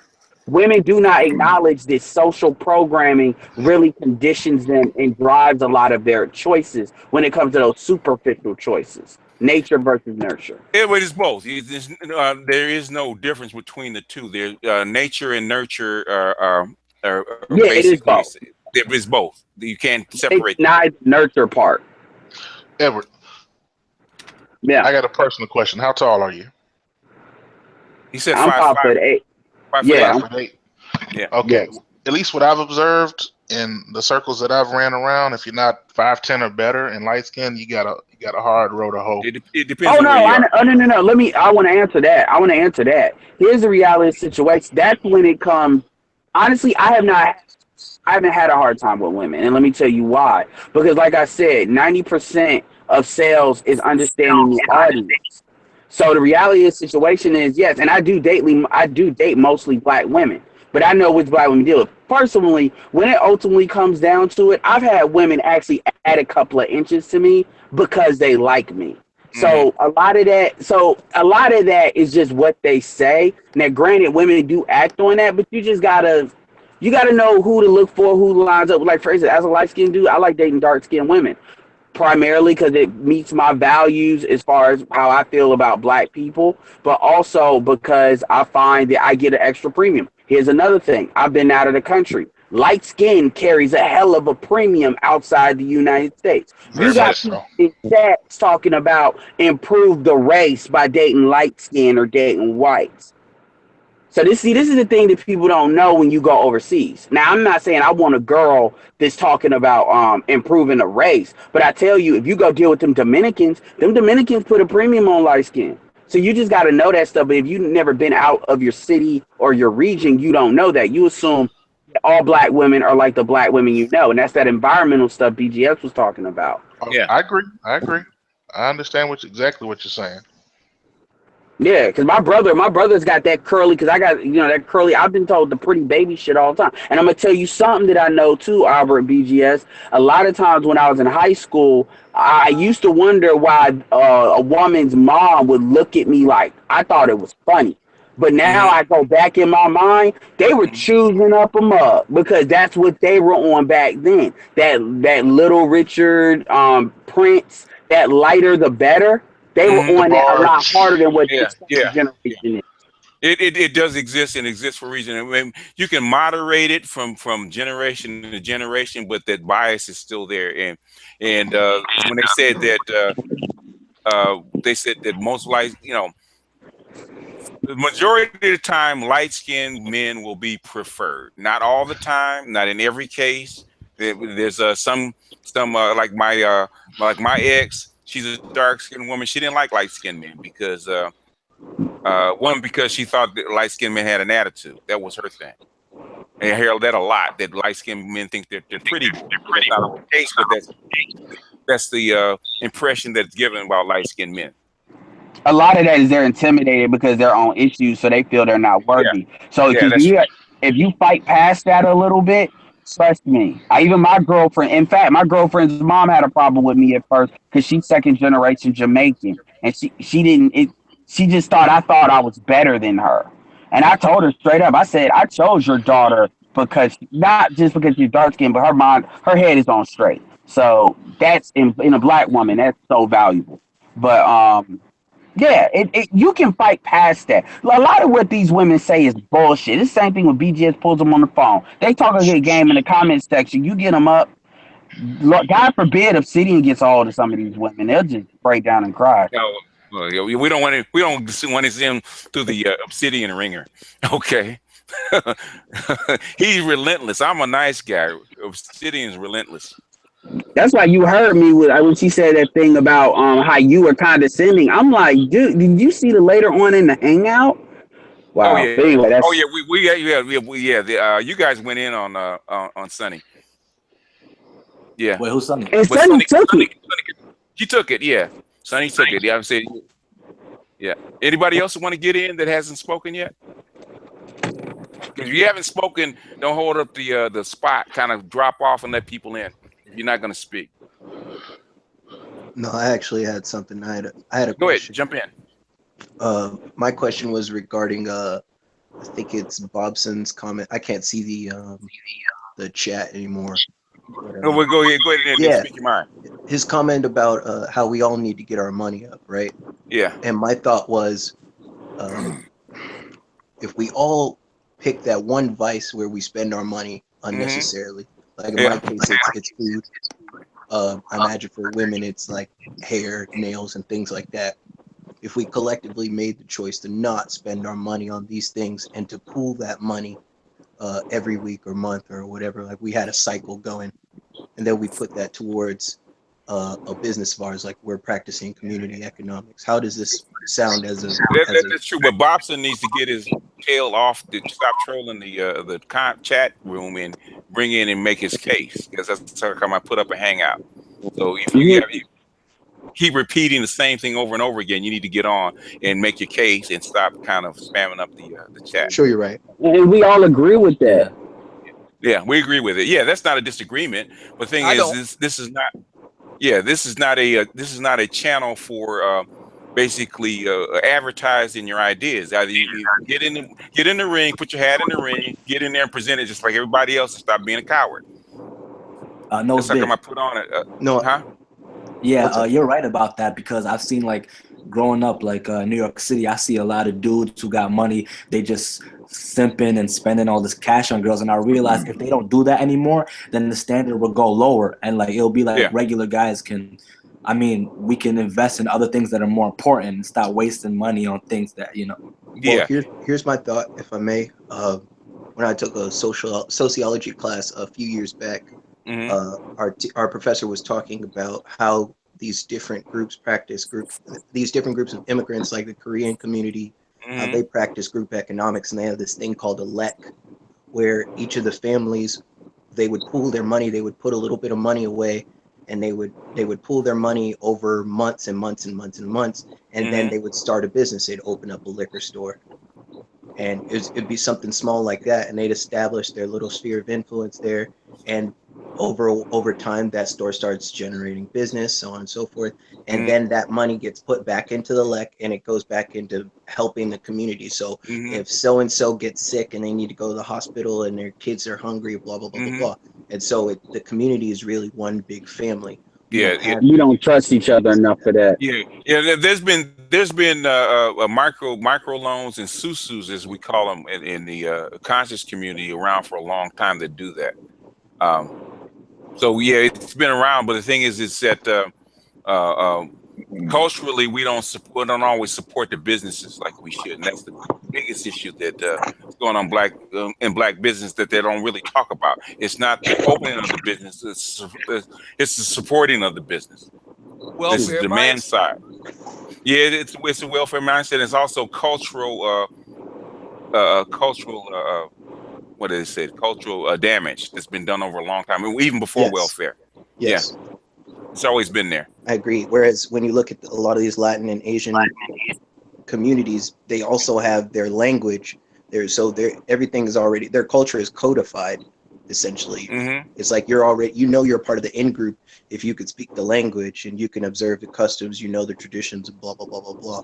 And we don't have any of that. The and that stuff solution is supposed is to be the individual. Black men on an individual level have to decide to make changes where they are individually, and once they do that, then they can link up with other like-minded individuals. That's the solution. Yeah, that's part of the solution. But the thing is, you also going to have to start reorganizing the cultural thing on a large scale, because if you do it on a small scale, the majority is going to drag you back down, and that's what Monahan was talking about. And Obsidian, this is one of the big things you're missing when you say that. You're missing another point. First of all, there's an awareness point, because here's the thing: what black people do to get real individual like that, what they end up doing is completely isolating themselves from the black community. They get like Sheriff Clark, and they start. This is where not understanding what white supremacy is can be detrimental, because if you don't believe in white supremacy, then you think that white people are helping you out when they offer you trinkets and stuff like that, when in reality they're draining you out to keep the whole collective down. Now my thing is, if you want to get individual, that's fine, but don't get individual and then run in. This is what you talk about with the feminists. When black women do this, when they think they can get away from black men, and there's this world with white men and dark-skinned black women, and that black men don't exist, and what happens? The community drags them back down, because in reality, they were never out of the community in the first place. It was just white people were giving them everything, and once they shut off that spigot, what happens? They fall back down. Same thing. You're missing that piece. So my thing is, you have to create a situation of awareness so people understand that this is an option, because you don't know what you don't know. And that's what Bitter Truth never got around to saying. A lot of the dudes in Detroit that we could have gotten to make change just did not know that option was out there until they were caught up with kids, child support, or stupid stuff like that. And then they were a part of the matrix, so to speak. That's something that hasn't been said across this whole hangout. So we're not saying you're wrong, but there's other parts you have to make that train work. It doesn't matter. I'm not even talking about saving the whole community. I'm just saving that 30% of adults. You still have to have that awareness. That's why those documentaries that Tariq Nasheed does, that Jason Black does, is very important, because what it does, it's like throwing a rock in the pond or a light at the beacon that puts that awareness to give men the tools and solutions. Because I didn't know who Dr. Clark Anderson was up until 2 years ago. Mm-hmm. Yeah. Those movies are entertainment. No, what I'm saying is that, but the thing is, they're entertainment, true. But the thing is, that's what gets these. That's what black folks want to see. Black folks want to see movies talking about the big bad white man. He's out to get you. Let me finish. All that. Obsidian, let me finish. Okay, go ahead. Let me finish, because when before he did them, we were talking about this, and we were hipping him to all these people that he should be associated with, that had this knowledge that's been passed down from the 70s, the 80s, and parts of the 90s that hadn't carried over into the millennial generation. And so he decided to interview all these people and bring that knowledge back, so that now that these names will be known, and they will go back and read the books that have the answers that have been forgotten. That's what Edward is saying. So they are important. Even though they're entertainment, they are important because they make you aware of these people, because you wouldn't hear about them any otherwise. Why do Jews keep doing stuff about the Holocaust if nothing's important? Why? Because they know they're going to get a Richard Spencer one day that's going to try to come for them. Mm-hmm. The biggest voices in opposition to Richard Spencer weren't Jews. My point is all these swastikas going up are not going up by accident. My point is history will repeat itself if there's a reason. Yeah, but just because a president does not just bring in his ideas in an administration, it also brings in the environment of the people that put him up there. So that would mean the blacks, the Latinos, the women who voted for him. Not all of them, but they had different motivations. The majority of his base are alt-right. I mean, the vast majority of his base. No, it's not. Yes, it is. No, yes, it is. Not. The vast majority of Latino men voted for him. 26% of Latino women voted for him. And they voted for white supremacy. White is better. 15% of black men voted for him. The vast multiracial. The vast majority of his constituency are alt-right. That's not true. Those are the ones that got into the Republican Party. That's not true. Yes, it is. Yes, it is. No, it's not. Wait a minute. Wait a minute. Hold on. No, are you saying? Yes, it is. Can I jump in here? Can I jump in? Yes, it is. I've been following. I've been following this guy. It's not true. So what is the majority? What is the percentage? What is the percentage of not? We are not victims. Hold on. Black men are not victims. Hold on, Obsidian, because you're crossing over into my territory right now. I've been following this guy. I've been following the president since 1990. The majority of white men who voted for Trump are not on the alt-right. We know how he got in. I told you why he was going to not on the alt-right. I told you why he was going to get in. I told you why he's going to be president. The majority of white men who voted for Trump are not on the alt-right. He tapped. The only reason he got in, he was allowed in, is because he had the alt-right behind him, and there's going to be a revolution. The majority of white men who voted for Donald Trump are not on the alt-right. Oh my gosh. All this yelling screaming. I just have one question. One question for Obsidian. Please. Obsidian, how do you define alt-right? I define alt-right the way Richard Spencer defines alt-right. No, how do you define alt-right? No, the way he defines it. I don't know how he defines it. That's why I'm asking you. No, the way he defines it is the alt-right. And the majority of white men in this country don't agree with him. Okay, let's start. Okay, can I get in real quick, please? It's a quick question. What percentage of non-white people voted for Donald Trump? 33% of Latino men voted for him. Let's add them all up. Yeah. Hang on. 26% of Latinas voted for him, and 15% no. We're talking about in aggregate. So that's 60 million people. What is the percentage? You have 100% of voters. We know that the majority of people in the country are white. Okay. No, you're not answering my key.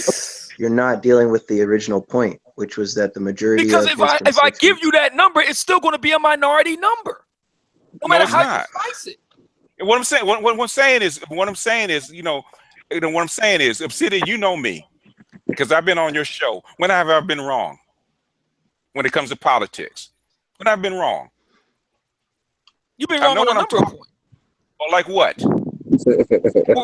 We're talking one right now. You're saying the majority of white men who voted for Trump are on the alt-right. That's just I'm not even answering that question yet. Accurate.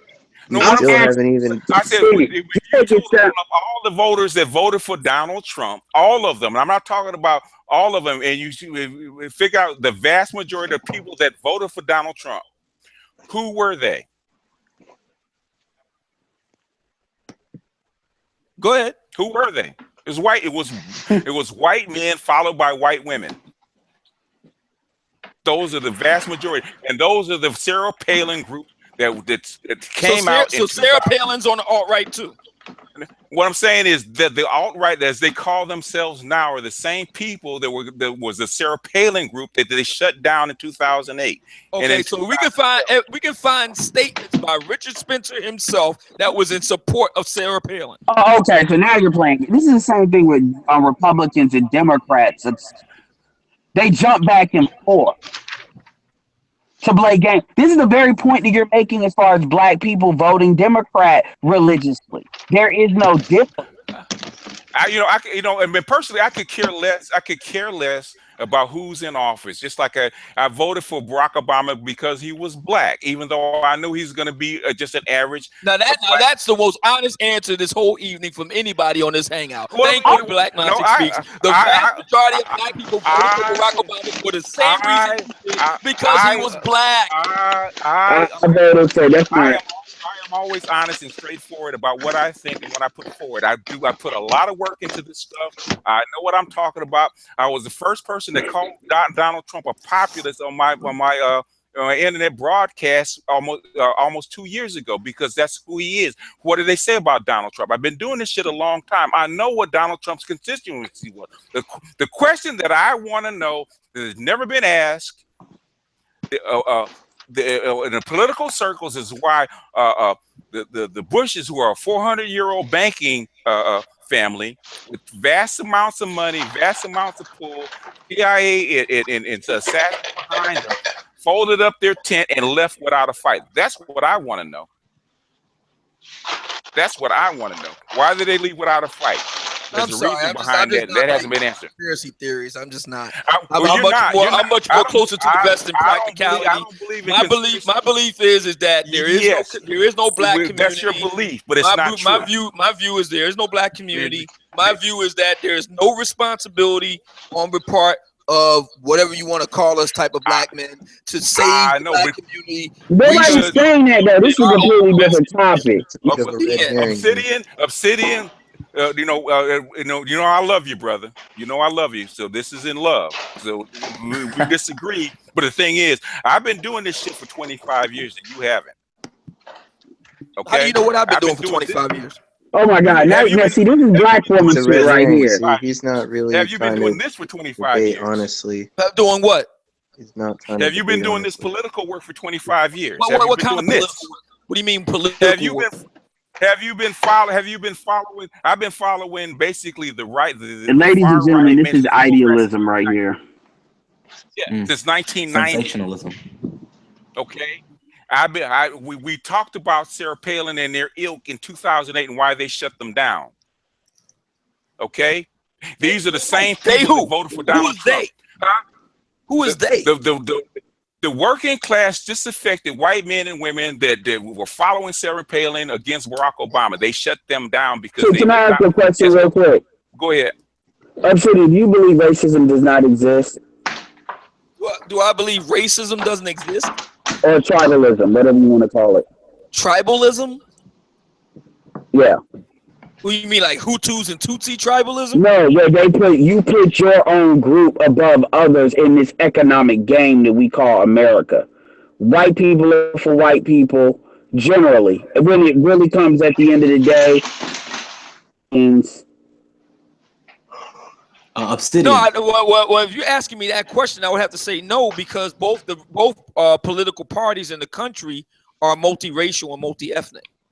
Okay, you know what? Hold on for a second, you guys, because I don't like, what I'm saying is, since I've been doing this stuff for 25 years, and this is what our think tank does on the outside world, and we do this on a global geopolitical scale for a very long time. The reason I knew that Donald Trump would win once the Bushes dropped out is because Hillary Clinton lost for the very same reason I said she lost. Okay, she was killed by the military intelligence that actually revealed all those goddamn emails and was not going to let her get elected. That's not conspiracy, because it happened. It happened. Okay, I mean, I think she ran a piss poor campaign, but deplorable statement had nothing to do with it. Huh? Excuse me?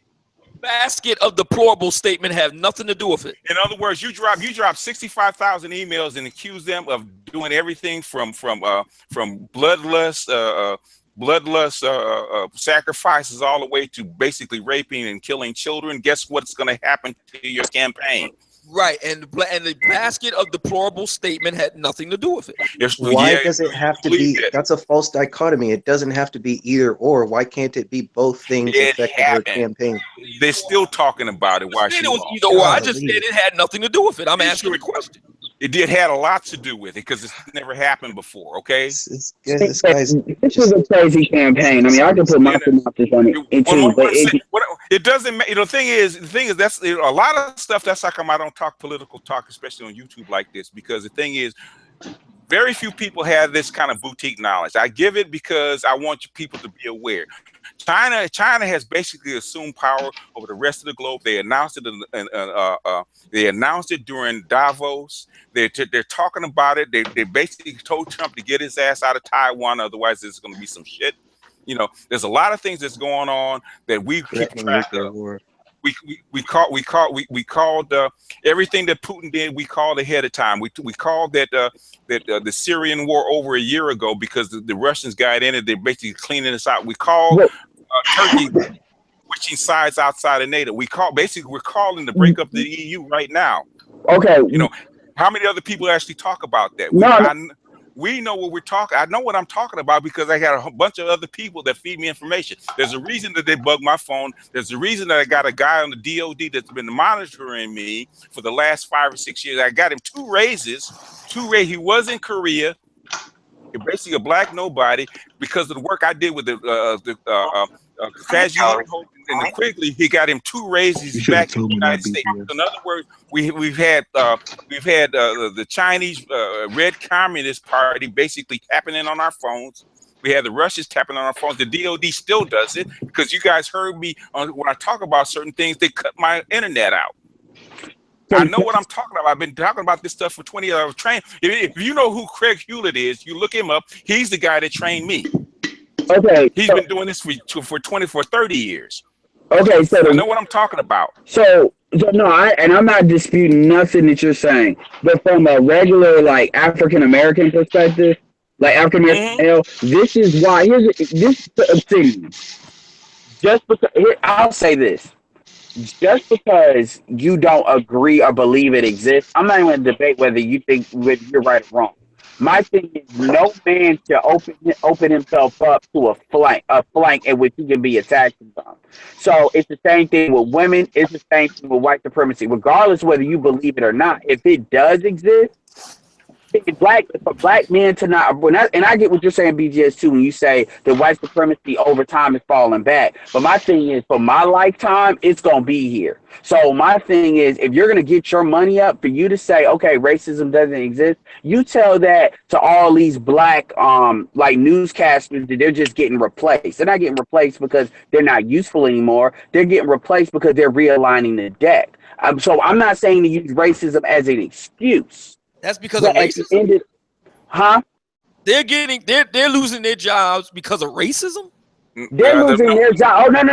Let me. I'm gonna answer that. They're losing their jobs because they hedge their bets. That if they acted like, oh, there is no group dichotomy here. It doesn't matter that I'm black. It just matters if I work hard and do what I'm supposed to do. And what they do is they open themselves up by basically putting their entire economic position in the hands of people that don't give a fuck about them. This is what happens all the time when it comes to celebrities as well as newscasters. So they can go in the free market, just like Megyn Kelly. Megyn Kelly ain't no longer at Fox either. Is that because of racism, or is that sexism or something? I mean, where do you go with this type of stuff? Okay, but let's be clear here. A white woman, hold on. Let's facts. A white woman carries a lot more weight in a white country than a black woman.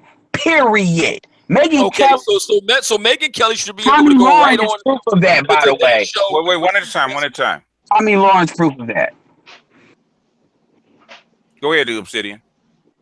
Yeah, so therefore, Megyn Kelly should just waltz right into ABC and get a top-notch anchor job, right? It's a job, yeah. She would have got it if they wouldn't have offered her first, because she's gonna replace Katie Couric. Look, I'm not saying that it's just because she's white. But let's be clear here.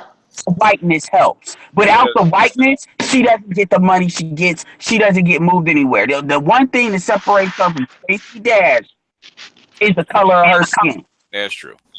Well, that's facts that are already in evidence. Here's the thing. If you believe that no matter what you do, you can never get ahead because you're black, then to me, there's no point. There's no point in continuing with the start anymore. Whoa. You know how I run my hangouts, right? Sorry. Okay, let him finish. If you believe that racism is the single biggest problem you face in American society and damn near the third decade of the 21st century as a black person, if that's what you believe, then there's really nothing else to be said after that. Okay, there's no point in voting. There's no point in trying to make a nice life for yourself. I want to respond. Let him respond, Obsidian. Go ahead, Edward. When I talk to racism, the way I look at racism, imagine if you're in a blizzard, and let's say you control the speed in which the wind moves against you. Let's be clear here. Black people have probably the biggest. That fan is turned on to like high max. White people have it turned on to low. So as a black man, if I achieve the same thing as a white man, the reality is I'm probably 3 to 4 times better than the average white man. So you agree with me that racism is the single biggest problem facing black people today in the 21st century? Yes, it is. So if that's true, then nothing has changed in the last century, and there's no point in continuing to do anything. Okay, I got something. That's non sequitur, man. That's non sequitur. Whoa! I'm gonna mute everybody. Hold on a second. Yes, it has been. It's been modified. It has changed. It's not as bad as it used to be, but it's still legacy is still there. Who's that wanted to get in other than network? Obsidian. Go ahead. Go ahead. Yes. If you're the thing about what I said, I mean what they're saying about white supremacy, you have to acknowledge the fact that the drugs and the guns that came into the community through the 80s, they didn't just magically pop up there, you know, like neighborhoods like I'd say maybe like in Los Angeles and New York and in the cities, the guns from Russia and the cocaine from Colombia didn't just pop up there. It had to be placed in. You know what I'm saying? Yeah, that's true. And it's also true that the black people had to go and sell the drugs and take the drugs. They didn't have to do that. What I'm saying, what I'm saying is you want simple answers. There's no such thing as simple answers. I know what happened because I'm in LA and I know what happened at the time. But I'm in Philly. I was in the Badlands. You can look it up online what the Badlands is here in Philadelphia. I was there in the 80s. One of my buddies, one of my childhood friends, Spanish Ed, 19 years old, had his own house, a Lincoln Continental, a Porsche 911, 2 Kawasaki Ninjas, and a basement full of DJ equipment. To go into drug dealing with him, and I watched him count over $250,000 on his table, and I turned it down. I've been approached many times to go into the drug game, and I said, no, you have to have courage. You have to have intestinal fortitude and character. But where did you get that character from? The thing is, with people that don't have it, and which was a whole lot of people, it doesn't take that many to bring a community down. Where'd you get that? Don't take that many. From there? No, his grandfather and his father were Marines, so he has a very strong My dad was in moral for 30 years too. Hoorah! Yeah. This So is that's the whole thing. That's where he gets it from. Everybody doesn't have that. The problem while I'm on that point, and this goes round robin back to the issue that we've been debating over the past few months. Yes, sir. This Educated Lane Classic Man piece is that, and I talked about this recently in my on a podcast in response to one of my lady listeners. I read a letter on the air. I said the main things that's important in a man, first and foremost, ain't his height or his dick size or how much muscles he got, is whether he's industrious, he's honest, he's willing to commit, and has a moral code. That's true. I mean, and then for the vast black women look for the least in black men. Yeah, not because the most, the least. Because they have a fucked up culture. It have had a fucked up culture for a very long time. That's why, and that's exactly what Monahan, a whole bunch of other people, going all the way back to the Philadelphia Negro with W. Du Bois said exactly the same thing. Yeah. The culture screwed up. It's never got fixed. They attempted to fix it starting with 1945 with Eisenhower in the Army, and through Eisenhower's administration in the 50s on to Kennedy in 65. But what stopped it is, and I heard more than a few historians say the same thing, what stopped it stopped the momentum was Watts Riot in 1965, because Johnson lost his Southern Dixiecrats. He lost his Southern supporters of his Democrats, and he couldn't get a whole lot through. And the only reason we got even the crumbs of what was supposed to be is because they assassinated Martin Luther King in 68. We only got crumbs of what they were supposed to give us to fix the family. Go ahead. And by the way, if you don't, and I'm not talking about you, I'm talking about for any black person that does not believe in white supremacy. If you don't believe in white supremacy, what's the point of working with other black people? Why does it not go with what the white guys have? Because they already have it. Yeah. What about working with people of like mind, no matter what their color is? So, but here's the thing, but you will never build anything that way, because here's the thing. Okay, no. Hold on. I really want to answer that question. If I'm a white, that's exactly what they do. They mine the best of us and they bring us into their collective, draining what we have. Yeah, that's only since 1945. Assimilation. That's only since 1945. Before that, they didn't. But since 1945. Well, you know what I mean. Okay, so I'm talking about after the civil rights movement. So that's even going back further. So my thing. Go ahead. No, I was going to say that's what your gentrification is, and that's how come Jason Black is producing it, because we were going back and forth with that discussion 2 years ago. And nobody saw it. Thinks that way, but you Obsidian Indians don't think that way. No, there's a lot of people that think that way. Obsidian's what not. What I'm saying is, Indians don't think that way. Chinese don't think that way. A lot of white people in the know. Can I jump in Well, hold on a second. Let me finish. Go ahead. Go ahead. Finish, Edward. No, what I was saying is they don't think that way. That's one of our problems. Everybody's playing this. In fact, that's what classic men's problem is. And that's going to be another division. You got black people thinking, oh, there's no racism. So that's why they go in the suburbs and don't work with other black people. Because there's racism. I'm in the white community where we all work hard. We all do this. Well, the thing is, hold on, Obsidian. Wait, Duke wants to get in. Go ahead, Duke. Yeah, I'm just saying, like, when you talk about Indians or all these other ethnic groups, they've had 5,000 or 6,000 years to create cultures where they have hierarchies and stuff. That stuff is ancient. Black people really have not had that for their extent in the United States of America. Wait, Duke first. Let Duke finish, and then Obsidian. I actually had a point. Oh, okay. Go ahead, bro. Jump in. No, that was it for me. Okay. Go ahead, bro. Jump in. I'm piggybacking off of Duke's point about how a lot of these cultures, they've had plenty of time isolated away from other cultures to develop their I guess their social what's the word I'm looking for? Their cultural. I guess their culture and just what works for them as a society, right? Yeah. But I think a big part of this, because not Obsidian, the other fella, Edward. He keeps saying this group doesn't think like this or that group doesn't think like that. A big thing to consider also is language. I keep bringing it back to language. I got an answer to that because hold on. Yeah. This is the reason I'm bringing this up. Is because the language is what informs our thinking. It's the way, like our entire world, the way we structure the world in our mind is shaped by the language that we use. So since we've inherited the English language, that's what we have. That's our framework. So in that sense, we're a lot closer to white culture than anybody is really willing to admit. This, like, whatever you want to say about racism, okay, you're dark or you're light skinned, this, that, and the third, we're still products of a Western society. And if you're like, I'm like Obsidian, where I have military family, military background. So in that sense, I do believe more in the meritocracy standpoint of, you look at people on the merit of their character and how they carry themselves, the things that they do and what they contribute to the group as a whole, to society as a whole, not simply if they look like you.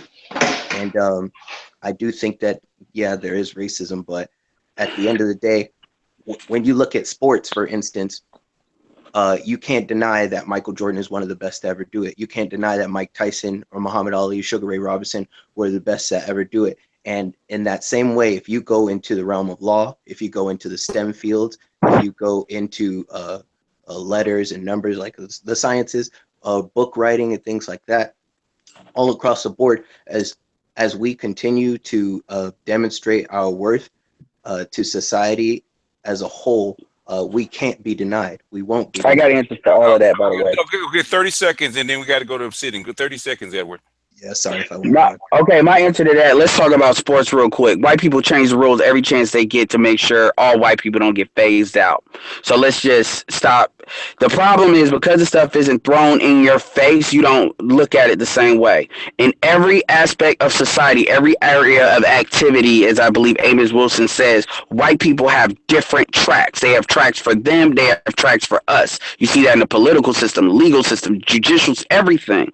The problem is, it's not thrown in your face. Like Jason Black says, black people are waiting for the cattle cars to come. You got to look beyond that. Okay, Obsidian. Before Obsidian, people that have been on the line a long time, haven't said anything, can you guys cycle out so we can get other people in? If they'll be okay. Go ahead, Obsidian. Yeah. Wow. I hope you took notes. I know it's a lot. So if you don't believe that racism is the #1 problem facing black people today, that means you don't want to work with black people anymore. You don't want to live around black people. Do I understand that right? No, that's not true. That's not what he's saying. Answer, Edward. Go ahead and answer. What I'm saying is, then you start to look for different things. You said, so you all want to talk about this meritocracy. Here's the thing. If I say I'm light skinned, let's say I wasn't from the United States, let's say I was from the Dominican Republic, and I start saying I'm from the DR.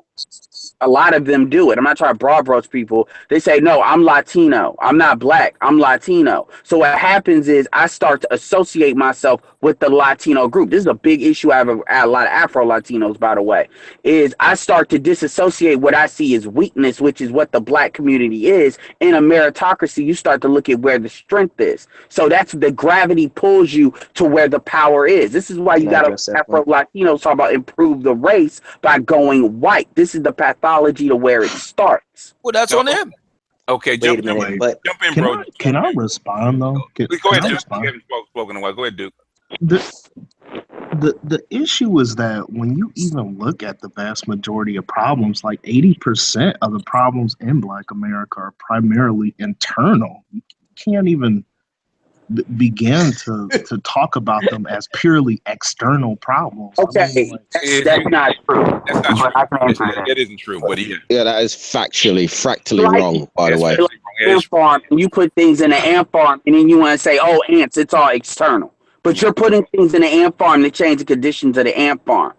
Yeah, that's I think I believe I heard one woman make a brilliant point about a crab in a barrel, right? A crab in a bucket.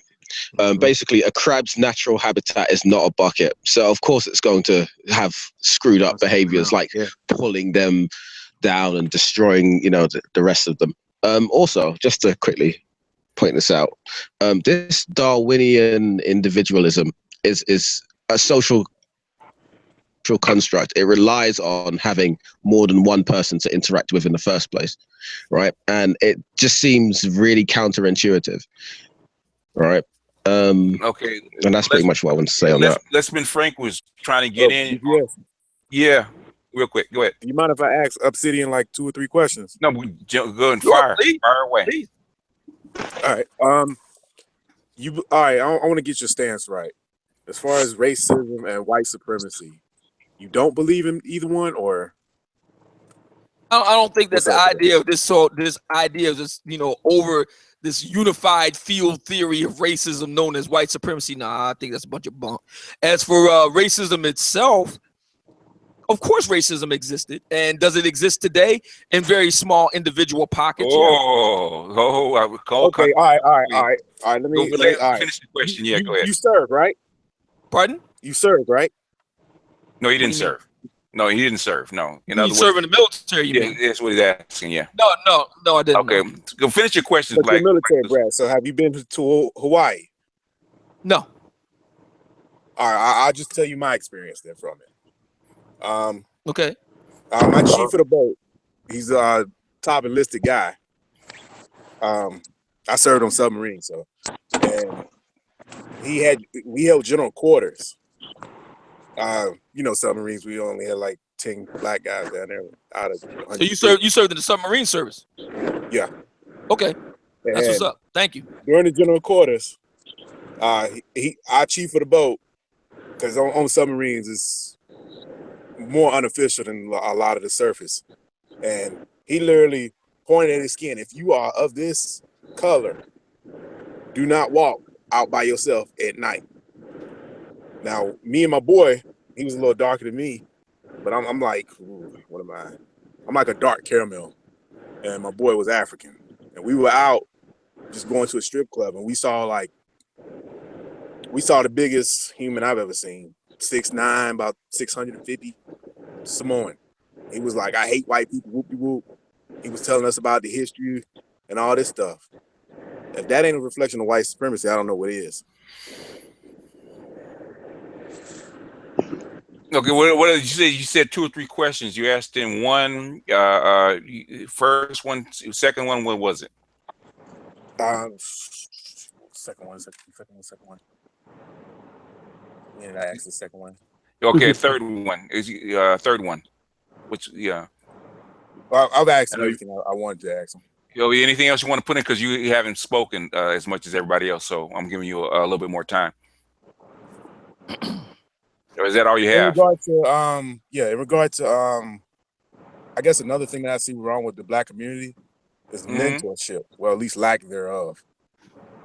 Why? I mean, it's a multitude of things, whether it be. I mean, why is it the responsibility of black men who did the right things with their life to go and mentor the thug spawn? No, not mentorship in that way. I mean, like mentorship. Let me see. Let me clarify. No. It's not. I believe my stance is just like yours in regard to the black community itself as a whole cannot be saved. But in regard to like from an individual standpoint, you can teach your daughters and sons, nephews and nieces in regard to how they should be raised, because it's good to be hustling for your money, but if you getting all this money and don't have the traits to have the knowledge to keep it and invest it properly, you're just gonna lose it. That's the job of parents. A lot of people, right? But a lot of people don't know how to be parents. That goes back to the mentorship, the lack thereof in our community. Let me respond to Dig Thug. No, I'm not going to help some other person's child. It's not my responsibility. Go ahead, Black Zeus. You already do, though. You already. One at a time, Adam. He's at sure, Black Zeus. Go ahead and then Black Zeus. Go ahead and then Adam. What do you repeat your question, Obsidian? No. I was just simply saying that I was responding to somebody in the chat Oh, okay. Big Thug, who said, "Damn, dude, you're not going to help a child." And my response to that is, "No, it's not my job to do that." Oh, okay, go ahead, Adam. If I want to help a child, it'll be my child. Go ahead. Okay. Well, in my opinion, you kind of already do that. You already do provide a mentoring service because you say, or at least espouse what you believe is right. I'm pretty certain the children of these people will be listening to your show at some point in time. And at the end of the day, since you come from a liberal society and you espouse a lot of liberalism anyway, you have idealist principles. And one of these idealist principles is that the weak should die off and the strong should take over, right? Yeah, that is stating socialism at its best. Yeah. Yeah. But So what I say is that let the free market sort things out. Let people sort out their own associations and address their own problems. That's what I say. Yeah, it's never going to happen, but yeah, it is what it is. Go ahead. No, Can I just jump in? Somebody else got this. Let Adam speak because he hasn't finished yet. Go ahead, Adam. Sorry. Then this is just idealism, your version of it. It's a utopian idea because at the end of the day, you're reaching for a utopian ideal, which is some sort of Darwinian model from the sounds of it. I don't know why. I'm not utopian at all. It is Ayn Rand, ultra collected. What is it? Individualist. Objectivist. Objectivism. Yeah, exactly. I'm not an objectivist. I know, but I'm saying you're espousing. I'm not an objectivist. I know you're not an objectivist, but I'm saying what you're talking about are objectivist principles. Yes. I'm just talking about the free market to take care of it. To decide for themselves what the what kind of That's objectivism. That's utopian. Yes, Ayn Rand utopianism. That is John Galt at its finest. But go ahead, Adam. Finish. And that's the thing. It's utopianism, utopian, and it seems like you're unwilling to even admit that. Because at the end of the day, these principles. That's because I'm not. Well, you don't think so, but the thing is, you might not. You don't think so. There's a number of things with Ayn Rand that I deeply disagree with. That doesn't matter. It doesn't matter. At the end of the day, there are principles that you do agree with, not consciously, but at the end of the day, they are in sync. They're so correlated that I'm almost thinking she's the correlation is not causation. We didn't say that. I just said that. It's in sync. Yeah, completely. It's almost in complete sync. It's like the fusion that we can create in a lab, and the fusion that I know you want to do the post hoc ergo propter hoc type of deal on me, but it doesn't work. Dude, no, I don't have to do any sort of juju. Let him finish, and then who's after that? Sorry, I'll be quick. Yeah, I know, but at the end of the day, I don't have to do any voodoo or anything like that. I could just look at your thoughts, and I'm a foreigner, and I can see. I can even see it. All right. Oh, there's a lady here. All right. Yeah, but she's gonna have to turn off her feed. Yeah, somebody's gonna have to turn off her YouTube feed. Oh, she finally came into. And I want to have a closing thought real quick. She's gonna have to turn off her YouTube feed. I'm gonna have to mute her. Okay, she finally figured out how to get in, but turn off your YouTube feed, Miss. What's your? I don't know what it is. It's Nakia Baby, I think. Okay, Nakia Baby. Turn off your YouTube feed. And I want to have a closing thought real quick. Okay, Duke's next. Go ahead, Duke. And then we're gonna get Miss Nakia Baby because she hasn't been trying to get in for hours. Go ahead, Duke. Okay. Yeah, this whole thing about social Darwinism, it's not about this like sexy ideology about let's have this ideal conservative utopia. What it is it's a realistic acceptance that some people probably, if they were not supported in certain ways, they would not be able to make it out in the real world by themselves. I mean, and that's just point blank. It has nothing to do with this idealistic concept that let's just cut people off because that's the cool thing to do. It's a reality that if a lot of Black women were cut off from government assistance, they would probably fall ass flat. I mean, it's just the truth. That's true, but you got 100 million people that depend on government assistance. Who do you cut off? Including yourself. You are not free from the system, mate. You are part of it. You are dependent on other people. I don't know why you guys even do this, because at the end of the day, without someone providing you electricity, water, food, from a supermarket, whatever, you guys will wait. We're not. Oh my God. No scrums. No scrum. Hey. Let him finish it. Let him finish this stuff. Finish your thought, Duke. And then the Kia baby. I'm just saying, like, we all pay into electricity. We all pay into water. That's what we collectively agree to as citizens of the United States to pay. That's completely different than being federally compensated from the government for something that you did not work for. How did you go to a private school? No, I went to a public one. You federally in state and city you paid for it. That's social. And my parents paid pretty good property tax, and it doesn't matter. A whole lot of people did. And it's not just property taxes. A whole lot of people paid for your education. That's socialism, but that is collectivism at its best. Okay, a Kia baby, please come in. The Kia baby. You've been trying to get in. You want to get in. You're here. You got the floor. If you're on your phone, you have to press the mic button so you can talk, because it looks like her mic is muted. I didn't mute her. I'll unmute her. No, I'm on my phone too, and I had to unmute my phone to talk. Okay. She's on her phone. Right. Go ahead. You wanted to say something while she's waiting to. Yeah, I did. We know you did, but I'm trying to give somebody else a chance to talk. Anybody else that's on? Honestly, because we got who do we have? Heathens hasn't spoke. Let's be frank. Do you want to get in? Let's be frank. Yeah. I can see Obsidian's point. My dad was also a Marine. He served in Vietnam, and I understand what he's saying, because when my dad came back from Vietnam, I guess it did something to him where whatever shackles, I guess, or whatever limitations, I guess, the average Black American who might have had, I can't do this, the man won't let me do this or that.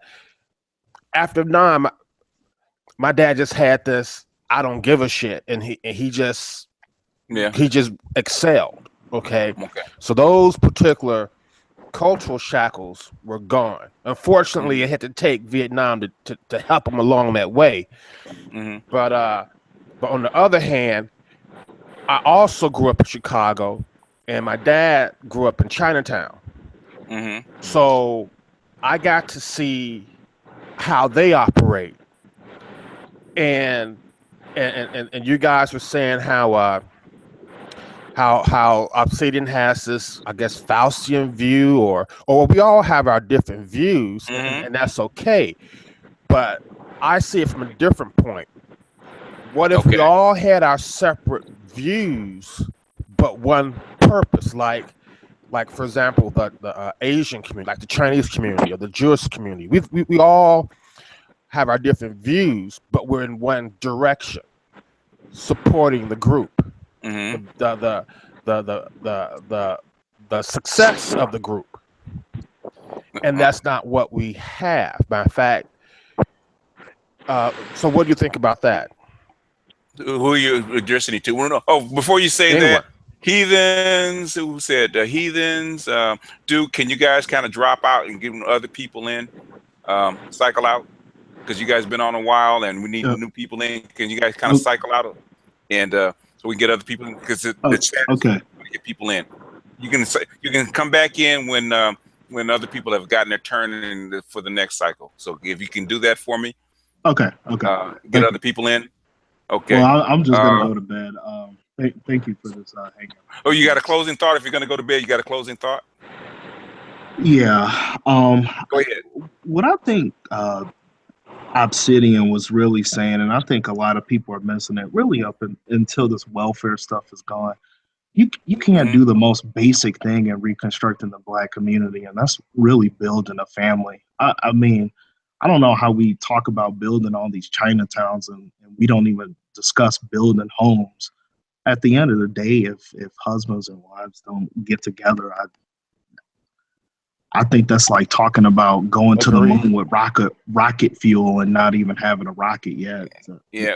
Well, the problem, like I said, why I came to YouTube to actually search for these answers to the problems, because all the stuff that we were trying for the last 30 years haven't worked. And so that's how come I had to dig in, and I actually found out why that is and why it's going to be extremely difficult. So if you want a marriage and work and all that stuff to work, you have to be extremely focused and dedicated, because the environment is not conducive toward marriage and that kind of mating, and it probably won't be for a very long time, if ever. So all right. Okay, so if that's your final thought, I'll bid you good night, and anybody else that wants to chime in. Well, I got one thing. Go ahead, Adam. And that is to address Obsidian's lack of faith or belief in white supremacy. Okay. It's an interesting thing because how do you think you got America? Exactly. Don't get me wrong. The UK has like a sort of don't ask no questions sort of policy towards addressing the whole loss of the former colony. But one thing we definitely do know is that racial hierarchies do exist. And here, how we dealt with it is by purposely, unanimously limiting the ethnic populations based on race, by segregating them, by putting in certain areas, to the point where the dysfunctional Black community, which we had here, has almost entirely bred itself out to the point where it is almost unanimously a biracial community now. The only way we have even... I'm sorry? What's wrong with that? I'm not saying anything's wrong with it. I'm only saying it's annoying if you want to preserve a Black community, because the only way stop you from doing. You're Black, right? I am an African import. All right. And just like so, you go and get you an African import woman. Problem solved. In other words, the environment will ultimately point whether any society or any group will survive. It cannot exactly environment, and that is something that's going on. It's going to go on over generations, and it's accelerating. And they're going to make sure it accelerates. So yeah, but if Adam really feels down for the cause, what he can do as an individual is go get him a blackity black, blue black, Grace Jones black woman and mate with her. And he probably will. And he probably will, and he might have already. And there's other people in the UK that do feel that way and are doing that. But the thing ultimately, the society is going to put your kid next to Susie or whatever, Brittany or whatever her name happens to be. Yeah. And over to the next generation or two generations, everybody's going to be mulatto. They already know that. That's the way it works. Not necessarily. It works. Trust and believe. This is not rocket science. They know how this works. Okay, so all of your children, BGS, are light skinned like you? I'm not light skinned. Oh, you're brown skin or dark skin? I'm brown skin. I'm a medium brown skin. My son is married to a biracial woman. Okay. Okay. What about your children? What about your daughters? My daughters are married to Black men. But my daughter also told me that like 80% of her Black friends that she went to college with are married to white men. Okay. Well, so what? And most of the guys in Los Angeles, it's not a so what. The thing is, it's a fact. Okay. It's a fact. The environment will ultimately do this is because that's what the environment will do. The people will respond to it. The vast majority of Black people marry and mate with other Black people.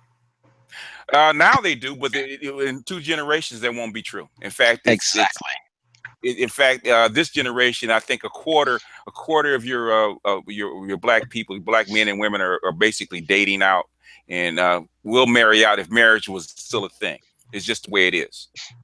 It's proximity, basically. Again, what's the problem with that? I don't see what the problem is. We're not saying there's a problem. Exactly. Okay, this is the problem. This is a problem. You have people like Edward that wants to maintain a Black identity in the United States. And this is what he is up against. So if you want to maintain a black identity in the United States, it's basically you're swimming against the tide, and you have to know that ahead of time. Otherwise, you're going to get Edward swept has out. a 100% control over his dick. If he wants to put his dick in Grace Jones, he can do that. But we're talking about in aggregate. We're not talking about individuals. And people don't exist in as atomized individuals. They exist in societies. There's very few people that exist alone amongst their own selves. Even you're in Philadelphia. You don't exist by yourself. But you like dark-skinned black women. I do, but the thing is, I'm not saying what I like. I'm saying that this is what the environment is, and this is what black people are up against. Okay. So if enough brothers that care about blackness that much, they just do what you and Adam and Edward do. Go get you a blue black Grace Jones Alec Weck lookalike.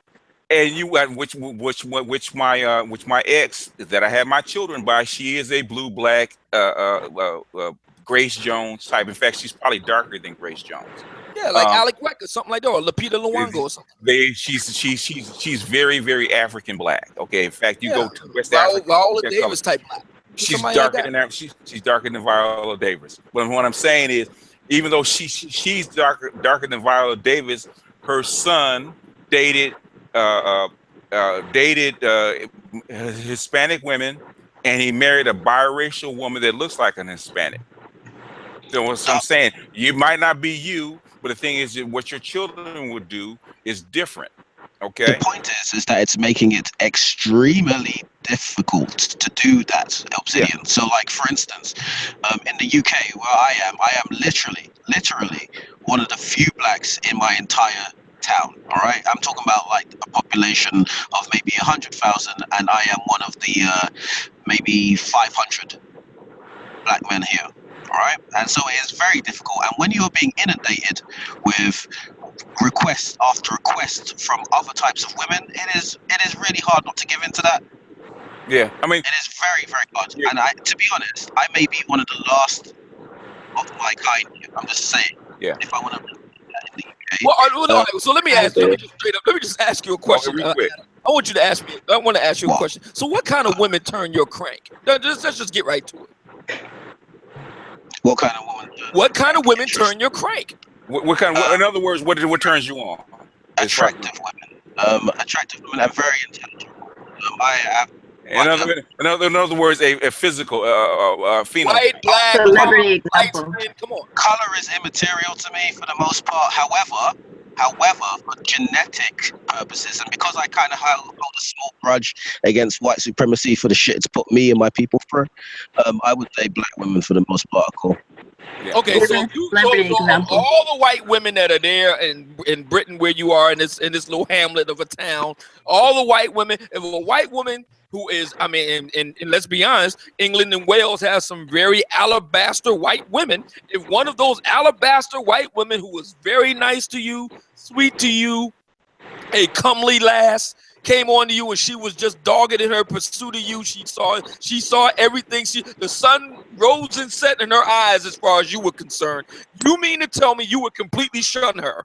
No, he dated the German woman before. I dated a German woman, and I've had 3 within the last few weeks doing exactly that. Not like you're borging out, Adam. Sorry. Borging out. Can you hear me? Go ahead and repeat it. Go ahead and make your statement. Then we're going to get Nakia Baby in. Okay, well, I already have that problem, and I have to refuse them repeatedly. Okay, Nakia Baby, you haven't been on. We've been waiting for you to speak. Can you hear me? You got the floor. We can hear you. That's what nice picture, Shaka Khan, though. I was saying the same thing. That's what I meant. Like, it's not a lot of people with the same mindset who have that same mindset like him. Okay, clarify. Well, he was asking me why don't black people who have their stuff together get together, and I said basically it's too few and we're too spread out. I don't necessarily think it's attraction. It has a lot to do with DC, right? Go ahead. If you're in a big city, nobody's gonna find you, and we don't know what you look like. Go ahead and say where you're from. Okay. Or the general Bay Area. The Bay Area. Okay. Or are you in the Bay Area? Okay, well that explains it. Yeah. There are not that many black people out there. Oakland has tons. No, Oakland is a small city. Oakland, the complete population of Oakland is under 500,000 people. So, I mean, I'm from a town of 1.5 million people. New York City's got 8 million. I mean, Chicago's got 3 million. So, I mean, Oakland isn't that big of a town. Oakland is a little bit bigger than Baltimore. Well, I don't have issues finding men per se, but mindset, like good-looking men that make money, I can find that. Okay, give us your list. Give us your list. You're in the Bay Area, you can go to Silicon Valley. There's a whole bunch of guys there that make money. Yeah, I've met a few of them, but but a certain mindset. Like, what's mindset? Well, for one, I'm not religious, and I'm an atheist, so I can find somebody who might have his degree in engineering. It makes good money, but he's a Christian, go to church every Sunday, and it's like, come on, how many guys in Silicon Valley are like that? Really? And then they're black, yeah. Really? Well, it's not that many black guys in Silicon Valley, period. That's true. What I'm saying is, and there's not that many guys in Silicon Valley, especially with the criteria that you have. You want an engineer that's an atheist, that's black, and that's near you. There's not that many guys in the whole country that are like that. Yeah, exactly. Yeah, I know that.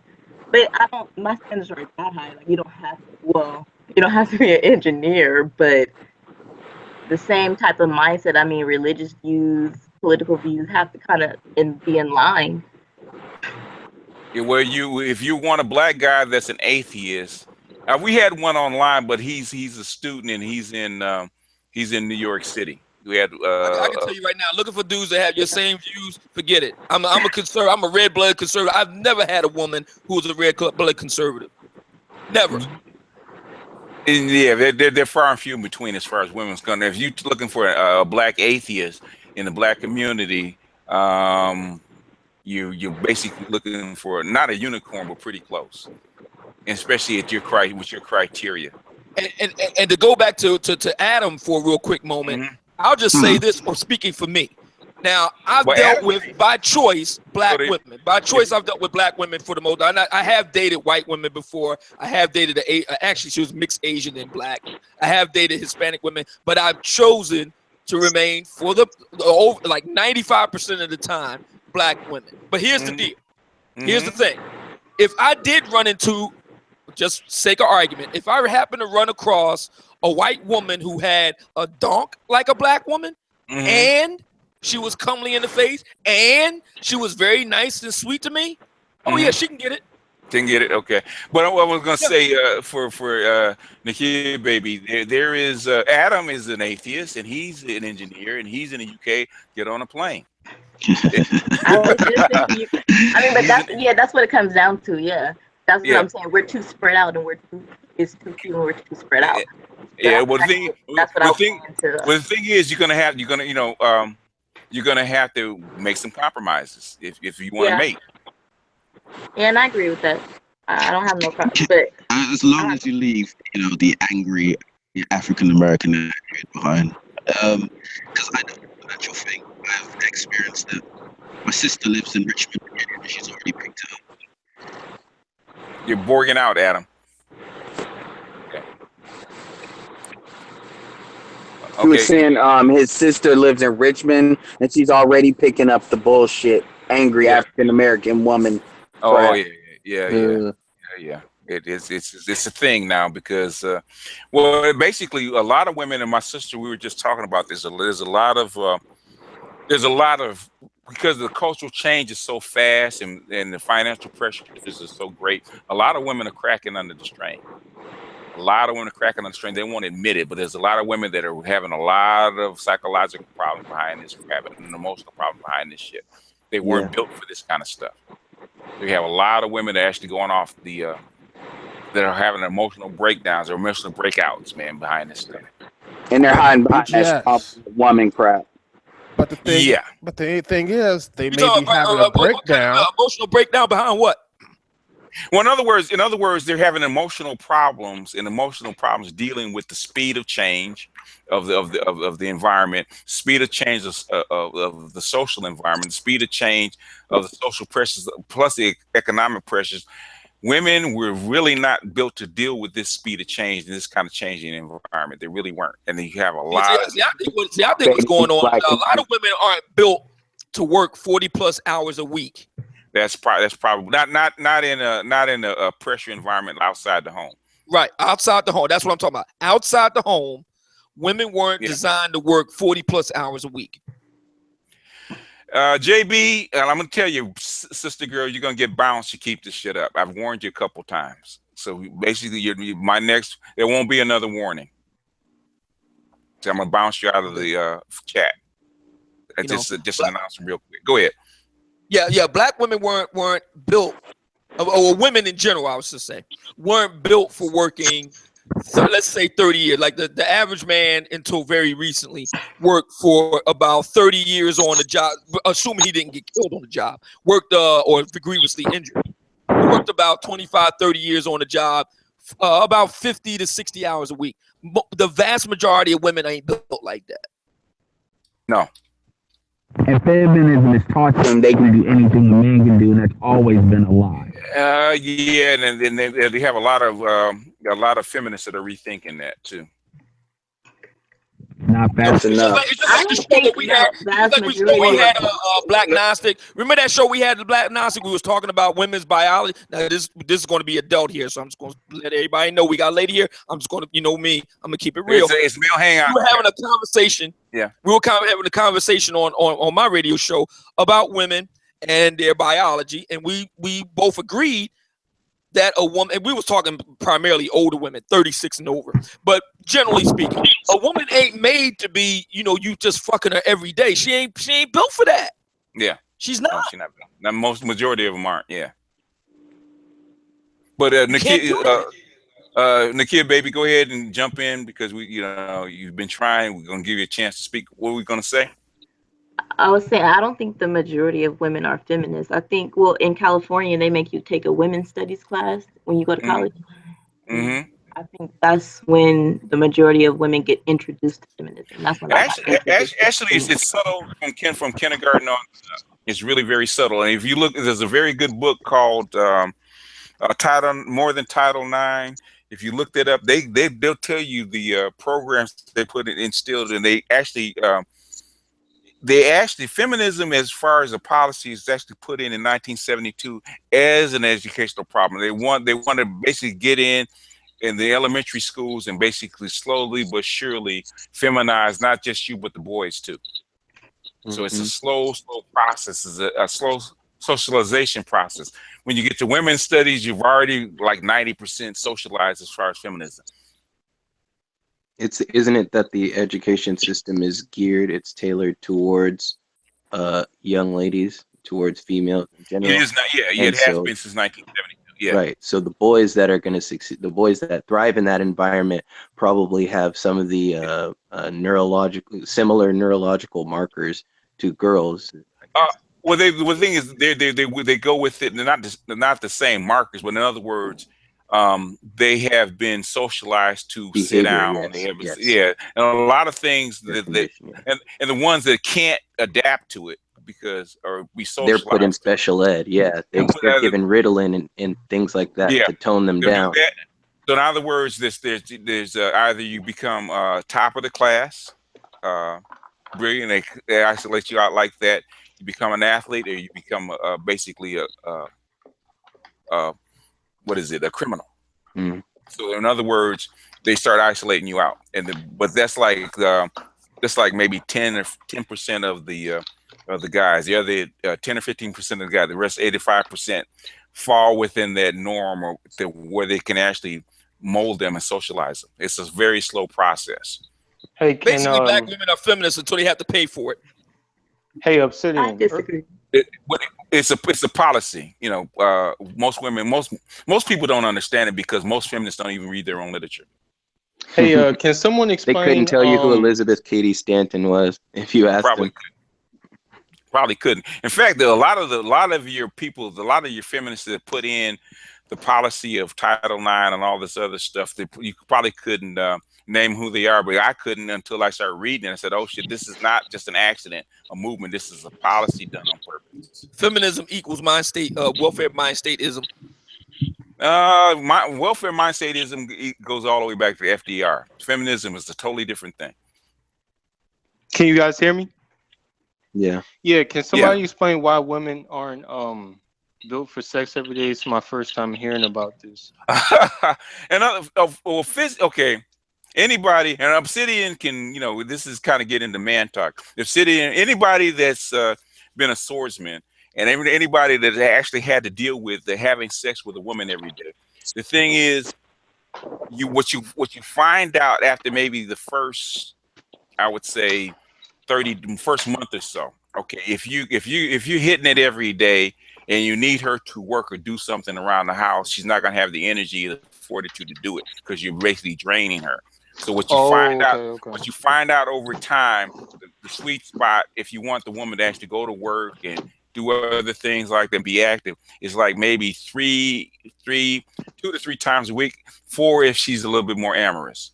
There's very few women that can actually go around on a daily basis, retain her energy, and actually do something productive. You want a woman that's gonna bang you every day, or somebody that's productive. Right. My recommendation is maybe 2 or 3 really good sessions a week, and fill the rest up with blow jobs and hand jobs. Well, the thing is, he's a hedonist, so you gotta take that with a grain of salt. Your own mileage may vary. Oh, all right. I mean, because I thought it was like mainly only men who really get drained. No, it's women. It's more women than men. Men, it depends on your age. If you're in your teens and 20s and maybe even your early 30s, you can basically go every day and get it replenished. Women, it's something a little bit different with women. This is something that I've noticed, and I've talked to other guys, and they've said the same thing.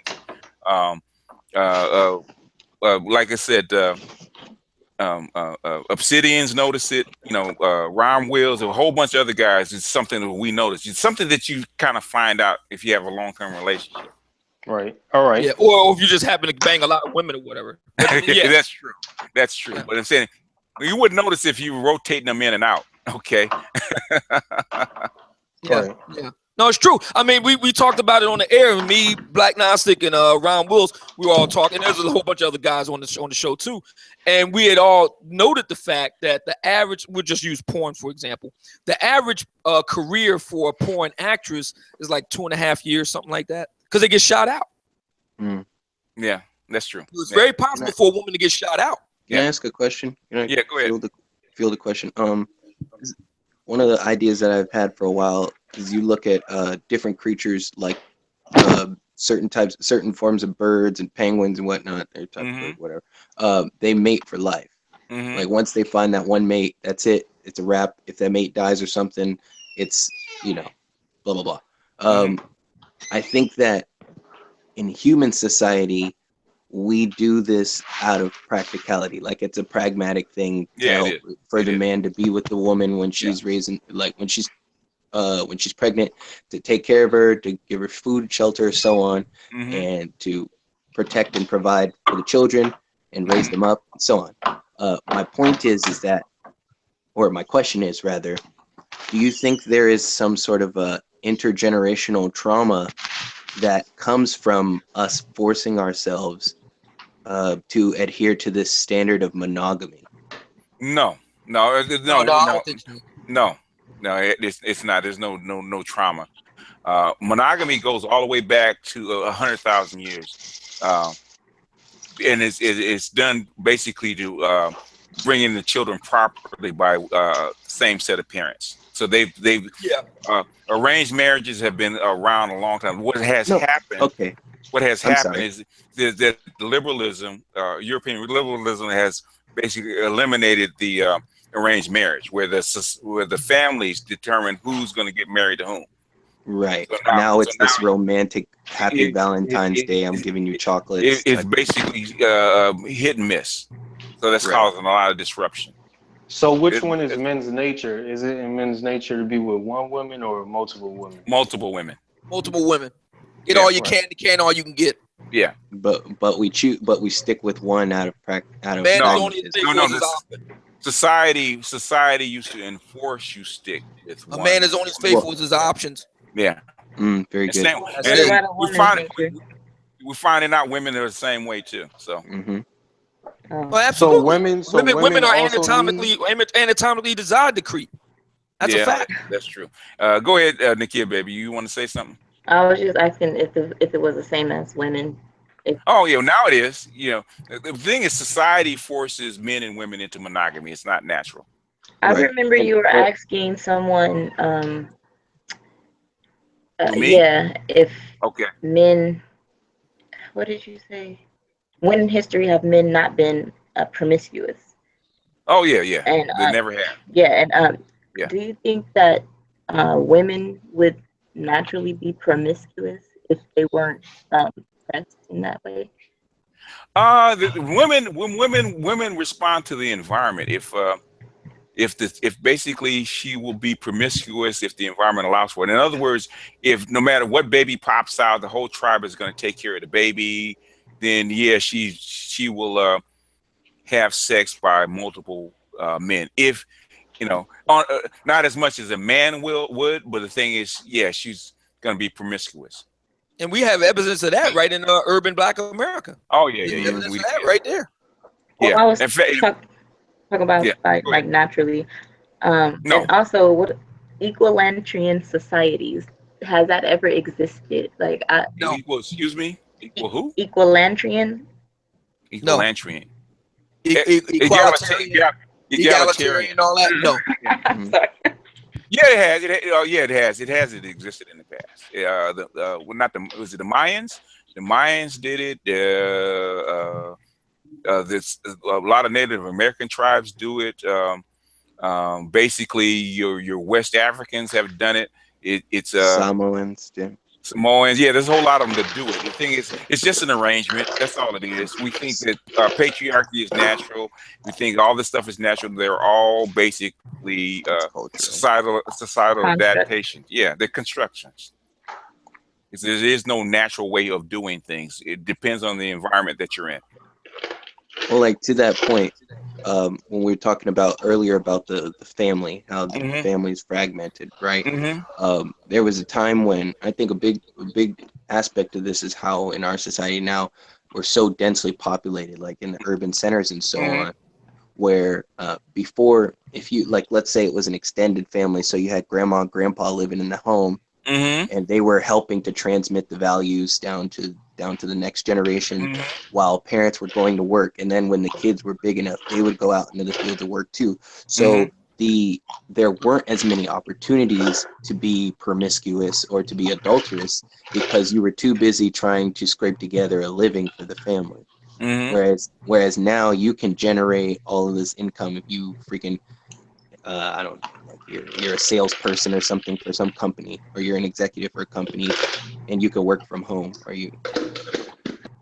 So I mean, the opportunities are for people to amass all of these resources and stuff with minimal work, and now they have all of this time on their hands.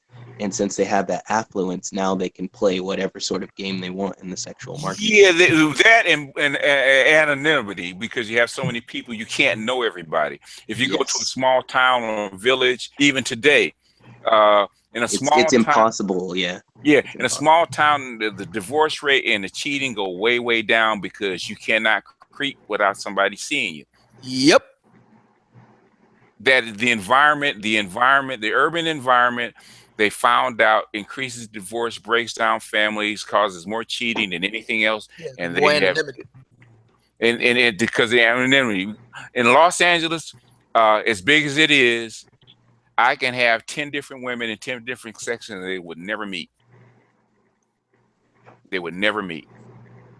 You couldn't do that in a small town in Georgia. But you know, Black Gnostic, I've never understood why, and we're talking about guys here, so let's just use guys for a moment.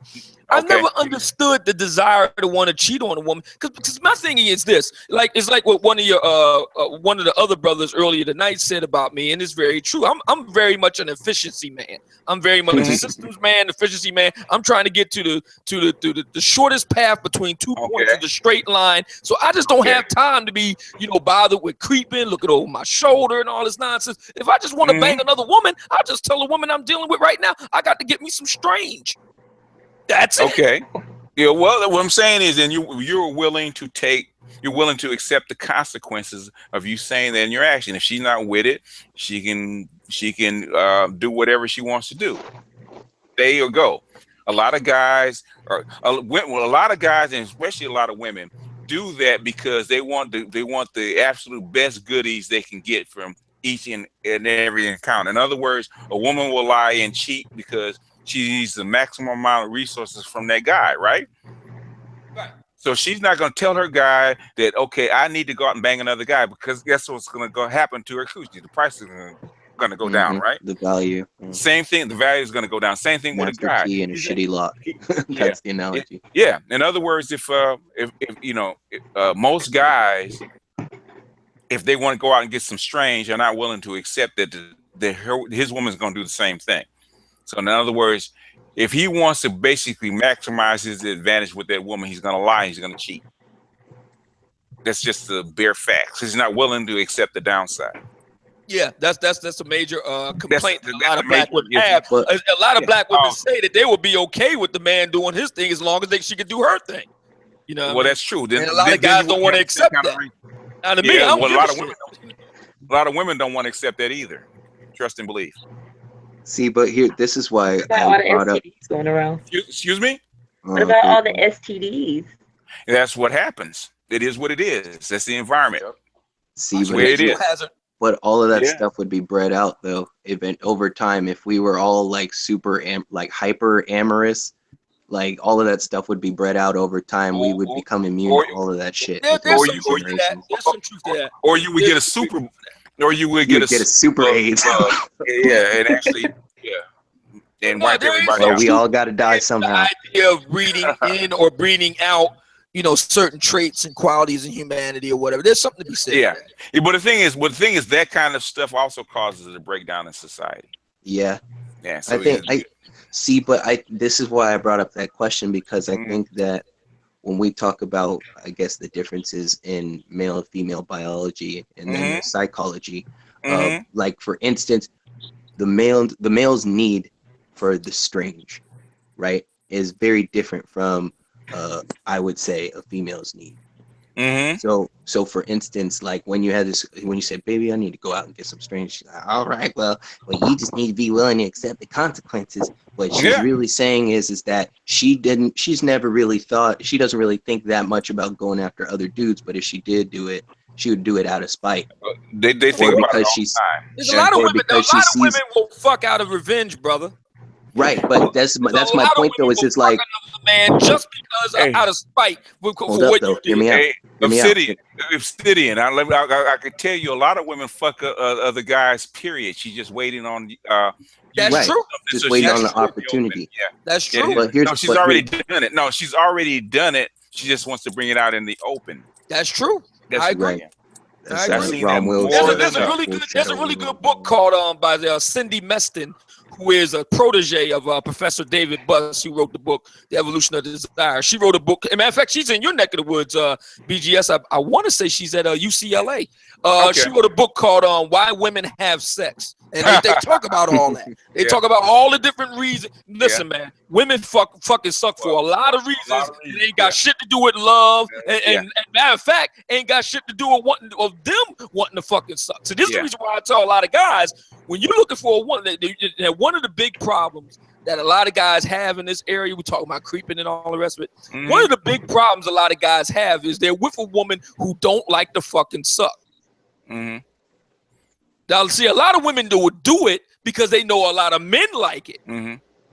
So they'll do it as a tactical move. But they don't want to do it just to be doing it. So you got to find a woman that really likes to suck and fuck just because she likes to suck and fuck. But the reason she don't get to that point without being with 17,000 dudes though. Like she has to get. Well, some of them maybe there's a bit of a voyeurism there, but I think that she has to like be broken in order to really.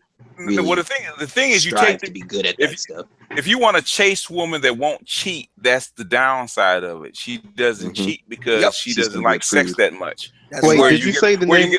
Did you say the author was Cindy Meston? Yeah. All right. The Evolution of Desire, or Why Women Have Sex. No. Why Women Have Sex. Matter of fact, you can even find them talking about it here on YouTube. Her and David Buss. Tight. They're talking about it here on YouTube. Yeah, because I was, man. Well, I think all this stuff needs to be aired out, honestly. Sorry to interrupt you, BGS, but that's why I brought the question out, is because I think our society is like, we're really sick, and a lot of it just comes from not being able to be honest about like our feelings and our desires and all that shit. Because some of it does need to stay in the closet, but if they were completely honest about female fidelity, and every guy knew that your woman will, the likelihood of your woman cheating, how many men would get married and have families? It'd go way down, wouldn't it? it's already going down, brother. I know what I'm saying. Why do you think it went down so much? That's what I'm saying. It's already going down. Yeah, exactly. That's how come they don't promote it. They always say that they always undercount. Even women undercount their sex partners. Yep, that's been documented. Yeah, that's well documented. I'll tell you women undercount their sex partners and men overcount. Yeah, that's been documented. So I mean, so all I'm saying is, the Black Gnostic is right. If you're a man and you're looking, it's just like the other day I was talking to this one lady about her mating situation. Well, I would say the same thing for a man. If you're looking for a marriage, what would be considered a traditional marriage? You want to have children, raise them within a 2-parent home, mama and papa is there, and if that's your goal, if that's what you want to do, then you need to focus on a woman who, aside from being young and hot, we already agree on that. But the main thing is to be chaste. But the deal is, she more than likely ain't going to like the fucking suck. She's going to do it just to have the kids. A lot of women will do it just to have the bait and switch tactic. And you get the perfunctory missionary position fuck with the lights off. Yeah. And that sort of thing. And that's the downside. Yeah. We got a new guy in. You want to jump in, bro? Or are you just listening? You got to unmute your mic if you know how to do that. Let me unmute him. Looking all symmetrical. Vladimir, I think. Yeah. Yeah. Oh yeah, sorry. I'm just listening for now. I'll join in a second. All right. I'm just checking. Yeah. Go ahead, Edward. I know you want to jump in. Jive on in, boss. We ain't heard from you in a while. Dive on in. I know. I'm good, man. I gotta start making a YouTube channel, get my own videos out there. But what I will say is, it's people got to start being pragmatic. That's kind of like what I feel like the theme of the show is. Nobody, a lot of times, depending on what situation it is, people don't want to be pragmatic. Yeah. No, that's very true. That comes with age. Okay. You get past north of 40, you start being more pragmatic. That kind of idealism is for the youth. And not only that, I'm glad he brought that up. I'm glad Black Gnostic brought that up because I want to bring in something else. Go ahead. And we were talking, me, Black Gnostic, Ron Wills, we were talking about this on the air one time. I just want to bring another point into it. See, what he just got finished saying about idealism for the youth and all the rest of it, that's true. I'm in my 40s. Black Gnostic's even older than me. Ron Wills is older than me. Alan Roger Curry. We're older guys. And see, my thinking is, for the older women, by older I mean, for the purposes of this particular point in the discussion, women over 40. By that time, you should be wanting to get with a man just to be enjoying sucking and fucking. You had all the kids you're gonna have. That's already out the way. If you're married, more than likely either your husband either died or y'all got a divorce or whatever. So that's not a concern anymore. You're heading toward the end of your work career. So that's no longer an issue. It should be just if you with a man, the primary reason why you with that man is because y'all enjoy sucking and fucking each other. That's it. You don't need him to go traveling around the world with you and hanging out with you and going to art museums. You can go with your girlfriends and do all that. Now, you know what? That's what they want. What? Women really don't. If they can get a man to travel with, that's their preferred partner. Really, a man that they don't have to have sex with their preferred partner. Now I'm not against that. I am not. Wait. Hold up.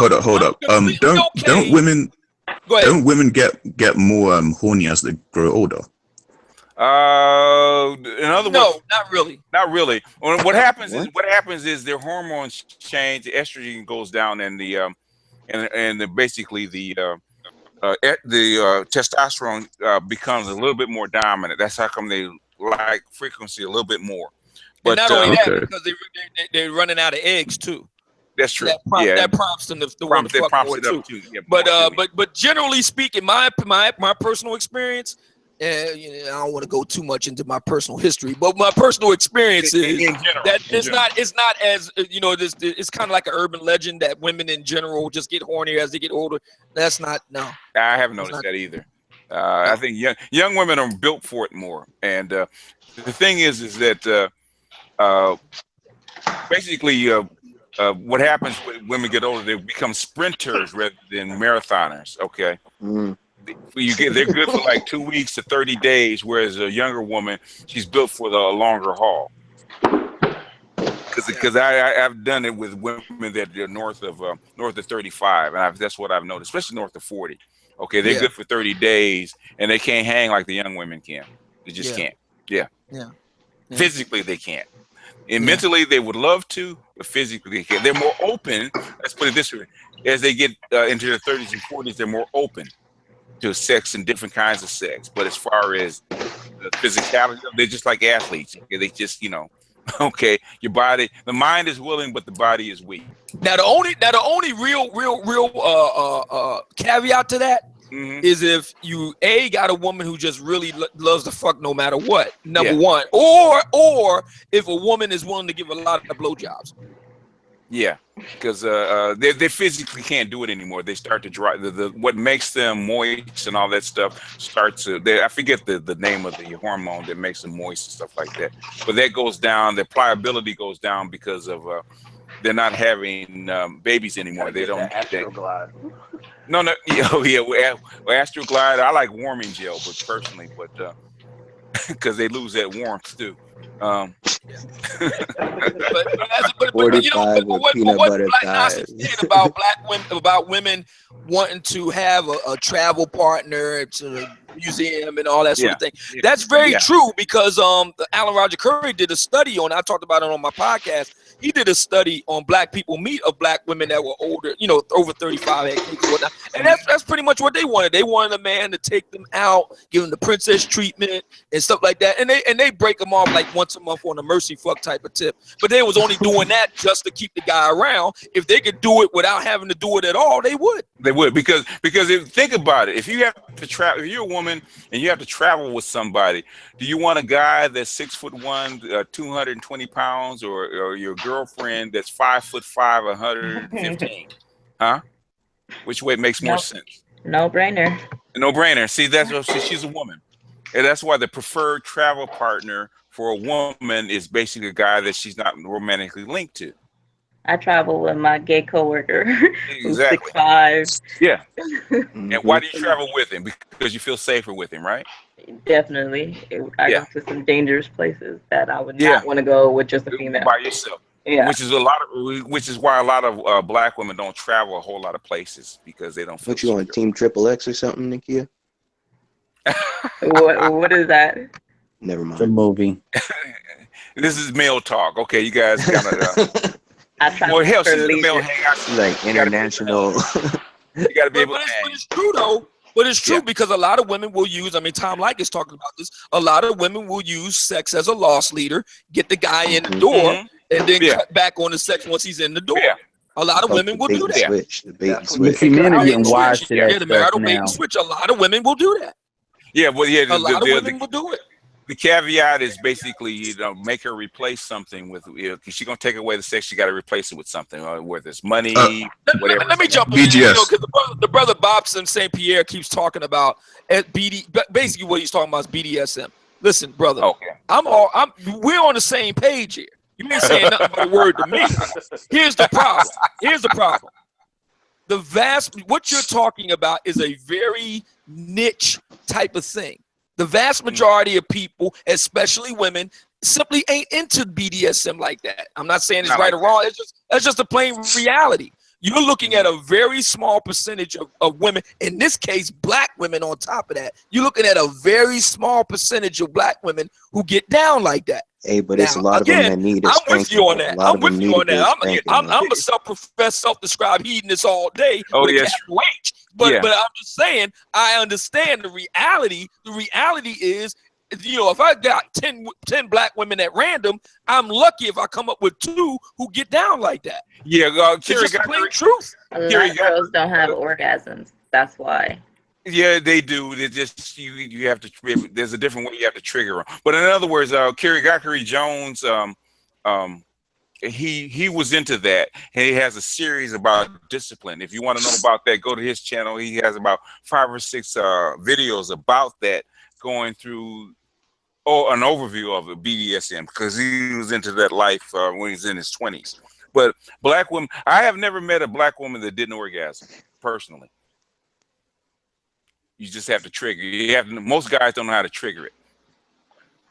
It's that little spot right underneath the clitoris. It's like right behind it. You go inside and behind it, and it's a little. What is this guy? He's coming from the Masters and Johnson's lab. I mean, come on. You mean the clitoris? No, hey, I just like the way the word sounds coming off of my tongue, man. He's a classic man, so that's how we. Hold on. Let me tell you something though. I'm 27, right? Yeah. I do security for these private events where there's these swinger parties. Okay. Oh, okay. I'm telling you. So I've seen it. I know about the BDSM culture, the lifestyle as it's called, all these swingers, couple swapping and stuff, and it is nothing like I thought it would be. All right. I've been doing this for a few years now. It's good money. And it's crazy. I did not expect it to be what it is, but it's out there. I don't see a lot of black folks, but I do see a few black couples here and there, and I talk with them and try to pick their brains about what they think about the scene and so on. Yeah, it exists. It's I mean, to me, it's old hat. It ain't no big deal. It's no big deal. I mean, I'm just simply saying, for most guys, most of the time, you expecting to find that with the rank and file black woman, you're gonna be in for a big disappointment. No. Most guys really aren't into that. They don't have the fortitude for that kind of stuff. And like Dr. Jones talks about it and said, there's very few black people in it. Most black guys really don't have the discipline and the fortitude to actually do that kind of stuff. They think they do because they see it on film. It's a different experience when you actually have to do it. There's rules to the game. Most guys aren't willing to go through the rules. For most guys, if a woman is willing to be bent over your couch a couple times a week, give you a nice that's enough. Yeah. It's enough. Yeah. Yeah, they're not like most guys think. With it. Most guys think they want a pimp, and most guys don't have the heart for it. It's true. You don't have. No. A lot of it is that you think you want something until you get it, and then you realize. Until you get it. Yeah. Oh no, I believe it. They put on that Captain Save-A-Hole mode, like I could save you, Yeah, well, yeah. Most guys don't have the heart for that. Being a pimp is a whole different mindset. A whole different world. There's rules to the game. Yeah. Everybody. Most people are pretty average as far as sex is concerned. I got a question for you. Do you think most women want to be pimped to one degree or another? No, very few. There are very few women want to be a hoe. Okay, the women out there are hoes or whores. You might have a little side tricks to doing it for money, but the women that get down with a pimp are whores. Now I do think. Here's what I do think. I do think that there are a whole lot of de facto hoes. Yeah. Well, yeah, they're hoes. There's a lot of black women, and we're talking about black women here. There's a lot of black women that are put out for a little nickel and dime on the quiet. As long as you're quiet about it, they'll do it. Yeah, I've seen it. Yeah. Oh, yeah. Yeah. There's always those. Yeah, they call what is it? Tariq Nasheed call them? He calls them something else. Well, he calls them sluts. Yeah, women put out all the time for stuff. They put out for I've heard it argued that a lot of women are prostitutes. New dress, take out for a nice dinner. Women put out all the time for stuff. Look, here's my thing I want to add to that. Like the problem, even with dates, I mean, women, it's basically trading money for sex. They're just money laundering it through dates, prizes, and other things. Basically, but you basically saving your ego and saving face. That's what's happening. Who was that chick that you had on your show that was a call girl, Obsidian? Oh, she had a lot to say about that. Yeah, Maggie McNeil. Yeah, she does the same thing. There's very few women that actually are into that. Yeah, marriage legitimizes sex and that kind of exchange. There's always an exchange, but not to that level. That's a legalized hoe. Yeah, a wife is a legalized hoe. Based on what we're saying now, are women more when it comes to sex and relationships? No, they're emotional. No, that's not what the book says. That's not what why women have sex. I agree with Adam on that one. I think that women are very pragmatic when it comes to that. That's how you think they get the whole thing with the loss leader. Women are very pragmatic. They know that men like to fucking suck. They know that. So they put out to get you through the door, and then they switch it up on you. Yeah, but women. Well, the thing is, as far as sex is concerned, they're emotional. They're hell of a lot more emotional than we think they are. I think that's some women, not all women. Well, that's if you hit the bottom of it, though. If you bottoming out and hitting it up and to the left, you got to hit it up and then to the left. You got to get in it and go up and then to the left. If she's bent like really emotional, everybody ain't bent like that. Those are the ones with crooked pussies, okay? Everybody don't have a crooked pussy. Maybe you're crooked. That's what you attract. And you got to bottom out. You got to bottom out in it. Then you see a lot of emotions come out then. They'll double over and fall into what they call it, convulsions. Yeah. Do a little wiggle on it. No, there's no wiggle. There's no wiggle. It's called an earthquake. Okay, have you ever seen it? I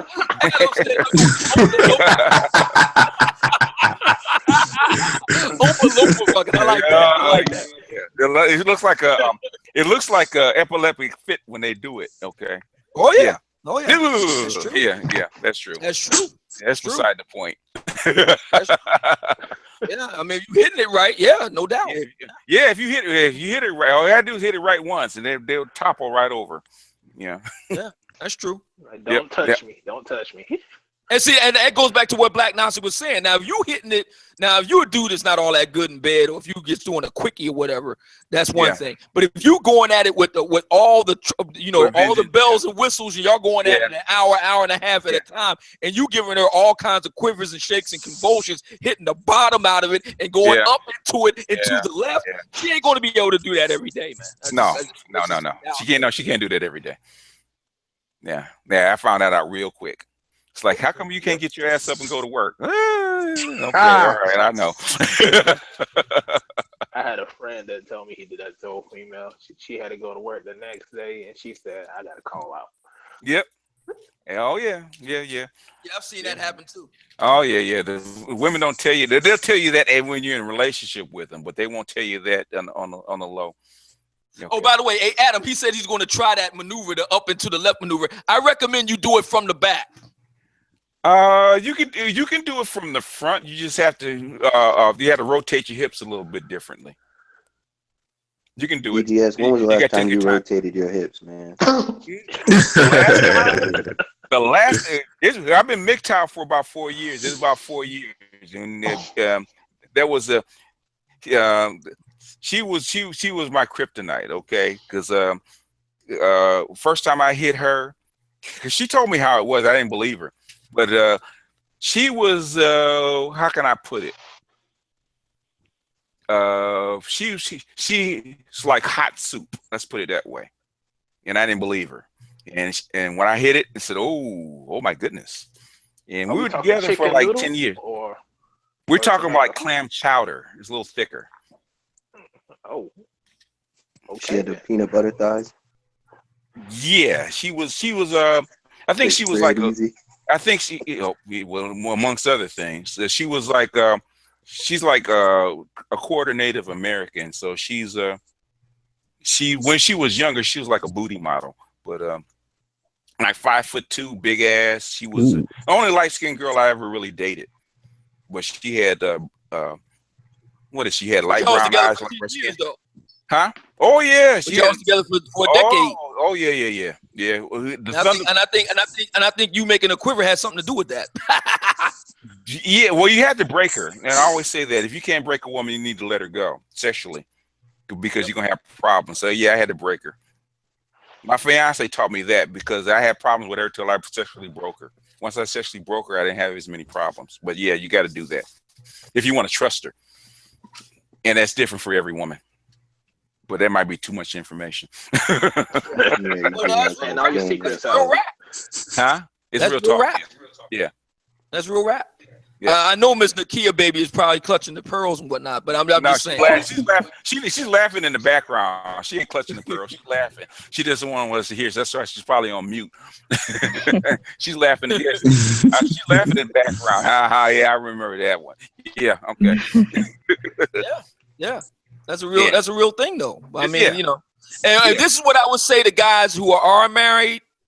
Because I've known a few guys that are in this situation where, like I said, women do the loss leader thing, and you know they're barely having sex once a month, and it's that, you know, that missionary position when the lights are dark and that sort of deal, and she just kind of lays there like a dead fish. I told one of my homies, I said, listen, when you get home today, when you get off work and she's back home from work or whatever, because you know he had a whole bunch of excuses. Well, you know, she works, I works, the kids, this, that. I said, listen, let me tell you something. You did not sign on for this arrangement. You didn't sign on for this.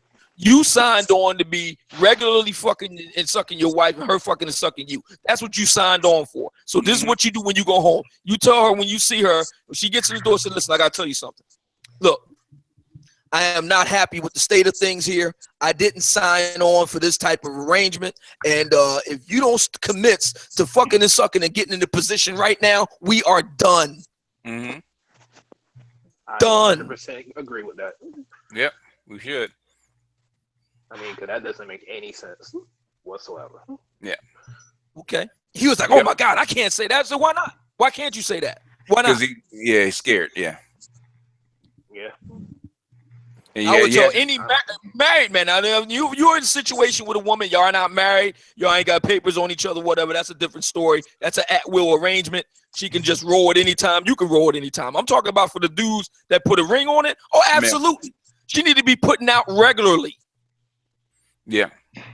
Yeah. And you know, you always, what I always do, and maybe, you know, the Obsidian can chime in on this. What I have always done is basically ask her who her alpha was. Okay. You know, basically if you approach it in the right way and you don't get jealous, ask her who was your first love? Who was the first guy that really, that you really went Google Gaga over? And then over a series of sessions, you ask her, well, what did he do? And blah, blah, blah, blah, blah. So you know exactly what he did. He replicated. So now if you get into that situation, you just replicate what she has already been done to her. So that way you can always tap into that.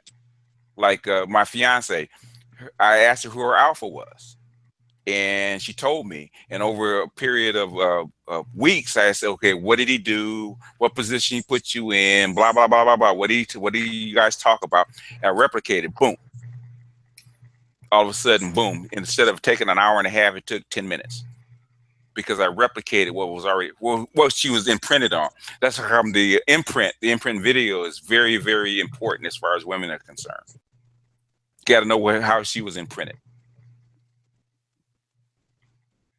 Even for married guys, that's one thing y'all didn't talk about. Now, normally she don't like talking about her alpha or that kind of stuff because women don't like to give that information up because that gives you an advantage over her. But you have to do it in a certain manner. Women are very protective over that, over that little G spot and her little trigger because she don't want to give up that high ground.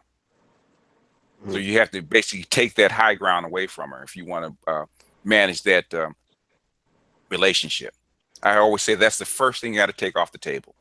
Because BGS, you just kind of you gave me an idea. Do you think that women are also, well, men and women are also imprinted with I guess romantic strategies? Because I mean, like the last girl I was seeing for real, like dating, like this is my girlfriend. She wanted me to watch The Notebook with her. She wanted me to watch this. And I'm looking at these movies. It was another one with Beyonce and Idris Elba. I forget, but it was like Crazy White Girl. I remember that movie.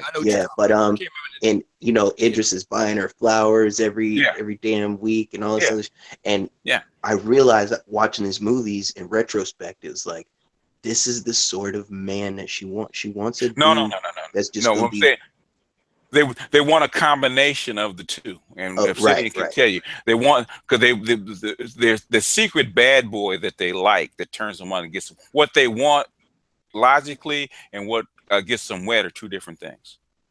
I get what I get that. I'm talking specific. The specific thing I was looking at, especially with the Notebook, was how it was that penguin thing where it's like this dude was so head over heels for this redheaded girl and blah blah blah. He goes off to war, watches his buddies die and all this other stuff. He goes back and builds this dream house for her, and he's so bent out of shape decades later that she got away. She was the one that got away.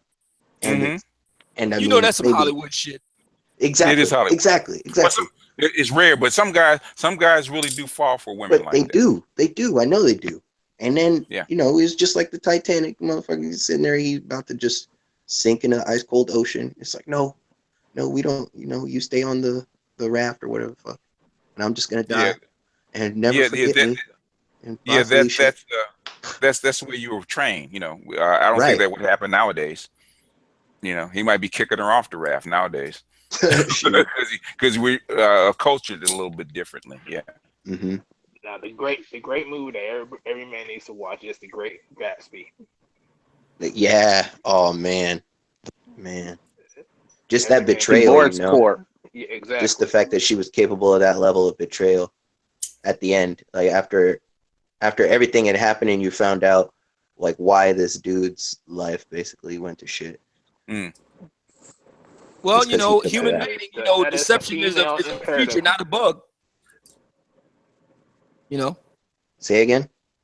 I said in human mating, for that matter, mating period on planet Earth, deception is a feature, not a bug. Oh yeah. No, you're right. Yeah. Oh yeah. And then I think that there's also this thing, I guess gynocentrism from the MGTOW perspective is just this underlying thing where we're supposed to put women above us. Like at the end of the day, women come first in everything. Yeah. One of my coworkers I was talking with last night, he's always trying to he's always telling me I need to get a girl and just settle down and have some kids and have a family and stuff. Why? And well, that's what I say to him. I'm like, well, I'm not in a position to do any of that right now. I can barely afford to live on my own. But assuming you were, why? Well, exactly right. But he's coming from the perspective of somebody who he was born in a different era and that's his life. Like, so misery loves company. Exactly right. He's like, well, yeah, I guess we could say that. I mean, I think that's kind of a simplification, but the old tapes at the end, at the end of the day, we still a lot of us have this idea that that humans have a destiny and blah blah blah, and that there's this human endeavor that we're either contributing to or we're taking away from it. We're hampering it in some kind of way. Well, I'm saying that 200 years ago that would be true because it was absolutely necessary for you to reproduce and have a family and all that kind of stuff. With 8 billion people on the planet, that's not true anymore. But it's still the case that in our society, in most circles, whether we're talking the workplace or politics or whatever, you're generally not trusted beyond a certain point if you don't have a mate. If you don't like in politics, definitely. If you don't have a wife, like the odds of you getting into a really higher office, I would say, like beyond Congress or like somewhere in the Senate or something like that, is you're looked at like there's something wrong with you. No, okay. What is the difference between a married man and a single man without wife or kids? To me, there's not the difference is the married man. I'm gonna borrow from a top dollar black pill gangster. The married man is a part of the system. Taking responsibility. So he's a part of the matrix. So he has a wife. He makes children. And all of his money is going towards his house and protecting and providing, and so he's building his system. What I'm saying is doing that too. In other words, a married man that has kids and needs to provide for his wife and kids, he's much more reliable to the company and much more stable to the company because he could be yes, exactly. Whereas a single man who doesn't have wife, doesn't have kids, he can say fuck it. He can say fuck it and just go. Tell them up yours. I've done it a lot in my life. Exactly. Exactly. Yeah. I was always single, and I always outworked all the married guys and everything else. And I could tell the boss and have many times that he could go up his with this wrench. So if you have a big company that depended on your employees showing up every day, doing what they're supposed to do, and being reliable, are you going to pick a married man that has to be there every day, has to be there on the job without missing, or the single man that doesn't? Who are you going to trust? The married man, typically. Exactly. That's what. But that's why. I hear that. I'm not disagreeing with any of that. I think that if I recall, the point I was working towards again was this idea of how gynocentrism as a concept, how it's transforming as men talk about it. Like it's that weird it's like that two-slit experiment. Like you're observing it, so it's changing, it's transforming in front of you. Well, the thing is, the reason that people are talking about it, the reason people are bothered about it, the reason people are changed is it's already being reflected in the society. It's already there. And the only reason that it's coming out is because it's already there. Exactly. But we can have, the thing is we're able to have conversations about it now. That accelerates it. But that accelerates it. The thing is, it makes it happen faster because you're exchanging ideas. But the thing is, marriage is already breaking down. The environment has already changed. And the environment makes MGTOWs and MRAs and PUAs. That's what causes it. The environment causes everything. It causes human beings to change. And then culture changed the environment, and then that, it's like a big cycle. I think I did that work on I talked about culture. One of my culture videos, early videos, and I think it's on my BGS channel. It was also on my Black Nazi Speaks channel when I talk about that. It's a feedback loop that one thing changes the other. Can I throw one more out there then? Go ahead. I read a book a while back called The Forever War by Joe Haldeman. Have you heard of it?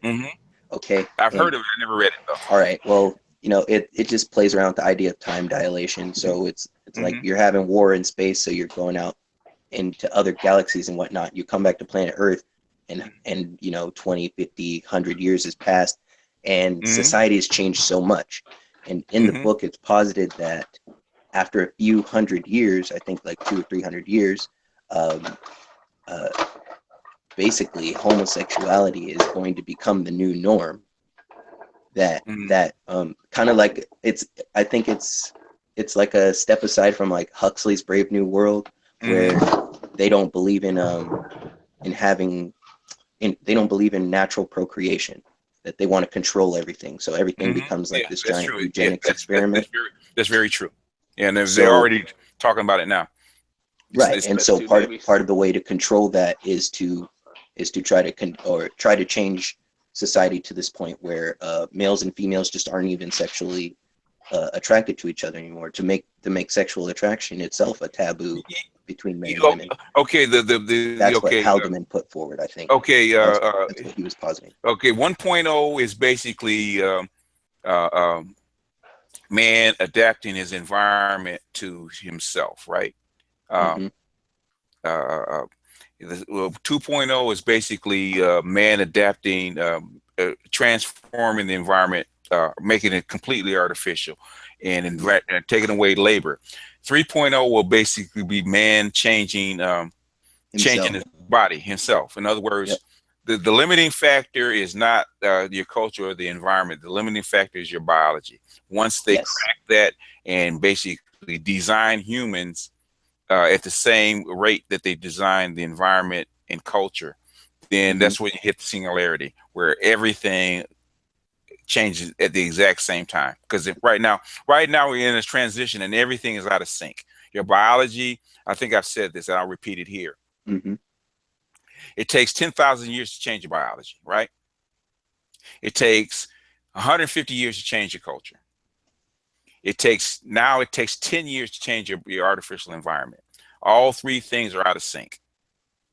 So in other words, until the cultural singularity hits, where all three things are in sync, we're going to have these dislocations and stuff like that.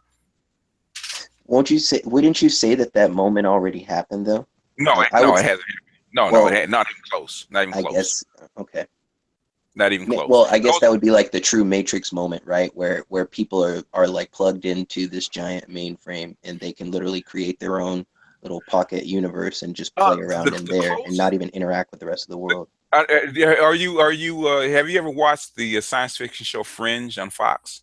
You know what? I've heard things about it, but I don't have cable. I don't watch go TV. to YouTube. Well, it's not on TV anymore. What I'm saying is go to YouTube and hit Fringe and the Observers.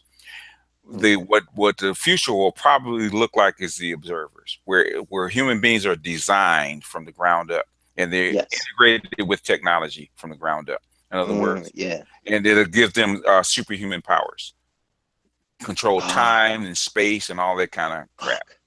That's one more point I wanted to, and I'll go ahead and drop out because I've said a lot. But one thing I've always thought about when people have all these conversations about like Black community and blah blah blah, where we're at in our culture and so on, we don't have, at least to my knowledge, we don't have a great deal of storytellers like real.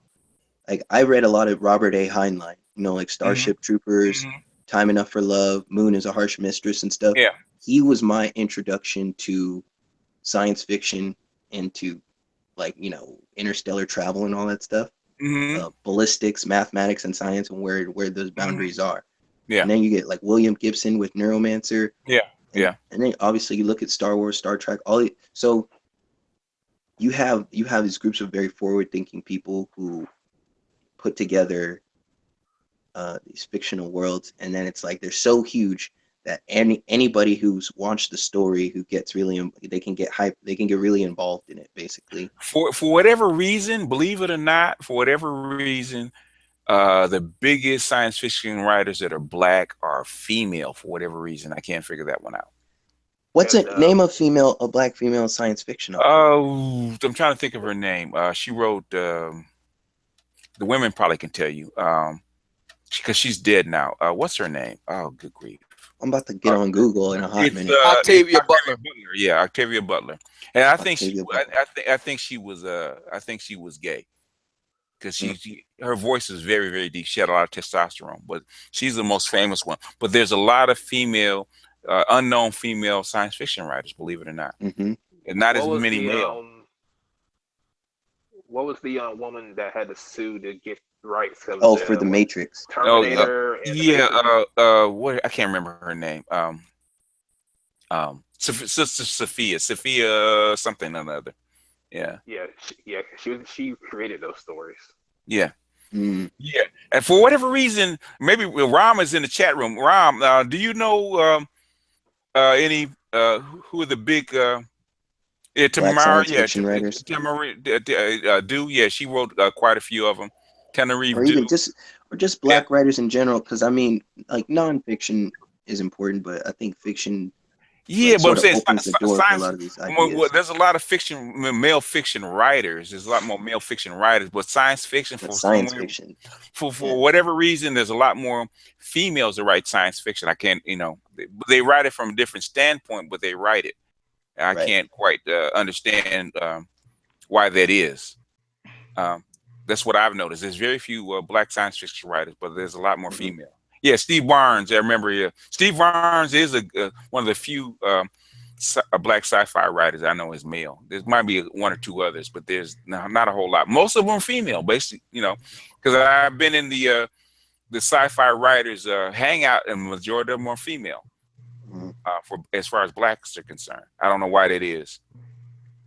BGS, I have a question. We got to work on one basically science fiction thing, Rom. I got a whole bunch of ideas. I'm not that good of a writer, but I got a whole lot of ideas. We got to work on that. This solar scholar, I have a question, BGS. Go ahead. I have it's kind of like a gift and a curse. If whenever I try to get like with a chick or whatever, we have sex, I know she's gonna get attached to me because I'm laying the pipe. Yeah. So what? I mean, it's like I don't talk to chicks because I don't want them attached to me like that. So, okay. Maybe we got a couple of swordsmen on the line. The thing that I noticed about that is that if you're laying pipe good on the first date, the thing is you can't let her bond to you. In other words, you got to get up. You're gonna lay the pipe, get up. It's got to be a one-shot deal too. Because if she lays in your chest, all those hormones are gonna set up. So in other words, if you're gonna lay the pipe, it's gonna be a one-shot deal. You don't want her to bond to you. If she orgasms, don't let her. Don't go take a nap and go to sleep and let her lay on you for a couple hours because she's gonna set up all those bonding hormones. So in other words, you got to get up and you got to get out. Like, hey, she got hers, put her to sleep, put the blanket over her, go wash up and split. Because if you don't do that, she's gonna bond to you. Yep. Maybe Rom's in the chat room. Maybe if he hears that, maybe he can chime in and give what he thinks about it. But yeah, that's what I've noticed. If you don't want her to bond to you, and basically, Teresa Crenshaw, she says the same thing. If women are built to bond, an orgasm brings out more bonding hormones, so she will bond to you if you're within proximity. So you can't do anything about the orgasm, but the proximity you can do something about. So you got to get up. Yeah. Oh yeah. See, from old school. That's what I've noticed. That's what I would tell you. In other words, you don't want to be, unless you want the chick to come back to you and bond to you, I would kind of taper back on how I lay the pipe. I wouldn't try to kill it. I know you got the ego going, but the thing is, if you don't want that problem, you got to kind of taper off a little bit. If you feel me. Yeah, the single biggest thing is it's got to be a one-shot deal. Yeah. I mean, you can't be hitting it, just constantly hitting it because, she'll bond you. I remember I had a buddy of mine. This is back in the day. I had a buddy of mine came to me. He was like, yeah, I'm sitting here, man. I got a problem. I said, what's up? So he told me this girl that he knew back in high school, or whatever, and they like passing ships in the night. But a decade later, they finally caught up with each other. And one thing led to another, as he says. And so he hit it. Okay, fair enough. But then he's back over the crib over the course of the next few weeks, hitting it and eating her food, and you get the whole deal. So now she's thinking that they're together, they're a couple now. So so I'm like, okay, so all right, so what are you telling me this for? He said, so what do I do, man? I said, what do you mean? What do you do? You already did it. You already did it. Yeah. You already did it. You only got two choices now. You either just tell her the truth that you was just trying to hit it and quit it. Ooh. Or B, accept the fact that you got a new girlfriend now. Yeah, and most of the time you got to be mode 1 if you're gonna be like that. You got to learn mode 1, like Obsidian says. You got to tell her up front, which is the best way. And just say you're gonna lose out on something. Be that way. Say, hey, you know what? I just want to hit it. Basically, put your skills up front. Hey, baby, I'm good at what I do. I want to hit it, but that's it. I'll have a good time. You'll have a good time. Blah, blah, blah, blah. That way she knows the deal up front. And it'll just be a one night or a weekend fling, and that's that. Thing. Yeah, you got to announce the game ahead of time. And that way you'll avoid problems. Most guys don't do that because they want the pussy so bad. But the thing is, if you're having that problem, you got to be willing to accept some losses. And the other thing too is, to be fair to the sisters, to be fair, I mean, because dudes do hold this against sisters. I mean, it is what it is. Dudes will hold the miles on your pussy, the odometer there. They will hold that against you. So if a dude is just wearing the pussy out for the next few months or whatever, and she's under the impression that this is going to lead up to a relationship, when in reality it's just a limited engagement only. That's putting mileage on the odometer, man. Yeah, it is. You making it bad for the next man. Yeah. Real rap. You making it bad for the next man. It does, yeah. Yeah, but that's her fault. But you got to have a code, man. You got to have some kind of code. You got to let them know up front. Yeah. Now, if she wants to put miles on her own odometer on her own accord, that's on her. Yeah. She if she signs on to be a fuck buddy of yours, or y'all just have an on and off, or just a purely sexual relationship, that's all it is. You just come over and deliver the pipe, and she sucks and fucks you. And that. If she signs on for that, that's on her. Yes, on her. That's her bad. Yes, yeah. She can't say nothing when other dudes, you know what I mean? You know, Miss Chrissy and Deborah Cooper, they big into this whole thing of making the Classic Brothers wait their turn. Well, you can't be mad when the Classic Brothers, you know, and in this day and age, oh yeah, they can definitely pull your cat facts in this day and age. They find out that you was fucking and sucking so-and-so, and they, oh no, that's a hold up. You cool and everything, but I don't want to sign on with that because, you know, you got some mileage there. I ain't trying to buy a used car. So, I mean, they can't be mad. But see, if you doing her, and you letting her think that it's something that could be a relationship that never happened, like the insecure type of deal. It could be something that nowadays we got a chance to get together. Back in the day, we didn't get a chance to get together, but now we do, and it might be something. And in reality, all you just wanted to do was just hit it. That's a different story, Chief. Yeah. As rules, so you gotta have some kind of code, man. You can't go out there willy-nilly. Otherwise, you're gonna have problems. What he's telling you is true. You gotta have a code. You gotta be willing to take a loss, take an L. A lot of guys aren't willing to do that. But I really like her. But if you don't want those problems, you gotta take an L. If she's a keeper, she's a keeper. But if you're just out there slinging, then you gotta be up front. That's the player's code. Yeah, I mean, I hit her the first time, and then I can decide right then and there if I want to continue seeing her like that or whatever. I can decide right after that. Yeah. But those are two suggestions that I would give you. So, you know, that's how that goes. And my man's what he wanted me to do. See, I get a lot of dudes coming to me, right, on Sneak Attack. They be wanting me to co-sign their fuckery. I'm like, no, I'm not going to do that. No. And I'm not going to do that. The third thing is,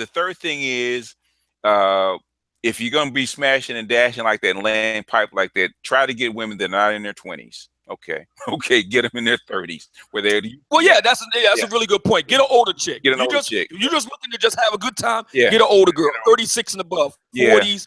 Get a girl who knows, because they know the deal. They know that, you know. Yeah. Like, that doesn't mean they can't get a relationship, but they know the deal, especially a younger guy. They know the deal. They know the deal, yeah. It's just going to be fucking. That's all it's going to be.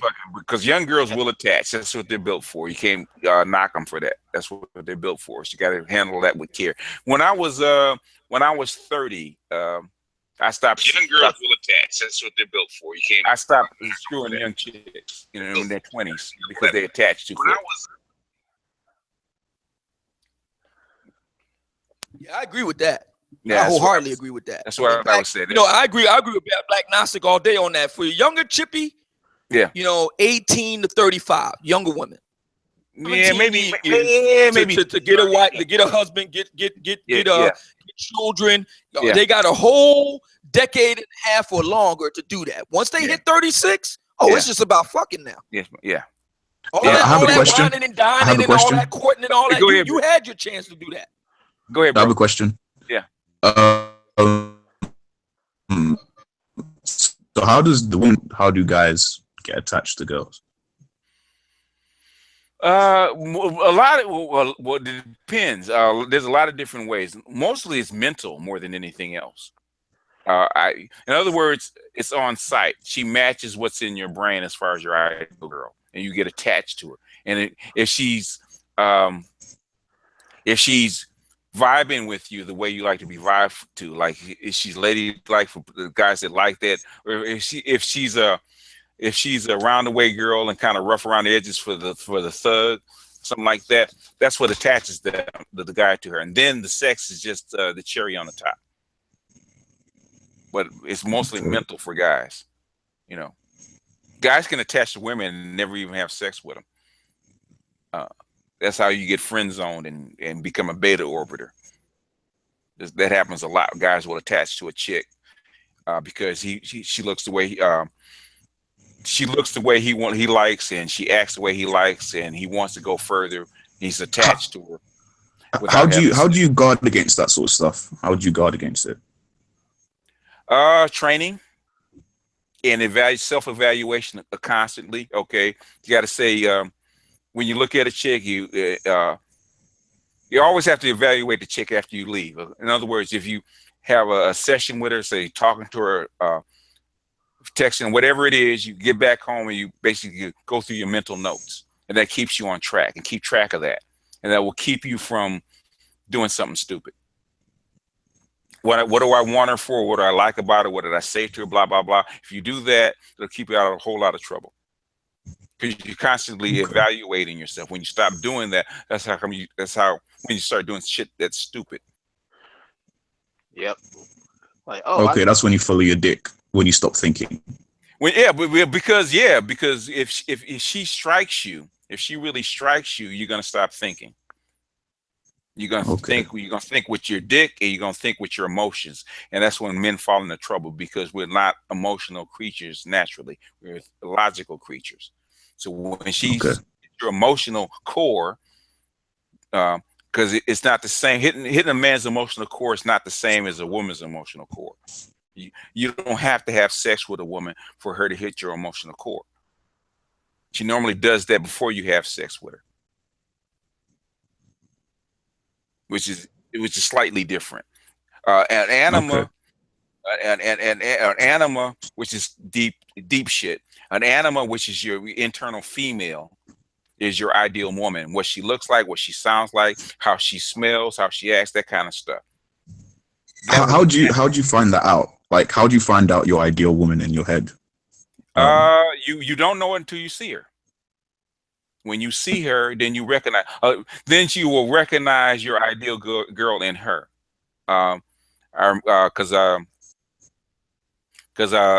my ideal girl in high school is some chick I never screwed. I think because an older guy that was in college actually stole her. She was 16, and he basically ripped her out from underneath all of us. But she was the prettiest thing I ever saw. Prettiest thing I ever saw. Green eyes, reddish hair, perfect little round ass, nice little breasts, and I was just smitten with her. Okay, and that was you know it when you see her. A lot of guys said it. You know it when you see it. And a lot of your ideal women come from your mother, the girl you see on TV and whatnot. You add all those things together, that becomes your ideal girl. That's how come a lot of booty models get to have these fans where they pay them money. They get attached to her without having sex. Men are different. Men are visual. Men are emotional cores are in their heads more than it is in their dicks, believe it or not. But if she has all three, then you got a hell of a big addiction if she does that to you. That's when you get a lot of chicks that cheat on that guy and he can't leave her. When you get all three. Super simple.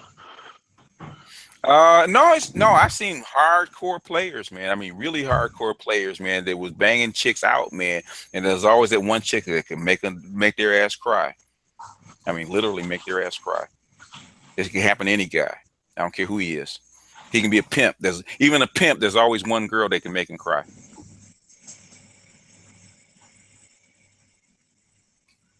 And I've seen that shit, man. I say, God damn. I said, man, you was just you just had her and her and her and her, but there's always that one girl, man, that can make his ass cry. That's his ideal woman, which is something to think about. But like your mileage may vary.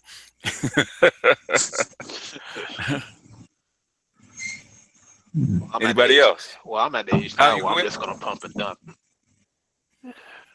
Yeah, you can do that. Well, you must be like in your mid-30s or something like that, right? Yeah, I'll be 35 this year. Yep. That's when you start. I was considering doing that, but I don't know. I'm 35, no kids. I'm middle class. I'm not ready to have kids. Probably not gonna get married. Probably not gonna have kids. It's time to have fun. And you got your money up, you got your looks up, your body right. Go ahead and sling through them. I hit mine like when I was like 27, 28. Well, see, that was the thing with me. It's just that when I was 25, I was trying to find a wife, but I just didn't see any good qualities in any woman really for me to actually try to build a family with. And those that I was in a relationship with, it's just did not work out for the simple fact that it was either going to be their way or the highway, and I was like, I choose the highway. Yeah, well, yeah, you got, yeah, we got feminism has ruined a hell of a lot of good relationships, believe it or not. Trying to get feminist thought out of women's heads, man, is like drilling through the Siberian ice sheets. Just tough. Like trying to break Captain America's shield or something. So like, well, they're not quite that hard, but no, it's not made out of vibranium, but it's pretty damn close. Maybe Iron Man's armor or something like that. I had one girlfriend that said I could be a stay-at-home girlfriend. I'm like, what's that? You laying pipe when you're at home, yeah. No, it wasn't even that. She's like, she quit her job. She wanted to take care of her. Okay, yeah. Yeah, she'll quit her job and I pay all the bills. I'm like, no, I'm not doing that. As a de facto wife without the papers, basically. Yes, yeah. I told her, hell no, you went to school. You just. Yeah, back in the day, you know, men did that, man. Back 25 years ago, they would do that. But you came up in the feminist system just like they did, so that's not going to work anymore. And women don't realize that doesn't work anymore. And that's what frustrates them. This is a double-edged sword. Okay. You got your independence. The men see you as independent. So a lot of guys that used to be Captain Save-A-Hoes, basically you killed them all. All them captains. Most of the captains have been killed. Okay, they're not around anymore. Well, see, that's the thing with me because I grew up with a 2-parent household, but both of my parents worked 40-hour jobs. And and the only reason why my mom stopped working is because she got injured at the job. Yeah.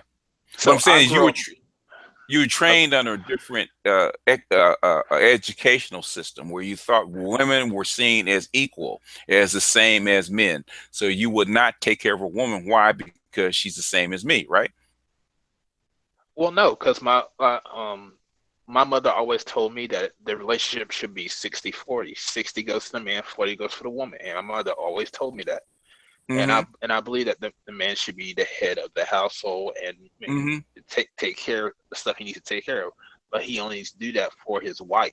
If I'm with, and I felt you, my girlfriend, I live with you, which I'm never going to do again. It's going to be 50-50. But my whole point of the 60-40 was it can't be really financial because we both have to work together financially to pay the bills and take care of the family. But the 60 is, you know, I have the gun if an intruder comes in the house. You get the kids out. I'm going to take care of the intruder. Yeah. My wife should not touch the trash. I'll take the trash out. I'll take care of the lawn. These are the responsibilities that I need to do as a man. Yeah. But well, women don't understand that though. What I'm saying, well, the way I came up and the way my partners of the boomer generation came up is that basically the women stayed at home. If you could afford it by yourself, the woman stayed at home. That doesn't exist anymore because you weren't trained that way. Yeah, I mean, my dad's always said that, you know, two people have to work together because my family was kind of lower income. Yeah, so they had both, to. Yeah. Yeah, they had to. So that's what I've Yeah. seen, and I've seen, Yeah. and I don't. And women now these days, they want you to take care of them, and I'm like, no, They I'm always not. do. I don't want. They always care of did. you. It's not nowadays. They always did. They still do. And they probably always will.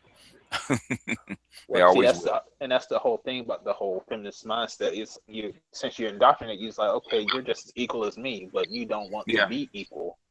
Yeah. What they say and what they're trained and when the rubber meets the road is completely different. It's completely different, and that's what they're finding out. Even the so-called high 92 octane chicks that make over 100 G's, they found out that women don't want to take care of men, even though they were trained to. So I have a question. What's the minimum amount? Excuse me? What's the minimum amount of your Okay, repeat it again. We didn't quite get the second half of the question.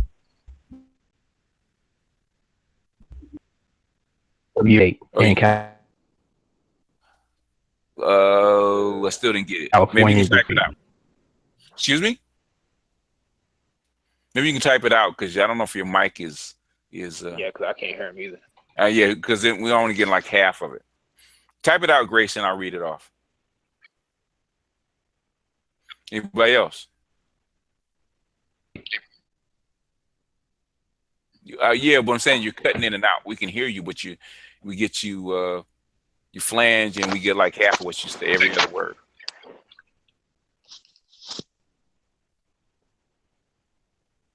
Anybody else? Everybody's good? I can't believe it. Well, I can't believe it. We're not even. We're only at 6 hours, and everybody's good. That's unusual. Well, I want to speak on the Obsidian about the white supremacy because I was at work when everybody was talking about this. Go ahead. Unto the breach we go back again. Oh yeah. You're always lock and loaded, Obsidian, so that's cool for you. I mean, I like Obsidian's work. I follow his channel, so yeah, everybody does. And we're all friends here, even though we go at it bare knuckles sometimes. Go ahead. Okay. You said that you do not believe in white supremacy, but you do believe in racism, correct? Yeah. Okay. At what point or what percentage do you believe, your personal belief, that racism plays a part in American society? I think it plays a part on an individual level now.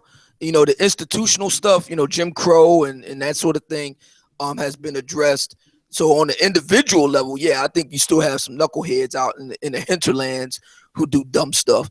But for the most part, the problems that face Black America, in my opinion, are largely internal problems. I mean, you know, the educated lame issue, which is really Captain Save-A-Hoism. It's really what Black women want Black men to perform what I refer to as community unit type services. Yes, you know, they get the provisioning from the government, and then they get the sexy alpha fucks type of contingent, and then they get the so-called lames to do the type of things that neither the alpha fucks nor the government can do, which is clean up communities, mentor their kids, be a daddy to their kids, etc. so forth. Yeah, fuck all that. Anyway, I'm not. Exactly. Yeah, because I mean, the only way you're gonna, like BGS said, is the boys' school. That's because that's a 100% rate. Because I've seen that, and that can be done by just simply Black men who do have kids. Black men who do have kids, you just put them in parochial. But I mean, putting the kids in parochial school, for example, by definition, they're going to be segregated by sex. So well, there you go. The issue with that is that you still have to continue. You have to get the mothers on board with that, and that's where you're gonna have a problem with that. What do you mean get the mothers on board with it? Who's paying the bills? Well, that's the thing. If you have most of these single mothers, and the father is somewhat in the kid's life, you still have to confer with. Well, see, that's the problem right there. Mm-hmm. Problem right there. So it's too late. Once you in a situation like that, it's too late. You know who's going to will out? It's going to be the woman willing out because she's got the money and the gun of the state. That's true.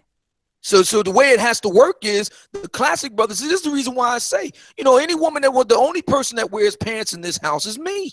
Mm-hmm. If you want to wear pants, then you go back to your house and you pay all the bills there, and you can wear all the pants you want. You can talk all the shit you want. You can be as potty mouth as you want, and you will be able to find no account niggas who will put up with that. There will be many niggas who will be willing to deal with you because you paying all your own bills as a woman. So therefore, all they got to do is deliver the dick and leave. There are plenty of brothers in Black America who will do that. I'm not one of them. Mm-hmm. In my house, this is how it works. You know why? Because Obsidian pays all the bills here. Mm-hmm. So I get to determine what goes on in my house. And that includes any women in it. Yeah, and that's true until they divorce you, and then they had the no fault divorce. I mean, a lot of these laws need to be changed. Well, that's where you have. That's where Because you they're have a not- prenup. That's where you have a prenup. Well, some judges throw out prenups. Some judges do. So you got to go to the states where you got to do your research. You have to find out those states where such a thing is less likely. There's no guarantees in life, but less things are less likely to happen. Yeah. You have to be in a state where that's less like. First of all, you have to be in a state where alimony laws ain't so punitive. Number one, and number two, you have to be in a state where if you do get a prenup, the chances of the judge upholding it is a bit better than other areas. Don't be afraid to pull up stakes and move. If having children and a family and all that is that important to you, so it was never an issue for me. So that just wasn't my priority. I mean, But if it is, to a point it was important to me, but now it's just pump and dump. Oh, okay. Well, there's no issue then. Yeah, you ain't got nothing to worry about. You got other concerns, but that ain't one of them. So, you can also try, I mean, you can also try a partnership. What they call it? What does they call that? Where you sign it's a contract instead of a marriage. What do they call it? I can't remember the name of the contract. A domestic partnership. Yeah. No, what I'm gonna do. Hello? I'm sorry. Continue, brother. No, I said what I'm just gonna do is just say, hey, you're pretty. You want to fuck? Okay, let's go to the hotel. Well, that's a different story. Yeah. Yes. So I mean, I'm done with the whole. And like I said, there are plenty of men who won't have the kind of view that I have with regard to fucking. Because let's be frank, a lot of black men are perfectly cool with the idea of fucking black women that they ain't got to pay for. That's one reason why the welfare mind state is so heavily entrenched. Because there's a lot of black men who like the idea of all they have to do is just go over and fuck, and that's it. Hey, the state pays for everything else. You know what? It's funny that you guys are having this conversation. First and foremost, good morning, everybody. 6:45 over here in Florida. Okay. Brother Obsidian. I actually had the opportunity to have dinner, as I've stated to the Master Sage BGS. I've had dinner with Brother Umar Johnson in Georgia not too long ago, and we were actually speaking, and I actually used your phrase. You know, I told him, I said, I'm 28, brother. Yes, the sisters in the conscious community, they're pretty, they seem knowledgeable or what have you, but brothers in my generation at this age, the juice isn't worth the squeeze to go ahead and actually look for a black woman who meets the standards, if you will, for a long-term relationship, and when I told him that, he actually had a big smile on his face. He said, the juice isn't worth the squeeze. I said, yes, there's a reason why a lot of us are even entertaining the thought of going overseas, looking for a sister for a viable, long-lasting relationship. Yeah. BG. What's fascinating about Umar is that I've never seen him. He does these videos for women, but I've never seen him do the same thing for guys. So that right off the bat made me, money. Yeah. Money. Yeah. Money. He's very candid when it comes to this conversation. I mean, that's the best thing I can say. He understands. Yeah, candid off the mic, candid off the camera. Yeah. It's the nature of the beast, is it not? Yeah. So, there's a fine line to walk when it comes to, they're going to say bashing. I'm going to say chastising. Others are going to say criticizing sisters, but that may be a different conversation for a different time. Yeah. I say tell them the truth. Absolutely. The harsher the better. And I told him, I said, there's a lot of brothers, as he's seen online, again, who's avoiding with their feet. And again, as Master Sage CGB just has said, going overseas is a valuable option. He said, hey, that just might be the move. Yeah. So it's and trust me, and he understands that, at least for the conscious community, he's going to have to settle down. He understands that, to a point We all do. But I mean, again, it's something that we're approaching very delicately. You know, we know that we just can't jump in any relationship with any sisters. You know, exactly. And see, this is what I say to a lot of guys. You know, with regard to the welfare mind state and stuff like that, it really comes down to this: do you want to pay for a slightly younger, depending age adjusted version of Deborah Cooper? Do you want to pay for that? Okay, whatever your age is. I mean, if you're I don't know how old you are, but let's say sake argument, you're 30 years old. Okay, great. Do you want to pay for a 30-year-old version of Deborah Cooper? No, I do not. And you know what? What I actually, you know, I don't know if any of you brothers have been actually been to Colombia, but I just so happened to see a picture of I want to say it might have been at least 10, maybe 12 sisters, and I mean chocolate sisters in Colombia, in northern Colombia, who was actually in a parade, you know, obviously based on African spirituality systems. And I posted it on a Facebook group, you know, and I asked the question. I said, well, is Colombia out the question? And so far, brothers are saying no, you know. So I know a little bit of Spanish, me being Haitian or what have you. You know, I'm 28, so I'm trying to do the best I can to save. You know, if it's not going to be a permanent move, at least, you know, I want to be able to go to another country long enough to, you know, enjoy the fruits of a long-lasting good relationship. Obviously, I have no intentions of bringing the woman back, but that's just me personally. Go where you got to go, bro. Yeah, yeah. I mean, that's pretty much. I mean, what we're talking about, what my program, I'm not, you know, any type of romantic here. I mean, you know, what I'm talking about is going to take some time. I mean, that's just the plain truth. But I mean, it may take less time depending on how things go over the next 4 to 8 years under President Trump. But it is going to take time nonetheless. And you know, you're 28 years old and you're ready to roll right now, or at least within the foreseeable future, the next year or two. So I mean, my recommendation, because look, they ain't but maybe, I estimate at best maybe 10% of black, I'm talking about, when I say black, when I'm talking about, you know, native born, you know, descended from American slaves, you know, African American women. There ain't but maybe 10% of them that got their heads on straight for anything beyond just straight pumping and dumping. I don't recommend men get involved with black women who are in any way tied into the welfare mind state, work for nonprofits, work in education, work, you know, some kind of way in the state, all kind of shit, you know. So I'm not just talking about welfare and wit. I'm talking about all kinds of welfare mind state stuff. Ain't but maybe 10% of black women, and I'm being generous, who got their heads on straight, who ain't, you know, dealing with the welfare mind state and all the rest of it. And I recommend that guys don't fuck these women at all. Because see, here's what happens when men fuck women. See, when men fuck women, women think, yes, I must be good because he fucked me. And, you know, in many ways, they be right. It can't be that bad because somebody fucked me. Yeah, that's true. She's worth something. So that's how she's thinking. So this is the reason why I say the 3 things that every black man has 100% control over: their wallet, their feet, and their dick. That's a very important thing. And I know this is going to be very hard for a lot of black men to do. I understand it's very hard.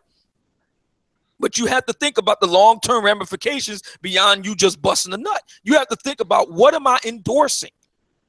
When you go and reach in your wallet and you know, buy or purchase or whatever, you're giving an endorsement. When you go to certain places, or you put your children, if you have them, if you put your children in certain places, like I was talking about the public schools, if you put your kids in the public schools, you're giving a vote and an endorsement for that.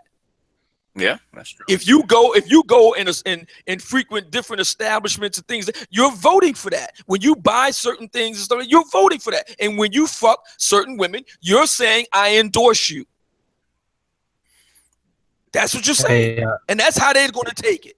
They're going to say, I must be all right because I was able to get one guy. Yeah. That's the way they rate themselves too. That's what they're going to say. This is the reason why I say what black men have to do. And I know it's hard, and I know all black men ain't going to do it. Most black men ain't going to do it. We don't need every black man to do this. It only took 15% of black men to vote for Trump. It took less than 20 men to knock out America's two front teeth 16 years ago. Or World Trade Center, September 11th. We don't need, it took 300 men way back in the day to hold off the world's largest army with the Spartans in the 300. We don't need every brother to do this. We just need a few brothers to, believe me, the very fact that Darth Hideous Deborah Cooper put a copyright strike on Black Gnostic Speaks. Then on top of that, when he reposted the video, she came into the comments. Okay, on top of that.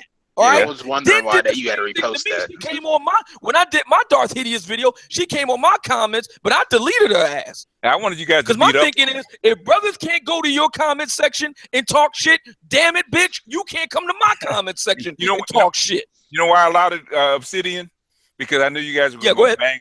You guys were going to bang on her. So I said, let the guys have some fun. Oh yeah, because you got banged on and she didn't stay very long. Oh, of course not. Because she's a coward. Because she's a coward. That's why she's a coward. I mean, me and Black Gnostic been seeing bitches like Deborah Cooper, old craggy ass bitches like her all our life. She talks big shit until time come for her to put up. Yeah. And then she roll out. She rolled out. Yep. And see, what has to happen is black men need to start putting some pressure on the ball, to use a phrase from the basketball NBA world. You got to put some pressure on the ball. You just can't let that bitch inbound the ball and just bring it up to half court. Put some pressure on that shit. She did not like what I said. She did not like what I said, boy, at all. Well, what you said was true, though.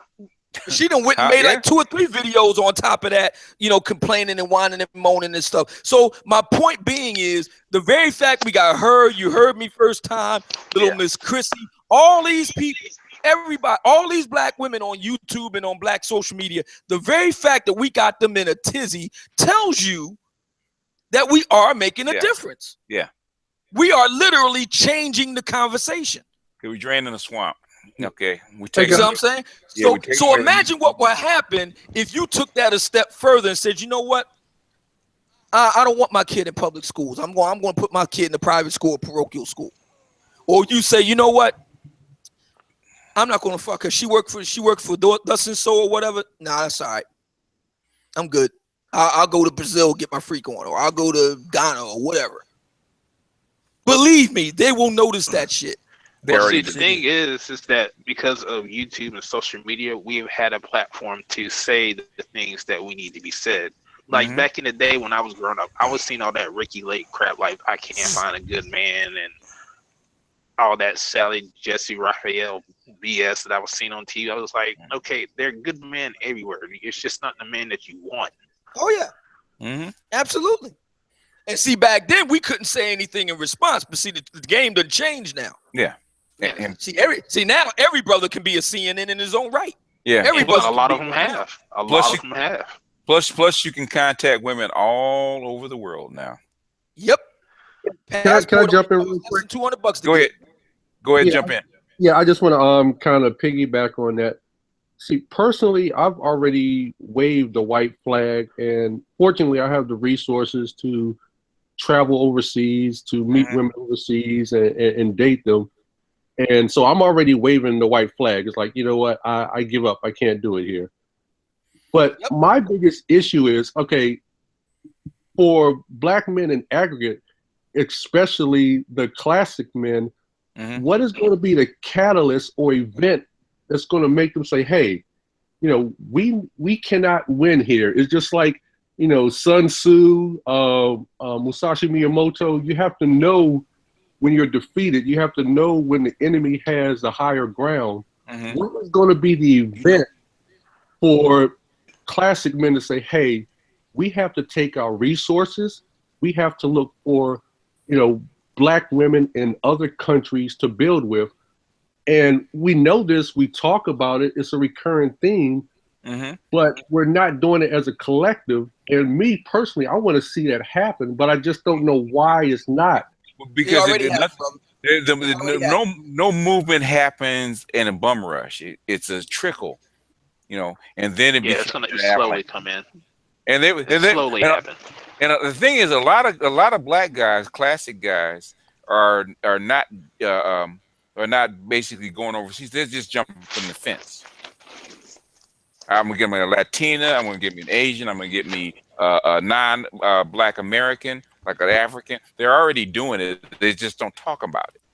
That plus the fact that it's already been happening. There isn't going to be one major event where we see a run on, classic brothers just leaving the community. It doesn't work like that. It's already been happening. It's been happening for the past few decades, and Black women have been noticing it.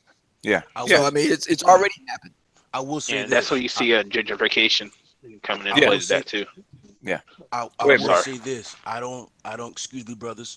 I will say this. I personally don't know myself, but I'm going to repeat something, and it's funny that he asked that question. I'll repeat something that what Jeffrey said on the Zoe Williams show. He said Black women will not start respecting or appreciating Black men until the dollar crashes. Now, obviously, that's going to bring up the shit hits the fan situation, not only in the United States, but anywhere where the dollar's probably reserve currency. But and when he said that, I've never heard anybody say that, and it just blew my mind. When but it's not true. Crashes, Nah. Black women don't have that kind of fortitude. Donald Trump ain't been in office but 2 weeks, and they're already shook. Yep. They were shook before he got in office. They were shook before he got in office, and he hasn't even passed one policy against them yet. They're already shook because they can see the handwriting on the wall. Yeah, they see the handwriting on the wall. So like I said, the single biggest thing that will turn the tide on this thing is if not outright destroying the welfare state, at least cutting it back. Cutting it back. Will turn they don't have to on destroy it. Yeah. But once they see the wheels in motion, women are not brave. They're really not brave. The Black women are hard-headed, but they're not brave. If they see the handwriting on the wall, they're not going to wait around for that wall to fall on them. They're already running back. That's how come they're in their hangouts and our comment section so heavy now. They're trying to and engaging. Yeah. It's in their interest to play ball. Yeah. Believe me, trust me when I tell you, brothers. I done told women the only one that wears pants here is me. I don't give a fuck how they feel about wearing dresses, as long as they do it. I don't care how they feel about it. Yeah. Yep. They do that. They don't want to be here. They don't do that. Yeah. And then the women that are here that do it will get my gratitude. Remember that scene in Star Trek: The Next Generation with Picard, and he told the Klingon guy, "We need a Klingon ship, man." And he said, "Well, we ain't got no time to be doing all this. Gowron is busy and all that." He said, "What are we going to get in return for making us do this type of thing?" And Picard said, "You get my gratitude." And tell Gowron, if he's too busy to deal with me right now, I'm pretty sure there'll be other Klingons in the kingdom who'll hook me up, and then they'll get my gratitude. Yeah. And don't be so swayed by the apologist woman that is saying, "Well, we're not all like that. You gotta be firm like obsidian is." He's not. She got to break herself. It's just like a pimp says. You got to prove yourself before you accept her. You're gonna have to raise the bar. Yeah. Well, see, the things with most of these women that own the welfare state and stuff, they already have kids, so they already had their hand put. You're showing their hand in front of you when they come back to you. It works like this, and I talked about this when I talked about the crack era. Okay, the biggest single downer on the value of pussy was the crack era, where all of a sudden the price of pussy went from $100 to $5 in a matter of a couple years. Okay, in other words, that's a very good point, because that's where the term came from. $2 hoe. It came from the crack era. The crack era. In other words, the more when they start cutting back on the money, they're not going to just put them out in the street, but cutting back on the money, that's going to bring a whole flood of chicks that were not in the market onto the market, and that's going to put pressure on everybody else. In other words, even though this chick has 1 or 2 kids, she's willing to suck and fuck on demand and not require very much where you are. So guess where I'm going to get my load off? I'm going right over here. And that pressure will cause a ripple. It's already causing a ripple. It's already causing. Down in the dead of winter. It's cold outside. It's like 26 degrees here in Philly. Yeah. That hawk ain't no joke. Yeah. Black women talk a lot of shit, like Black Gnostic said. Black women talk a lot of shit, but deep down, and it ain't even all that deep down. You just got to scratch the surface. They cowards. Case in point, how many black women have you seen since Shahrazad Ali talking the way we talk? Name them. Exactly. That's my point. No. Yeah, and she was a Muslim, so yeah, that's one reason. She's very. I'm trying to think of one. I can't think of any offhand. You got me there, brother. You got all these black female YouTubers and social media personalities. Not one is anywhere near Sister Shahrazad Ali. Not one. And that's over 30 years ago. Not one. She's literally in a class by herself. Yeah. Yeah, pretty much. Literally in a class by herself. That's because a lot of black women are cowards. A lot of black women know that the stuff that we saying is true. Yeah. That they ain't gonna say it. Yeah. Even Rosemarie, who I happen to, she's all right with me. That's why she came on talking that smack. But at the end of the day, the reason she agrees is because it's true. It has nothing to do with her liking me or me persuading her. She knows it's true. She knows I know it's true. Because what blew her mind when I talked about the new moon and the full moon, I said, your egg is dropped. That's how come you're irritable. And she started laughing because she knows I know. She said, you know too much. Yep, that's exactly.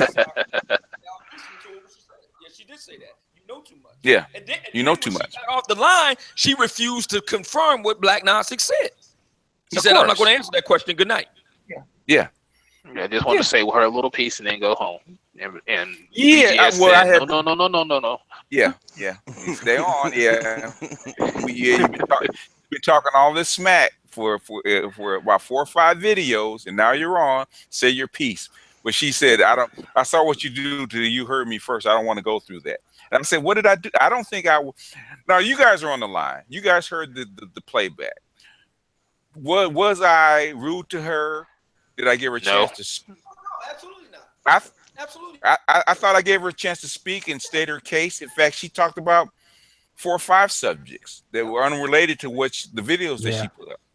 In fact, you just heard her feelings. You heard her pride. That's all it was. Yeah. You know what? She got Ronda Rousey, and she's feeling some type of way right now. Yeah. Yeah. I mean, and she started using some of the research that I gave her. Yep. Yeah. So and then on top of that, the fact that we see us in conjunction with our brothers from other mothers talking about this red pill thing, you know, the jig is up. Yeah. The jig is up, man. A lot of sisters was able to do their fuckery because a lot of black men weren't talking to each other. The extent of it was your barbershop every week or every other week. That was the extent of it. We didn't have technology. We didn't have detailed studies in the human female mating psychology. We didn't have all that. Now that's all changed. Every brother got a smartphone. Yeah. And every brother can get online for free. So now we can get together and change and trade notes and talk shop and talk about the studies and everything that have been done. The jig is up. Yeah. Yeah, because the jig is up. I mean, just the videos we did on imprinting, man. I mean, even the white guys, man, are like, damn, I never thought about it from that direction. I mean, what me and Ron put out, that's a game changer if you use it right. Most guys do it and they don't know why. Oh yeah. Well, when you break her emotional core, you imprint her. Yeah. And that's how come there's a lot of women that get caught up with what we call no good guys. Oh, they get addicted. And notice, Little Miss Chrissy, Darth Hideous, you heard me first time. Notice, none of the sisters you hear getting their backs up about the educated lane piece, none of them have denied what we actually said. You know what they do? They blame the victim. They don't say, no, you're wrong about what's going on. No, they confirm the fact that what we're saying is true. You fucking and sucking the worst types of black men. They don't deny that. They blame the victim for it. Yep. But the thing is, Obsidian, one thing that has been done by us talking about it, they have to confirm it and defend the guys that they're actually doing that to. They had to admit it. They had to come out and defend it. Yeah. Notice not one of these women have denied it. Not one. Not one. And that's all we wanted, to stop denying it, because they were denying it. Well, no, we don't do that. Now they're coming out front and says, yes, we do. And this is why. And that's how come I said that's it. I can go back to my guys and say, see that? They don't like you. She's saying it right in front of your face. That's one thing I like about Deborah Cooper and replaying her stuff, is that she says it, that comes out of her mouth, exactly how a lot of black women feel about you behind your back. Yep. Yep. You know what? Yeah, it is. I noticed that firsthand. Go ahead, brother. Yeah, he is right about that, because Little Miss Chrissy has contempt too, but it's not as naked as Darth Hideous. And the same thing with You Heard Me First Time. Now, You Heard Me First Time is slick with hers. Yeah. What she'll say is these brothers pull out the interracial trump card. That's how it comes out with her, and it comes out in other ways. But it's not as naked and visceral as it is with Darth Hideous. No, it's just straight visceral. Yeah. And you know what? I've never watched the video, so I never understood. I said, damn, man. I said, why is a brother sitting picking on this woman, picking on this woman, picking on this woman? And when Master BGS played that clip in the beginning, again, as a Haiti baby, this is all foreign to me. This low-key hatred for black men is all foreign to me. So, but when I heard that and I heard the attitude, I could, maybe because I was high, I don't know, but I could hear the hatred, the disdain that she had in her voice. Yeah. I said, my goodness, man, this is deep-seated, it's deep-rooted. Yeah. This is not something that happened 10, 20 years ago. This is something that she's been feeling for most of her life, if not all of it. It's been passed down from mother to son about, it doesn't start out as hatred, but it passed down from mother to daughter that your boys or your males are lower than you. It's been passed down from mother to son, and as they grow up, it becomes that develops into that you're it's a matriarchy. So you're a second-class citizen. So when she gets a guy that's smarter than she is, that she can't out-talk, that she can't out-think, she can't out-earn, she doesn't want to be secondary. What's her name? Isadora Storm said the exact same thing. You get to an educated lame, or what she calls an educated guy. He's the ideal black man, and he talks about himself. He talks about what he does. I'm first, I'm the prize, blah, blah, blah, which is true, and the women do not like that. So they rather go to a low-class guy that will do what? Stroke their ego. Yeah, that's a very and they get addicted to that. Stroke their ego. That's how come I played that for Rosemarie. See, this is what's going on when they do that. It's not about that. They know that guy is no good, but that guy is giving the emotional support that they need. But they want ego stroke on the ego stroking, and then once he strokes her ego and he strokes her behind, and she's addicted, then she can't get out. But she did that to herself willingly. And see, here's the thing. Here's the real big thing. This lets you know that this is some serious black female fuckery. So we know that black men have a out marriage rate. Talking about interracial marriage, have an out marriage rate 2 to 1 to black women for the last half a century. At no point in the last 50 years have black women ever overtaken or even matched black men. Yeah, this is despite the Supreme Court giving them their imprimatur. Black women, yes, you can swirl. It is legal in all 50 states in the country. Black women still haven't been able to overtake black men in that regard. In 50 years. No. So if lames are so bad, if they're as bad as all of these sisters say, how do you explain the fact that these guys are doing very well with non-black women? Oh, see, the real reason why they're with you is because they're using you. Yeah, that's what they say, amongst other things. Can you believe that bullshit? Yeah, that's what they have to tell themselves that. BGS, I want you to enlighten me on something. I was kind of thinking of, so when you think about black men in the 50s, 60s, late 60s, when during the Industrial Revolution, when we had jobs in industries and building cars, it was in our nature to be providers for families. You know, we made the money, we took care of the family, we helped make sure that the women and children were fine. Yeah. As soon as we had the conversion where women started to get employment and make money, it seems like they contradict or go against the building that we want to do. And I don't understand, like, why is when we have the money and we have the power, we build families. When they have the money and they have the power, they destroy families. Well, they're forced. They never wanted to. Okay, number one, they never wanted to be under your thumb. They're forced to be under your thumb by circumstance. They need you. Like Obsidian said, they're forced to horse trade with you.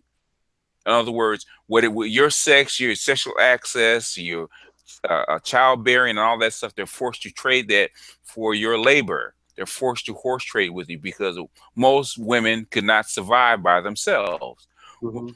As you automate, it becomes easier for women to do what? Survive by themselves. So they're not forced to horse trade with you. They can basically give their sexual access to the people that they want. Got it. So that's why when in the Arab countries, they say, fuck that, we locking this shit down.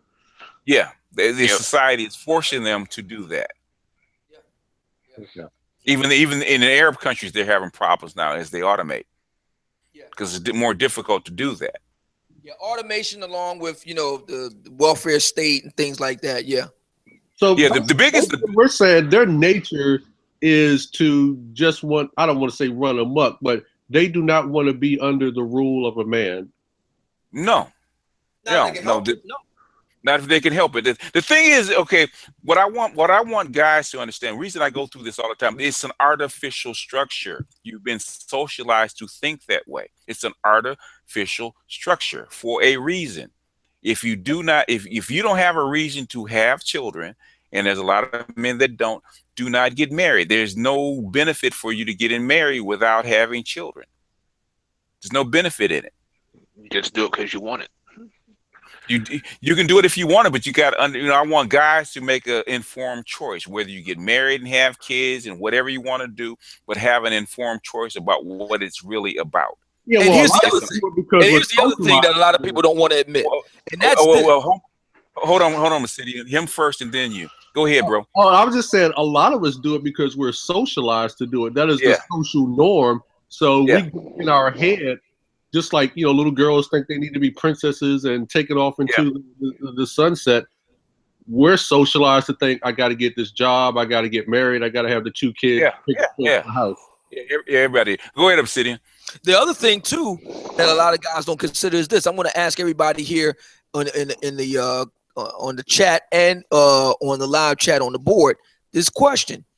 Given what we know about black female-headed black America, that is to say, baby mamas and all the rest of it, the de facto matriarchy, given its track record over the past half a century, can anyone honestly say that they know better than we how to run a home, how to run a family, how to run a community, how to run a society? No, they have. If they did, we wouldn't be in this mess now.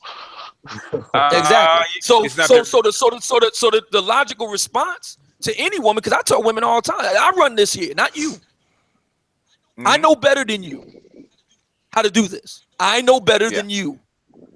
Well, it's because the men set boundaries like we just set for women. Because we don't set boundaries, then they just go, "Oh, I can do this, I can do that, I can do this." And just go crazy. As a matter of fact, men are more structured. Where when men become single dads, they raise better kids than single moms. Yeah, because they're more disciplined. Yeah. Okay. So that's the reason why I have no problem imposing standards and boundaries on any woman I deal with. I know better than you. Yeah. When I want your opinion, I'll ask for it. Because I got 3 grandsons, and I have to teach my daughters how to raise them. I have to teach them how to enforce boundaries. They don't know how to do it. They just don't know how to do it. Even my daughter-in-law, she likes how I enforce boundaries with her son, and she tells my son that's the way I want you to raise our son. You know what, BGS, because I'm old school. You know what, BGS. I'm the same way. For somebody who's who's born in the United States. I didn't have a father, but it seems that as I got older, I just took in all the order that my mother once instilled in us, and I put it in a male energy. I say this: my sister is I mean, for all intents and purposes, she's an American, so she treats her daughter somewhat not like her daughter. I'm not gonna say her equal, but she doesn't treat her like her daughter. Like I the daughter. remember. Yes, I remember, trying to sleep in the morning, and and we're talking about a girl who's a toddler, and my sister is literally bargaining with her, and me, my door, it rubs on the threshold, so when you open it, it makes a sound. And brother BGS, let me tell you something. It's a night and day reaction with my niece when she hears my door open. Yeah. She knows that when I'm getting up, I'm not her mother. I'm not asking her anything. I'm demanding that she gets ready for school. Every single morning was the same issue. And so when I come through, again, I'm in Orlando. My family's 45 minutes north of West Palm Beach. When I come through, it's I'm a lion, and my niece falls in line. There's no back talking. There's no additional questions. Nothing whatsoever. Yeah, that's what they call the lion's roar.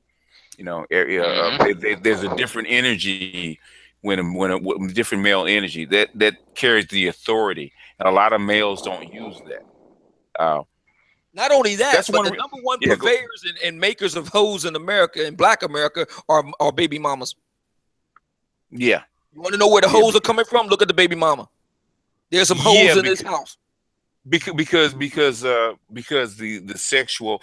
What happens with a lot of men when men have children, and I've noticed this, I can't say for all, but the majority of men do not want to bring their girlfriends or their Lucy's around their children. Nope. They just don't. Even I say we do our business and wherever we at, and then I see you whenever I see you. Exactly, because the father of my oldest grandson, he constantly asks us, because he don't take my grandson home because he lives with a woman, right? So he takes him over his mother's house, and I said, "Why do you do that?" He doesn't want his son to see another woman other than his mother. But that's just, and he's a player. He was raised as a street dude. He's not a classic man. He's a street dude, right? He works hard. He makes money. He's a hardcore blue collar guy now. But you would think with all the women that he's been through that it would be natural for him to take his son around all his women. But that's not the case. Most guys, I would say like 90%, do not want to take their kid around another woman unless he's sure about that particular woman. So there's a difference where women are not that way. There's a lot of women, a lot of baby mamas that will, on the first date, man, or first couple of dates, all of a sudden they're introducing you to their kids. Because I dated a bunch of after I had my kids, and when me and my old lady broke up, I dated nothing but basic single mothers because I already had a kid, right? And a lot of times, first or second date, guess what they would do? Introduce you to the kid. Yeah, same thing happened with my ex. She introduced her kid to me in about 2 weeks. Yeah. Where men don't think that way. So there's a difference about boundaries and stuff like that. Men have strict boundaries. Sometimes too strict. Sometimes where you have to have a woman kind of loosen them up a little bit. Yep. But the loosest women go to the ones who got baby mamas. They don't. It's true. It's true. Yeah, they don't have any. It's true. Yeah, I mean, you find some rebellious chicks who had a strict dad or whatever. Yeah, you would find that here and there. But by and large, you want the loosest women, go to the ones who had baby mamas. Yeah, that's true. Because the baby mamas are out there getting their freak on too. Matter of fact, it's not at all unusual to see the mama and the daughter getting their freak on together at the club. Oh yeah, that's it. Yeah, that's true. They even got mother and daughter teams in the porn world banging the same dude right there on tape. Yeah, Yeah, that happens. Well, I think most of those are not mother and daughter, but there is a mother-daughter. No. It was a white woman and a white her daughter that were actually doing something like that. Yep, absolutely. Yeah, it's not unusual. Quick question, guys. So I was just simmering on the master teacher, what you were saying, BGS. And if women don't want to, as you were saying, I'm saying in a horse trade, then as I stated earlier, should we just go to the black women and cultures who do want the horse trade? Because we've already said that we cannot win with them. They're not going to horse trade if they have the resources. Yes. So if you cannot find a woman here, black woman, you cannot find a black woman here that got her head on straight and know how to act, then go elsewhere. Yeah. Yes. Yeah. Because Asians and white women horse trade all the time. They don't have a problem with it, but for whatever reason, black women do. Welfare mind state. Yeah, that and testosterone and a whole bunch of other things why they do that. What I'm saying is, even white women on welfare are far more willing to horse trade than black women are. But that's culture. Just black women are worse at it. Yeah. Yeah. Yeah. And what you do is you let the free market deal with those Deborah Cooper type chicks. Yeah, it's going to happen. And let that sort itself out. Yeah, I said, I guess I'm kind of an anarchist because I want to see that happen so bad. I just want to see classic brothers go over to where they're appreciated, and as that crazy swirling girl says, appreciated and celebrated. That's what we need to do. Yeah, and I want to see. I want to see the backlash. I'm sorry, I'm just an anarchist in that way. Well, that's true. But the thing is, what Karazin doesn't realize, she's actually leading. She's actually leading the women into a trap because who is at the bottom of the list? Yeah, they. I mean, why would you want to open the thing? They must know that they are not going to be picked.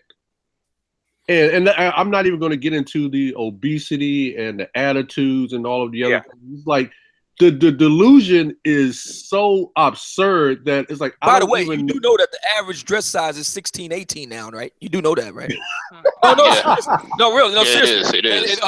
There was a big story in BuzzFeed that talked about this. The average woman, because you know the UN flipped out on Wonder Woman. You know that, right? Oh no. Why? Yeah. The UN rejected Wonder Woman. They turned her back on her and everything at the UN. Why? Because she's a white woman with big boobs and impossible body proportions, and she's not truly representing true and real women. And I guess not, because the average woman. And I'm not saying that big girls are bad or whatever. I'm just simply citing a fact that the average woman in America today is a size 16. And remember, the average height of it'd be one thing if you're a size 16, 18, but you 5'10", 6 foot tall. That's one thing. It's something else when you're 5'4". Yeah, and they changed the dress size. They make the dress sizes larger. So a size 8 20, 30 years ago is not the same size 8 today. It's actually bigger. That's true. So these women are actually bigger. Marilyn Monroe, who we think was thick back then, the day she was a size 5. Right. And on top of that, so let's get this straight. So the average woman, I didn't say average black woman, I said the average American woman, period, is a size 16, 18. Then you bring that to black America. Then you bring the Darth Hideous attitude and shit. 22, okay, 25. do you want to pay for that? Do you want to pay for that? No. Well, come on now. Can I throw softballs at her when she talks and get away with it? Well, that might be the deal, man. Throw softballs at her. Yeah, but strike one, strike two. But the insanity that now if she's getting all her needs met in by the way of Big Daddy government, a make work pencil pushing job, don't have to worry about she got Title IX affirmative action, these big Sally Mae loans and all these different things and welfare and WIC and all the rest of it. If she's got all those things going on, you won't have a problem knocking off a big chick like that's got a bad attitude, because as soon as you bust a nut, you out the door at 5 o'clock in the morning. Yeah. But if you gotta pay for that in the free market, something tells me you ain't gonna step up front. No. And then they're being delusional in thinking that they're going to take, their toys over and go play with the white man. It's like he don't want that shit. They said that. That's how come they get mad when a white man says. That's how come when the Veganator came on and said that, they flipped out. Yeah. Now we can't sell that. We can't sell that dream anymore. Kerosene flipped out. Kerosene flipped out because he was fucking up her business model. Exactly. Yep. Black men ain't shit. The white man's ice is colder. Yeah. Or the white man selling you ice at all. Really, that's what she's trying to say. That's how come they flip out. That's how come they flip out when a black man marries a white woman, and celebrate it when a black woman marries a white man. Listen, brothers, make no mistake. I was reading the Twitter feed. Make no mistake. Black women like Feminista Jones, they motherfucking shook that we voted for Trump. They shook. They shook. Okay. They were shook behind that shit. Yeah. All right. I'm sitting on a stack of articles right now that I haven't even read yet by black women themselves talking about how scared they are. This was back after the election last year. Yeah. Yep. Okay. They shook. They shook. Because they know what's going to happen. And they know that there are black men that are getting fed up with this stuff. Yeah. And the thing is, I replayed that because a lot of, because I took a lot of heat. Took a lot of heat when I said that Trump would be the end of the gender war. I took a lot of heat. He's not going to win. Even if he wins, nothing's going to happen. Blah, blah, blah, blah, blah. That's how I replayed it. This is what I said. This is what I said 6 months ago before he even won. Before people even thought he was going to win. It's going to be the end of the gender war because he's basically going to change the environment altogether. Yeah, he's already doing it. They're shook. They are shook. And Sister Shahrazad Ali talked about this years ago. She said there's going to come a time when black women and black men going to have to get along. Yeah, there's going to come a time where they're going to be forced to get along. Yeah. Well, we in that time right now. Yeah. And do the black men want to get along with them? They may but I think we've been so scorned that's why we're having these conversations where we're saying, "Hey, look, we need to go to environments where where we can prosper at." I don't think there's going to be any reconciliation at this point. So I got one question. So to me, it seems like they're like, say Trump got 15% of the black male vote. That's right. I perceive that there are some brothers who are sitting on the fence, and if he's able over the next 4 years, able to at least give something to brothers like jobs, employment, or something like that, that you might see that go from 15 to 30%. Oh yeah, easily. Well, the thing is in tech, because if he start dropping the HB1 visas like he's talking about, a lot of black guys that are in tech that couldn't get jobs in these high tech companies, all of a sudden there's going to be openings. Yeah, I can vouch for that. Yeah, and the same thing with going on with Ford and GM and whatnot, because you have a lot of East Indians that are on HB1 visas working at Ford and GM and whatnot in Dearborn. Dearborn has a lot of East Indians. Yeah, East Indian Arab people and all that sort of thing. Yeah. In other words, if he does what Eisenhower did, was basically, I got to give jobs, first preferential jobs to the people that are here, that are citizens first. He's going to push a lot of these guys out. Oh yeah, it's going to open up things. It might not. There's no telling how long it will last, but as I said, for his term, you probably will do very well as far as jobs are concerned. Oh yeah. Well, even if it's only 4 years and brothers can get those jobs, like you said, a black non-state, they can get them jobs in them plants and them tech jobs and the construction and all the rest of it. If brothers can only do that for 4 years, it'll turn the tide because Bobson is right. Bobson St. Pierre is on to something when he talks about the economic piece. Believe me, that will turn the tide quick. Because black women are paper tigers, man. Yeah. You lower the boom on their ass, they'll get in line. Because if he's reducing government jobs and those kind of nonprofit jobs and stuff like that the government pushes out, if he reduces those and he's pushing out, because he has to push out a lot of the foreigners that are on visas and whatnot, because that's what he ran on. And plus, trust and believe, the alt-right is going to hold his feet to the fire. That's one thing I like about it. They are not playing. And they have told him under no uncertain terms, if you do not do what you said you're going to do, we're going to see you out back. And he knows that. So he's got to do it. So when it happens, be ready to take advantage of it. And what black men need not to do is trick off their money, because there's no telling how long this is going to last. Yeah, bank whatever make money you do make, bank your money, upgrade your skills, get your resume up, all that stuff. Because if you get this bubble of 4 or 5 years before automation really comes in and starts kicking your ass, you got to get ready. Now may not have taking C++ classes and stuff right now. Yeah. Yep. 3D printing, brothers. I'm begging you, gentlemen. 3D printing, 3D printing. Brother Obsidian, I don't know you if the other brothers are gun enthusiasts, but there's a number of communities on Google Plus when it comes to 3D printing that you will see. You actually see people who are making parts, or at the very least casting parts, either for semi-automatic rifles or things of that sort. And I was having this discussion with my roommate who's South Korean, and I told him, I said, the fourth industrial revolution is coming if we're not in the midst of it already.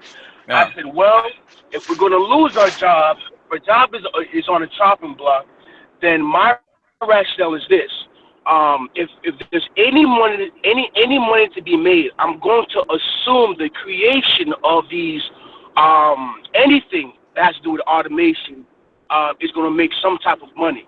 It could be a part. Yeah, it doesn't have to be manufactured per se.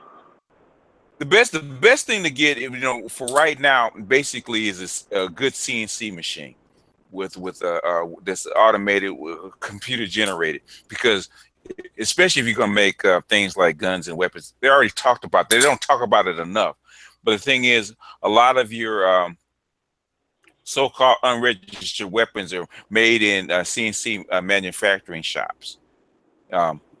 So in other words, if you know what a CNC machine is a computer-generated milling machine. So in other words, they might buy a couple of parts for guns that don't have serial numbers on it, and it makes make the barrel and the main parts of the gun through that. So you have a lot of weapons that are made like that way. Just about anything you can think of. So in other words, if you into that kind of stuff, a good CNC machine, a good machine. Some Obsidian, if he wanted to do, he could teach you that kind of stuff, because that's what he did. I'm all ears, brother Obsidian. Just know this right now. He did that. He probably should train people how to do it, because he's an expert at it. Yeah. Honestly, Obsidian, this is your calling right now. Yeah. I'm signaling the bat signal in the sky right now. The Obsidian order. Yeah. Has now risen. Yeah. So it's all on you, brother. Yeah, because if his body could hold up, he could probably make a ton right now from his. Because there's not a lot of machinists that are really still left that really know what they're doing. Yeah, that's true. That's true. They're going at a lot of machinists going away the dodo bird, sadly. Yeah. Yeah. And I think there's going to be a big calling for it if they start bringing this stuff back, because a lot of that stuff had moved to India and Mexico and China. Yeah. And a lot of that. And to tell you the truth, I would have to upgrade my own skills, because it's been 6-7 years since I've done it. So I would have to even brush up on it myself in order to get back into it. Yeah, but it takes a while to be a good machinist. That doesn't happen overnight. Oh yeah, it takes a while. So it takes like 4 or 5 years to be a good machinist. Yeah. So BGS, is it fair to say, and I know there's a few other brothers who are in STEM, is it fair to say that when it comes to the sub-discipline of mechanical engineering, that, or should I say the discipline of mechanical engineering, that the sub-discipline of mechatronics should be focused in this current area? If there was any time, I can assume that if there was any time to study, or at least have maybe a concentration of mechatronics, I would think that this era would be the best era, because now you have robotics. Not only do you have materials engineering, things of that sort. I don't know how to pronounce it. Yeah, the study of metals. You know, material work. You have to have a knowledge of it. It's like okay, I give you an analogy. Back in the day when I was coming up, you know, you had to, as far as electronics, you had to know how to solder, and I had a lot of the discrete parts like resistors and stuff like that. So if you wanted to fix anything, you had to know how to handle a soldering iron, right? But now they don't come like that. You have to be pack pullers. In other words, you're trading out one system for another. So in other words, you have to think a little bit differently. How do I integrate different systems into what I want? So you have that, a lot of that now. So so you don't have to worry about some of the basics. You have to have a wider knowledge of different systems than you used to, but you don't have to know about the little discrete parts and stuff like that, like you used to. So I would say that. Raspberry Pi comes to mind, or Arduino comes to mind. Yeah. Small barebone kits come to mind. Yeah, you have to know a lot more about programming with Arduino and Raspberry Pi, where you have to have multiple disciplines. Yeah. You know, you can have higher level encoders. They come with that. You just have to know how to use the right tool. Check for it. Yeah. And then there's always some smart person that is going to make an adaptation to a Raspberry Pi or Arduino or something like that. So that's the only thing about modern technology and the internet. One guy solves the problem, everybody solves the problem. Where it didn't used to be that way back in the 80s and 90s, where somebody would solve a problem way over in China someplace, and everybody had to we solve the same problem. But now one person solves it, everybody solves it. So you develop faster. Yes, sir. Yeah, software is like that now.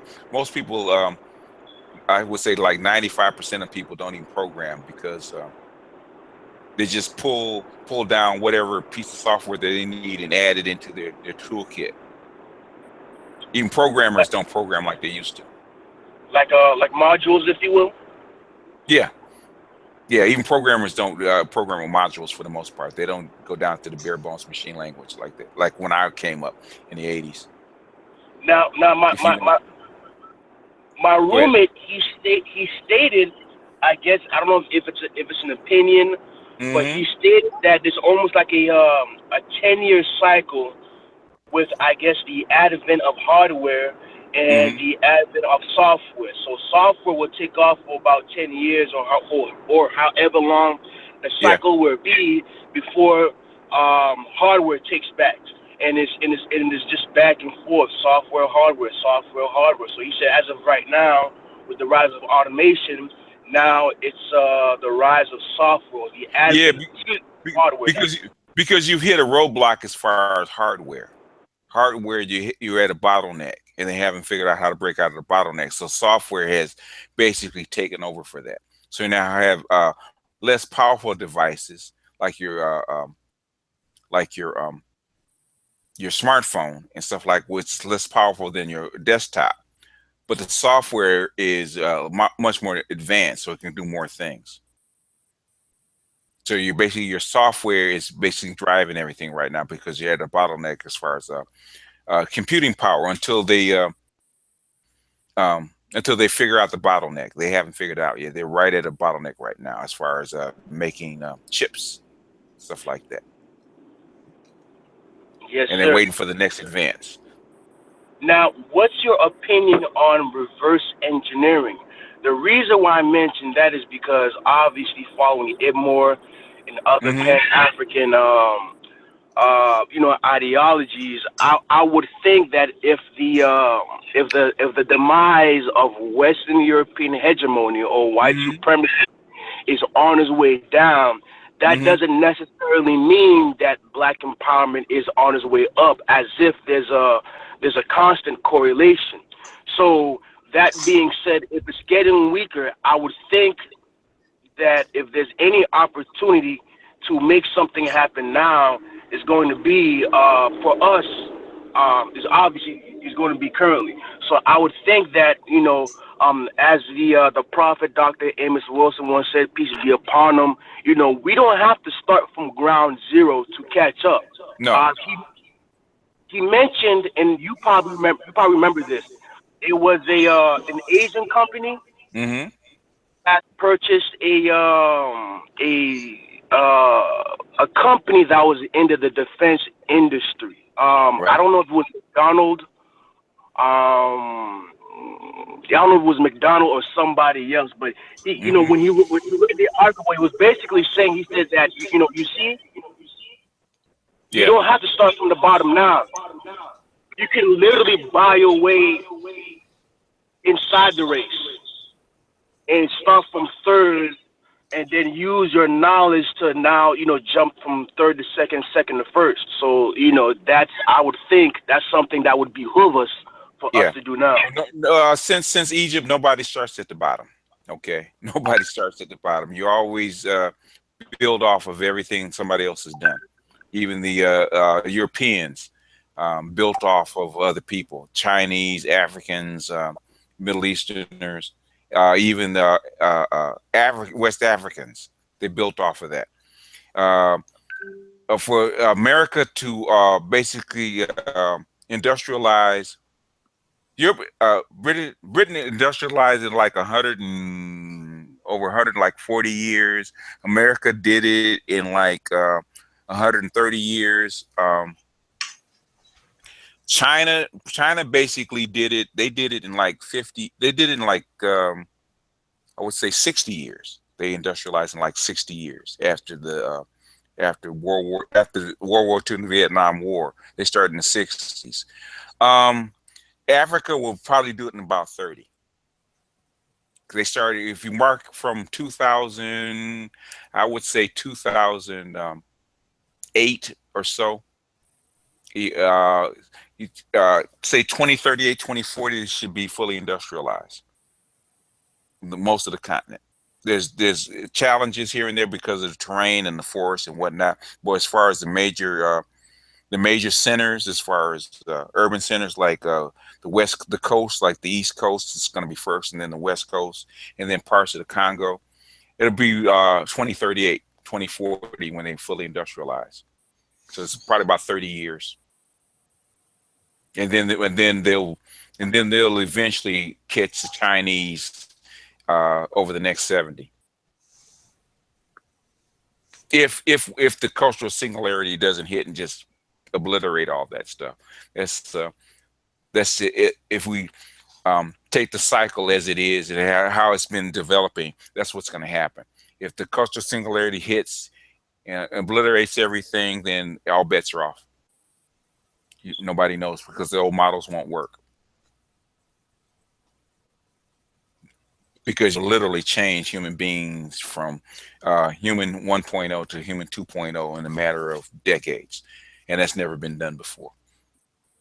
No humans have ever changed their biology, ever, in recorded history. And this will be the first time, which is a game changer that nobody can predict. That's why I say this particular revolution is going to be so significant that it'll blow everything out of the water that we could even think of.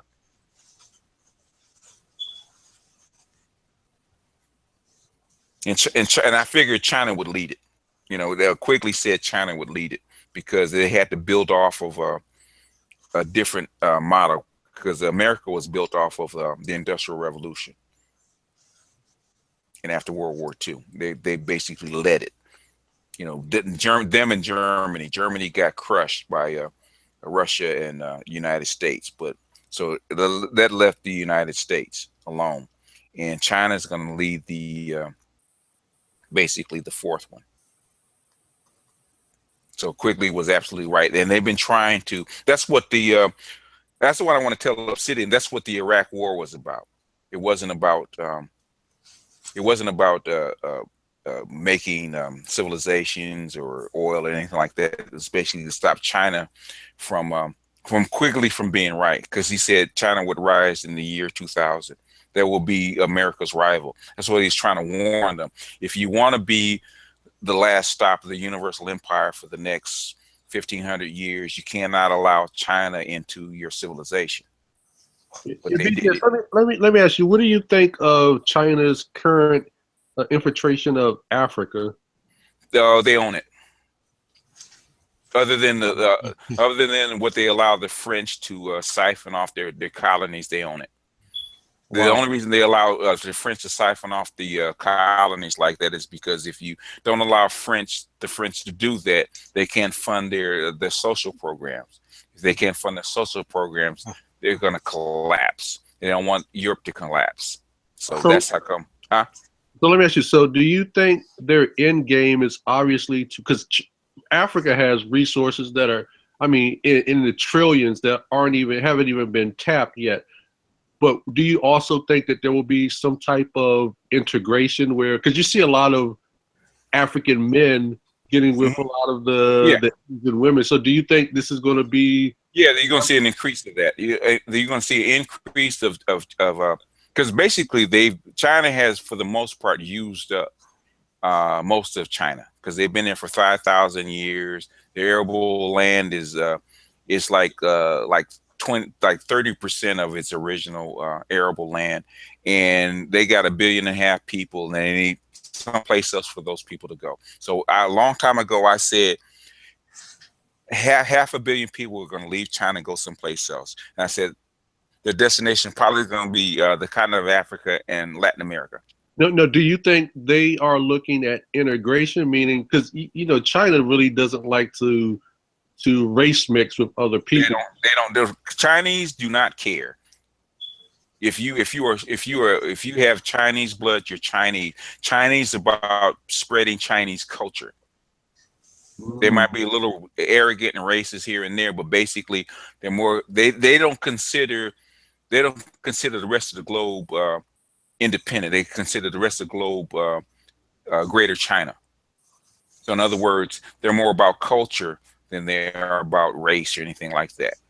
Interesting. So you don't think so from their perspective, even if they integrate and race mix with Africans, they're still growing their empire. In other words, they're if they integrate and race mix, they're converting Africans to Chinese.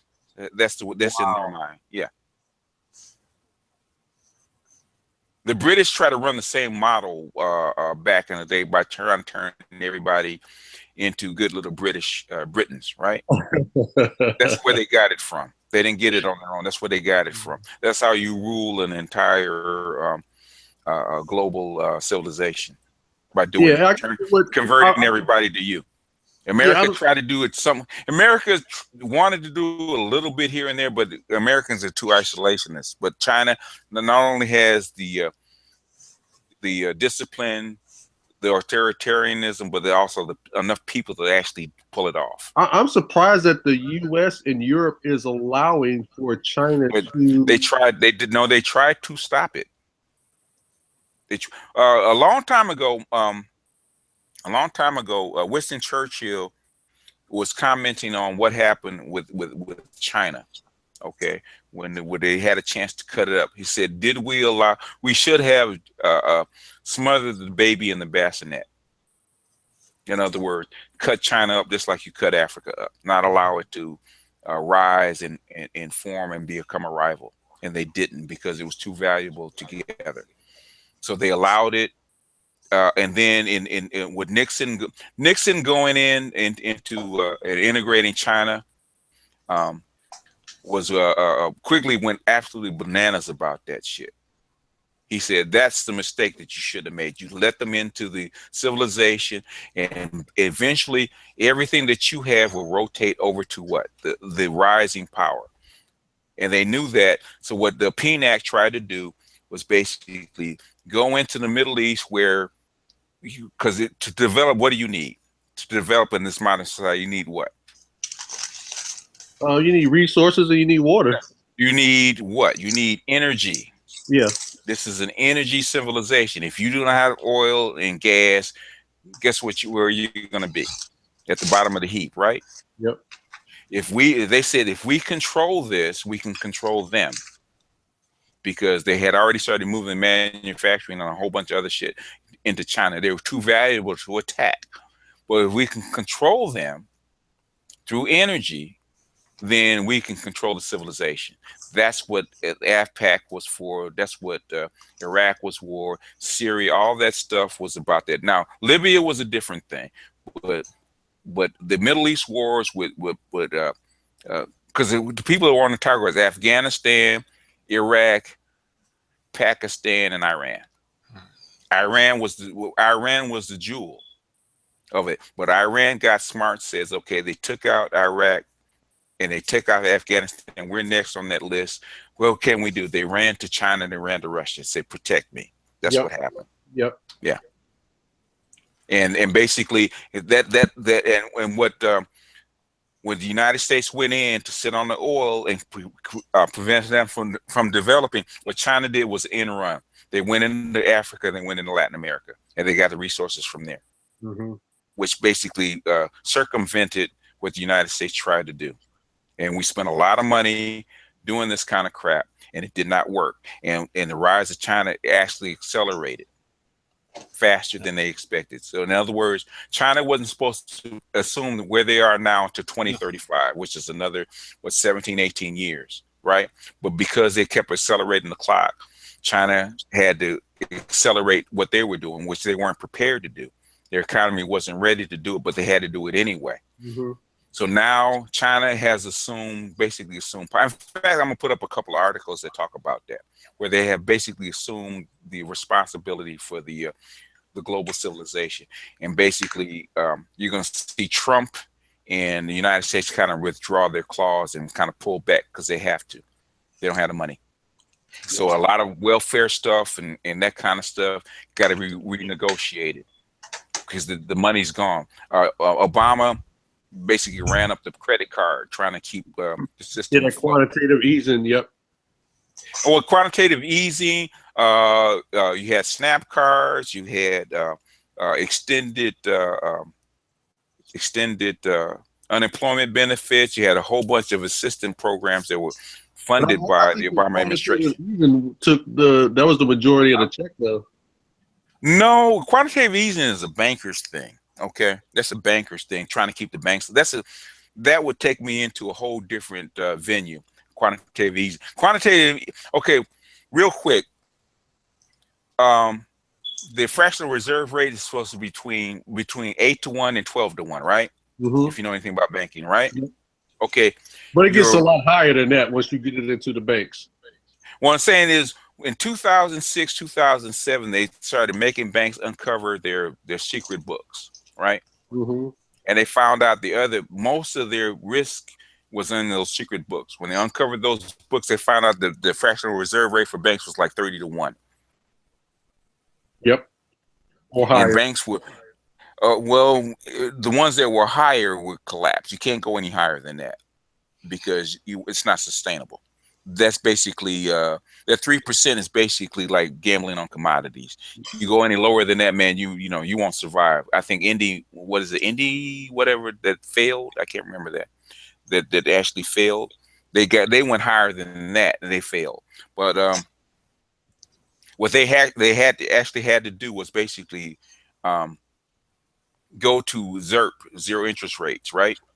And quantitative easing, basically, so that the banks can make enough money to actually refill those, cover those losses, cover those holes. And they only have done it partially. I don't even know they don't even issue the reports anymore. Remember I forget what they called it, the banking fitness. What is the banking fitness test or what it was? I forget what they called it. Now it's been so long. But that was what the zero interest rates and quantitative easing was about. That was about the banks. The other thing was about people losing their jobs and whatnot because of the economy being global economy being so bad. if you don't want riots and that kind of stuff, you got to kind of like give them something. Okay, otherwise you're going to have a lot of dislocation and your country could break up. They don't want to risk that. So that's how come Obama basically took out the credit card and kept people basically afloat to the 8 years. Now Trump adhered, he's even admitted that's a lot worse than he thought. So basically you're handing Trump a weak hand, and basically with no money in a credit card, what is he going to do? He's going to have to make very strong, firm moves, and it may get ugly. I'm not saying it will, because I have no idea what he's going to do, but it could get ugly. That's how come I said the end of the gender war is going to be with Trump, because the credit card is exhausted. Mm-hmm. And women are going to have a come to Jesus moment if they haven't had it already. And like Obsidian was saying, he's sitting on a whole bunch of articles where women are having their come to Jesus moment right now, because the handwriting is on the wall. Yep. Yep, it is on the wall. Right, and I knew this happened. Yeah, I knew this would happen. They talked. In fact, I put up a couple of videos about Obama's Council on Debt, and they talked about all this stuff. It's not new. It's not known. Just people don't look for it. Now they've been talking about this since. When did he do that? He did that in 2010. He commissioned it in 2010. 2011 they came out with the report. All the Republicans and Democrats, they all know this stuff, but they're afraid. The thing is, Trump has no choice, because regardless of whether it's Hillary Clinton or Trump, basically the same thing is going to have to be done, and basically the same thing is going to have to be done all over the world. They're going to have to have a different system, because the capitalism that has gone on for the past 200 years is not going to work in the system, and they have to find something different, because if not, it's going to collapse. You're correct. It really is. And, yeah, it's going to collapse. And not to get too far off into the weeds. So for the classic man, like I'm doing things to insulate myself from that impending doom, if you want to call it that. But what would you suggest for the classic man? Like, how do you insulate yourself? My personal anything. Okay, one thing you're going to have to do, and in real life, we have suggested this for the last 6, 7, 8 years. One thing you're going to have to do, you're going to have to learn how to garden and grow food at your basic level. Even if it's just a tomato plant or whatever, you gotta. In other words, you have to buy yourself a learning curve. In other words, if you don't want something to happen where you need to grow food and you don't know how to do it, because it takes time to learn how to do it. You got to learn how to grow food, just on a basic level. You're going to have to. A lot of really simple things, like Obsidian says, you're going to have to learn how to use weapons. You're going to have to learn some kind of a martial art. Oh, so you can defend yourself. Yeah. And then as far as skills are concerned, whatever your discipline is, whether it's computers, engineering, solar panel, whatever it is, machines, whatever it is, you're going to have to get online, look in the world, where in the world that your skills are needed, and focus on that. Go visit that and see if push came to shove and I needed some place to go, needed a job, needed another environment, I can go here. You feel me? Yep. Yeah. Can I say something? Yes, go ahead, jump in. Yeah, when you speaking on, getting something, other than, you talking about growing food and getting the skill. I've been getting on that topic for a while as well. Right now I'm turning into a freelance artist, so I won't be working at these, being a blue collar brother. Because pretty soon these jobs, they're gonna be closed and shop pretty soon. What this doing the economy. If you're a freelance artist, that kind of stuff, there's a free what they call it, presentation program called Prezi that's really cool. That if you know how to draw and do stuff like that, really check that out. Learn how to do presentations online. Learn how to do that as far as advertising, because it's really slick. It's Prezi, Prezi.com. Check that out if you're a freelance artist. Learn how to advertise and that kind of stuff online. Get somebody that knows how to do voiceovers and start making money. And plus, I also got writing skills. as well. So Yeah. I'm playing both of those. So, Yeah. yeah, that's And that's if you're into that, if you don't know anything about marketing and like that, find you a good marketer. Go find you. There's probably tons of them. Go fuck you a chick that's into marketing and communications, so that she can help you. Oh my God, I was dealing with a woman like that, but man, she was a crazy woman, man. I couldn't deal with that. Find one that's not crazy. Find one that's not crazy that can help you shore up some skills. To use these chicks for something other than pussy. Oh yeah, that's what I was trying to use it for. You not just pussy, but but as her personality wise, she was just too crazy. Had daddy issues and a lot of high like octane. A lot of high octanes have issues, man. They do. Yeah. And the one last thing I just want to add is, and this is something I'm heavy into, that the classic man definitely needs to invest his money. Like I personally own 40 securities, silver. Okay. I'm stock heavy. I'm in the currencies, and I've seen 30% growth over the last couple of years. And so I think brothers definitely need to, as times are good, they definitely need to invest that money and not just have it sit in a savings account or a checking account where it's not even getting 1% interest. Yeah. You know what, brother? I actually bought some silver rounds from JM Bullion. Yeah. I bought something from the Bullion Exchange website, and I think I bought something from Provident Metals. So right now I have about maybe 20 ounces in the silver rounds. I bought a few of them are coins. So I got a $5 New Zealand 2-ounce coin.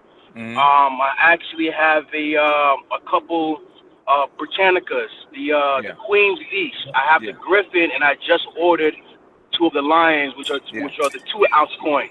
Yeah. The biggest gift of investing is between your ears. Is learning how to do it so you can recognize investments. People focus too much on the actual physical investing and not what's between their ears. Exactly. And I could just give you guys some advice on some of the things that I do. Like, it's not as complex as you may think. And I'll just give a couple quick examples. I walk into Starbucks, I see $6, $7 lattes, I see the line out the door. I say, I'm buying Starbucks. Yeah. I drive past the MGM, the new MGM that they're building here in Maryland. I say, people are going to come over and spend their money.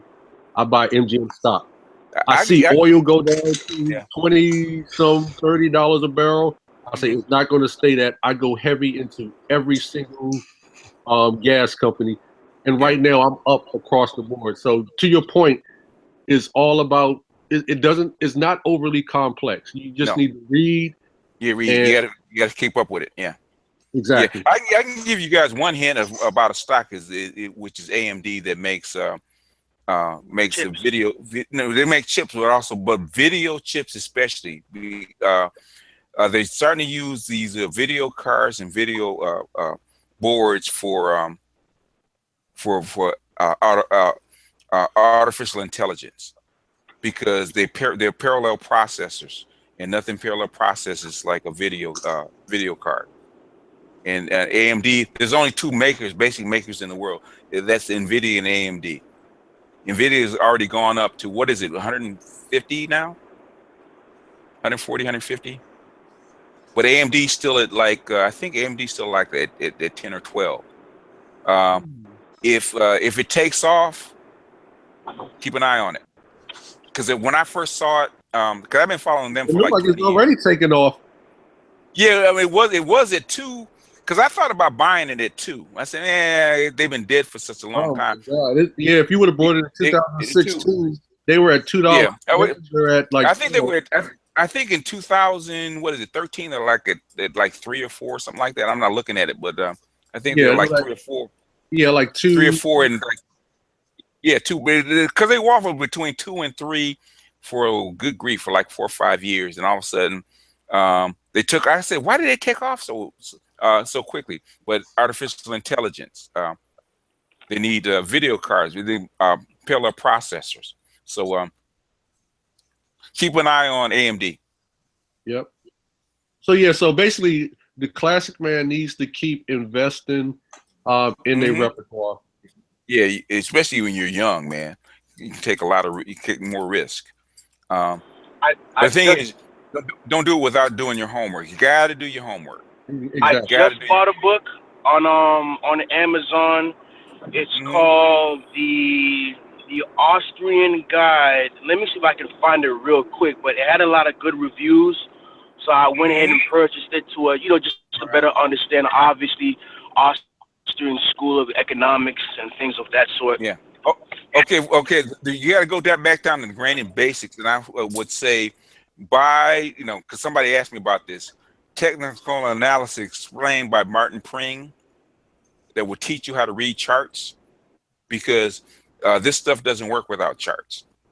BG, I would say get even more simple than that, saying, okay, when I get my check, I need to save 5% of my income consistently.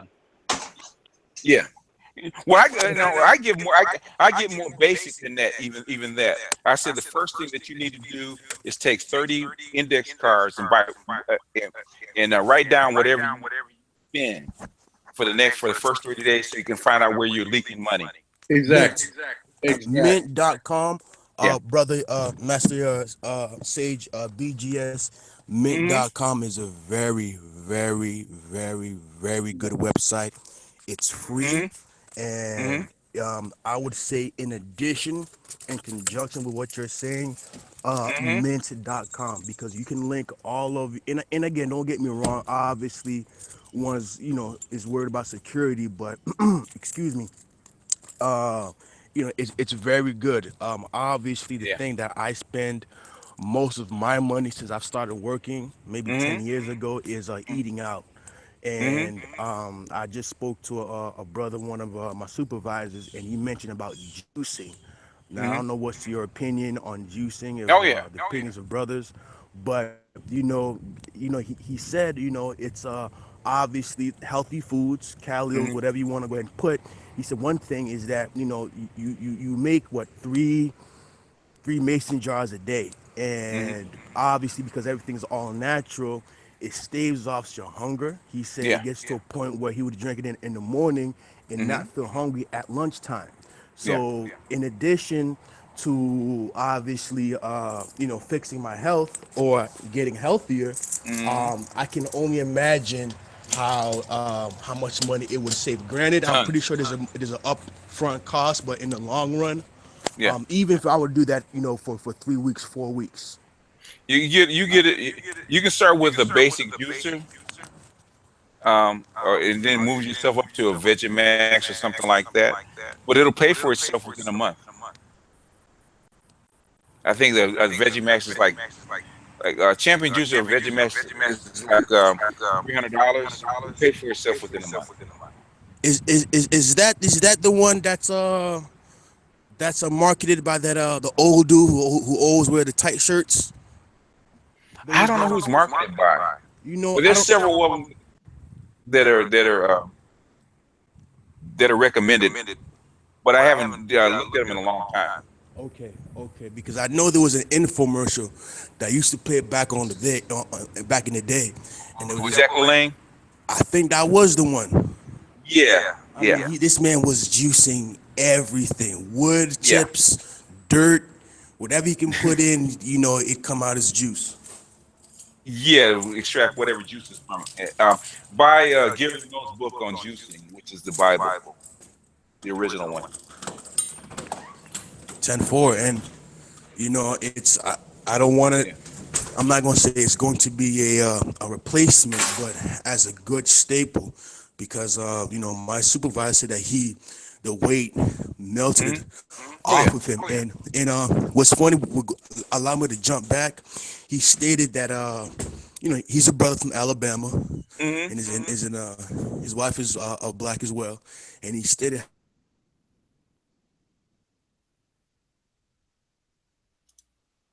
was melting off of him a lot quicker than it was for her.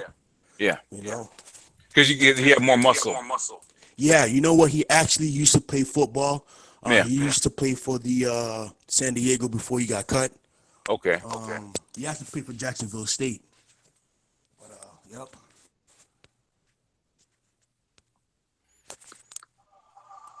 Yes, sir. Yes, sir. Yep. So that's something too. And you know what? Speaking of charts, you know, when I was when I monitor silver prices, you know, what I'll do is I'll look at the line graph. I noticed that you have the candles. And I didn't like the look of the candles until I actually understood what it meant. How you have the different colors and you have the lines that's actually perpendicular to the graph, and it, you know, it explains how the lines what I believe when it opens, and on the bottom means when it closes, and yet you still have the bars that indicate the range for a specific time period. So open, close, high, low. Yeah. Yes, exactly. And the name of that book was Austrian School for Investors. Okay. So again, I bought that. I actually bought Master BGS. Yeah, Austrian Investing between inflation and deflation. As a matter of fact, brothers, I know if you don't mind, give me a few seconds. I actually, me being the American that I am, I have a Amazon store card. So I'm building my credit, buying books, and in my current library, I have the Master BGS. You probably know about this already. It is the Marcus Garvey and Universal Negro Improvement Association papers. Okay. The editor is Robert Hill. That's the 10 volume. I have volume 3 now, September 20 to August 1921. I have the Handbook of Revolutionary Warfare by Kwame Ture. I have Critical Flaw by Alan P. Chan. How to Profit and Protect Wealth in History's Greatest Opportunity. I'm a poker player, so I have Essential Math Poker by Alton Hardin. I have Stack Silver, Get Gold by Hunter Riley III. What Color Are Your Assets by Lawrence D. Goldberg. I have Uguru, the African-centered critique of European culture, thought, and behavior, obviously by the sister Marimba Ani. And I have, yes, sir. And I have the Guide to Investing in Silver and Gold, Protect Your Financial Future by Michael Maloney. I guess him and Robert, was it Kawasaki, and Rich Dad Poor Dad. So they've collaborated, if you will, on the commodities market. Yeah. That sort. It's a journey. It is. It's a lifelong thing. It is, but slowly but surely. And again, I don't want to beat a dead horse, but obviously what we're doing, and this is where the relationship, it comes to an issue, because now it's a lot easier to find a woman who isn't a sister, who isn't interested in these type of things, because now we're not looking just simply 1 or 2 years in the future. We're looking, possibly even, in a generational 20, 30 years in the future, reading books like this. So having a woman who doesn't have the mentality of trying to build a foundation as of right now in the 20s, trying to save and invest, as opposed to a woman who's bent on consumerism is an uphill battle, because now you have to sift through a lot of hate just to find a needle which smaller than other needles. So that's an issue. This is they've been infected. Yeah. They're not old school like people used. mean, it's going to be a problem. That's the only thing I can say, and I'm trying to do the best I can. I mean, I don't know if individuals can future-proof themselves, but you can't future-proof yourself, but you can kind of protect yourself a little bit because you don't know. Nobody knows what what's going to happen. Now, China being the leader of automation, I believe from the World Economic, would it be I guess us as citizens to perhaps and I'm only speaking in the time period of being the thrust of the fourth industrial revolution, would it behoove us to perhaps go to a country that isn't, again, maybe Central America or what have you, only to stave off negative effects of the industrial revolution, or will it affect everybody at one time? No, it's going to affect the industrialized countries first. Okay. And then it's going to filter out just like everything else. I'm hearing an echo. It's like turn your speakers down just a tad. Yeah, either it's going to it'll filter out just like anything else. It'll start with the core countries like now it's China and parts of Asia, Western Europe and the United States and blah blah blah. But it'll slowly filter down to other places. So it's not going to affect every place at the same time. Like Africa, they don't have enough infrastructure to accept the fourth industrial revolution.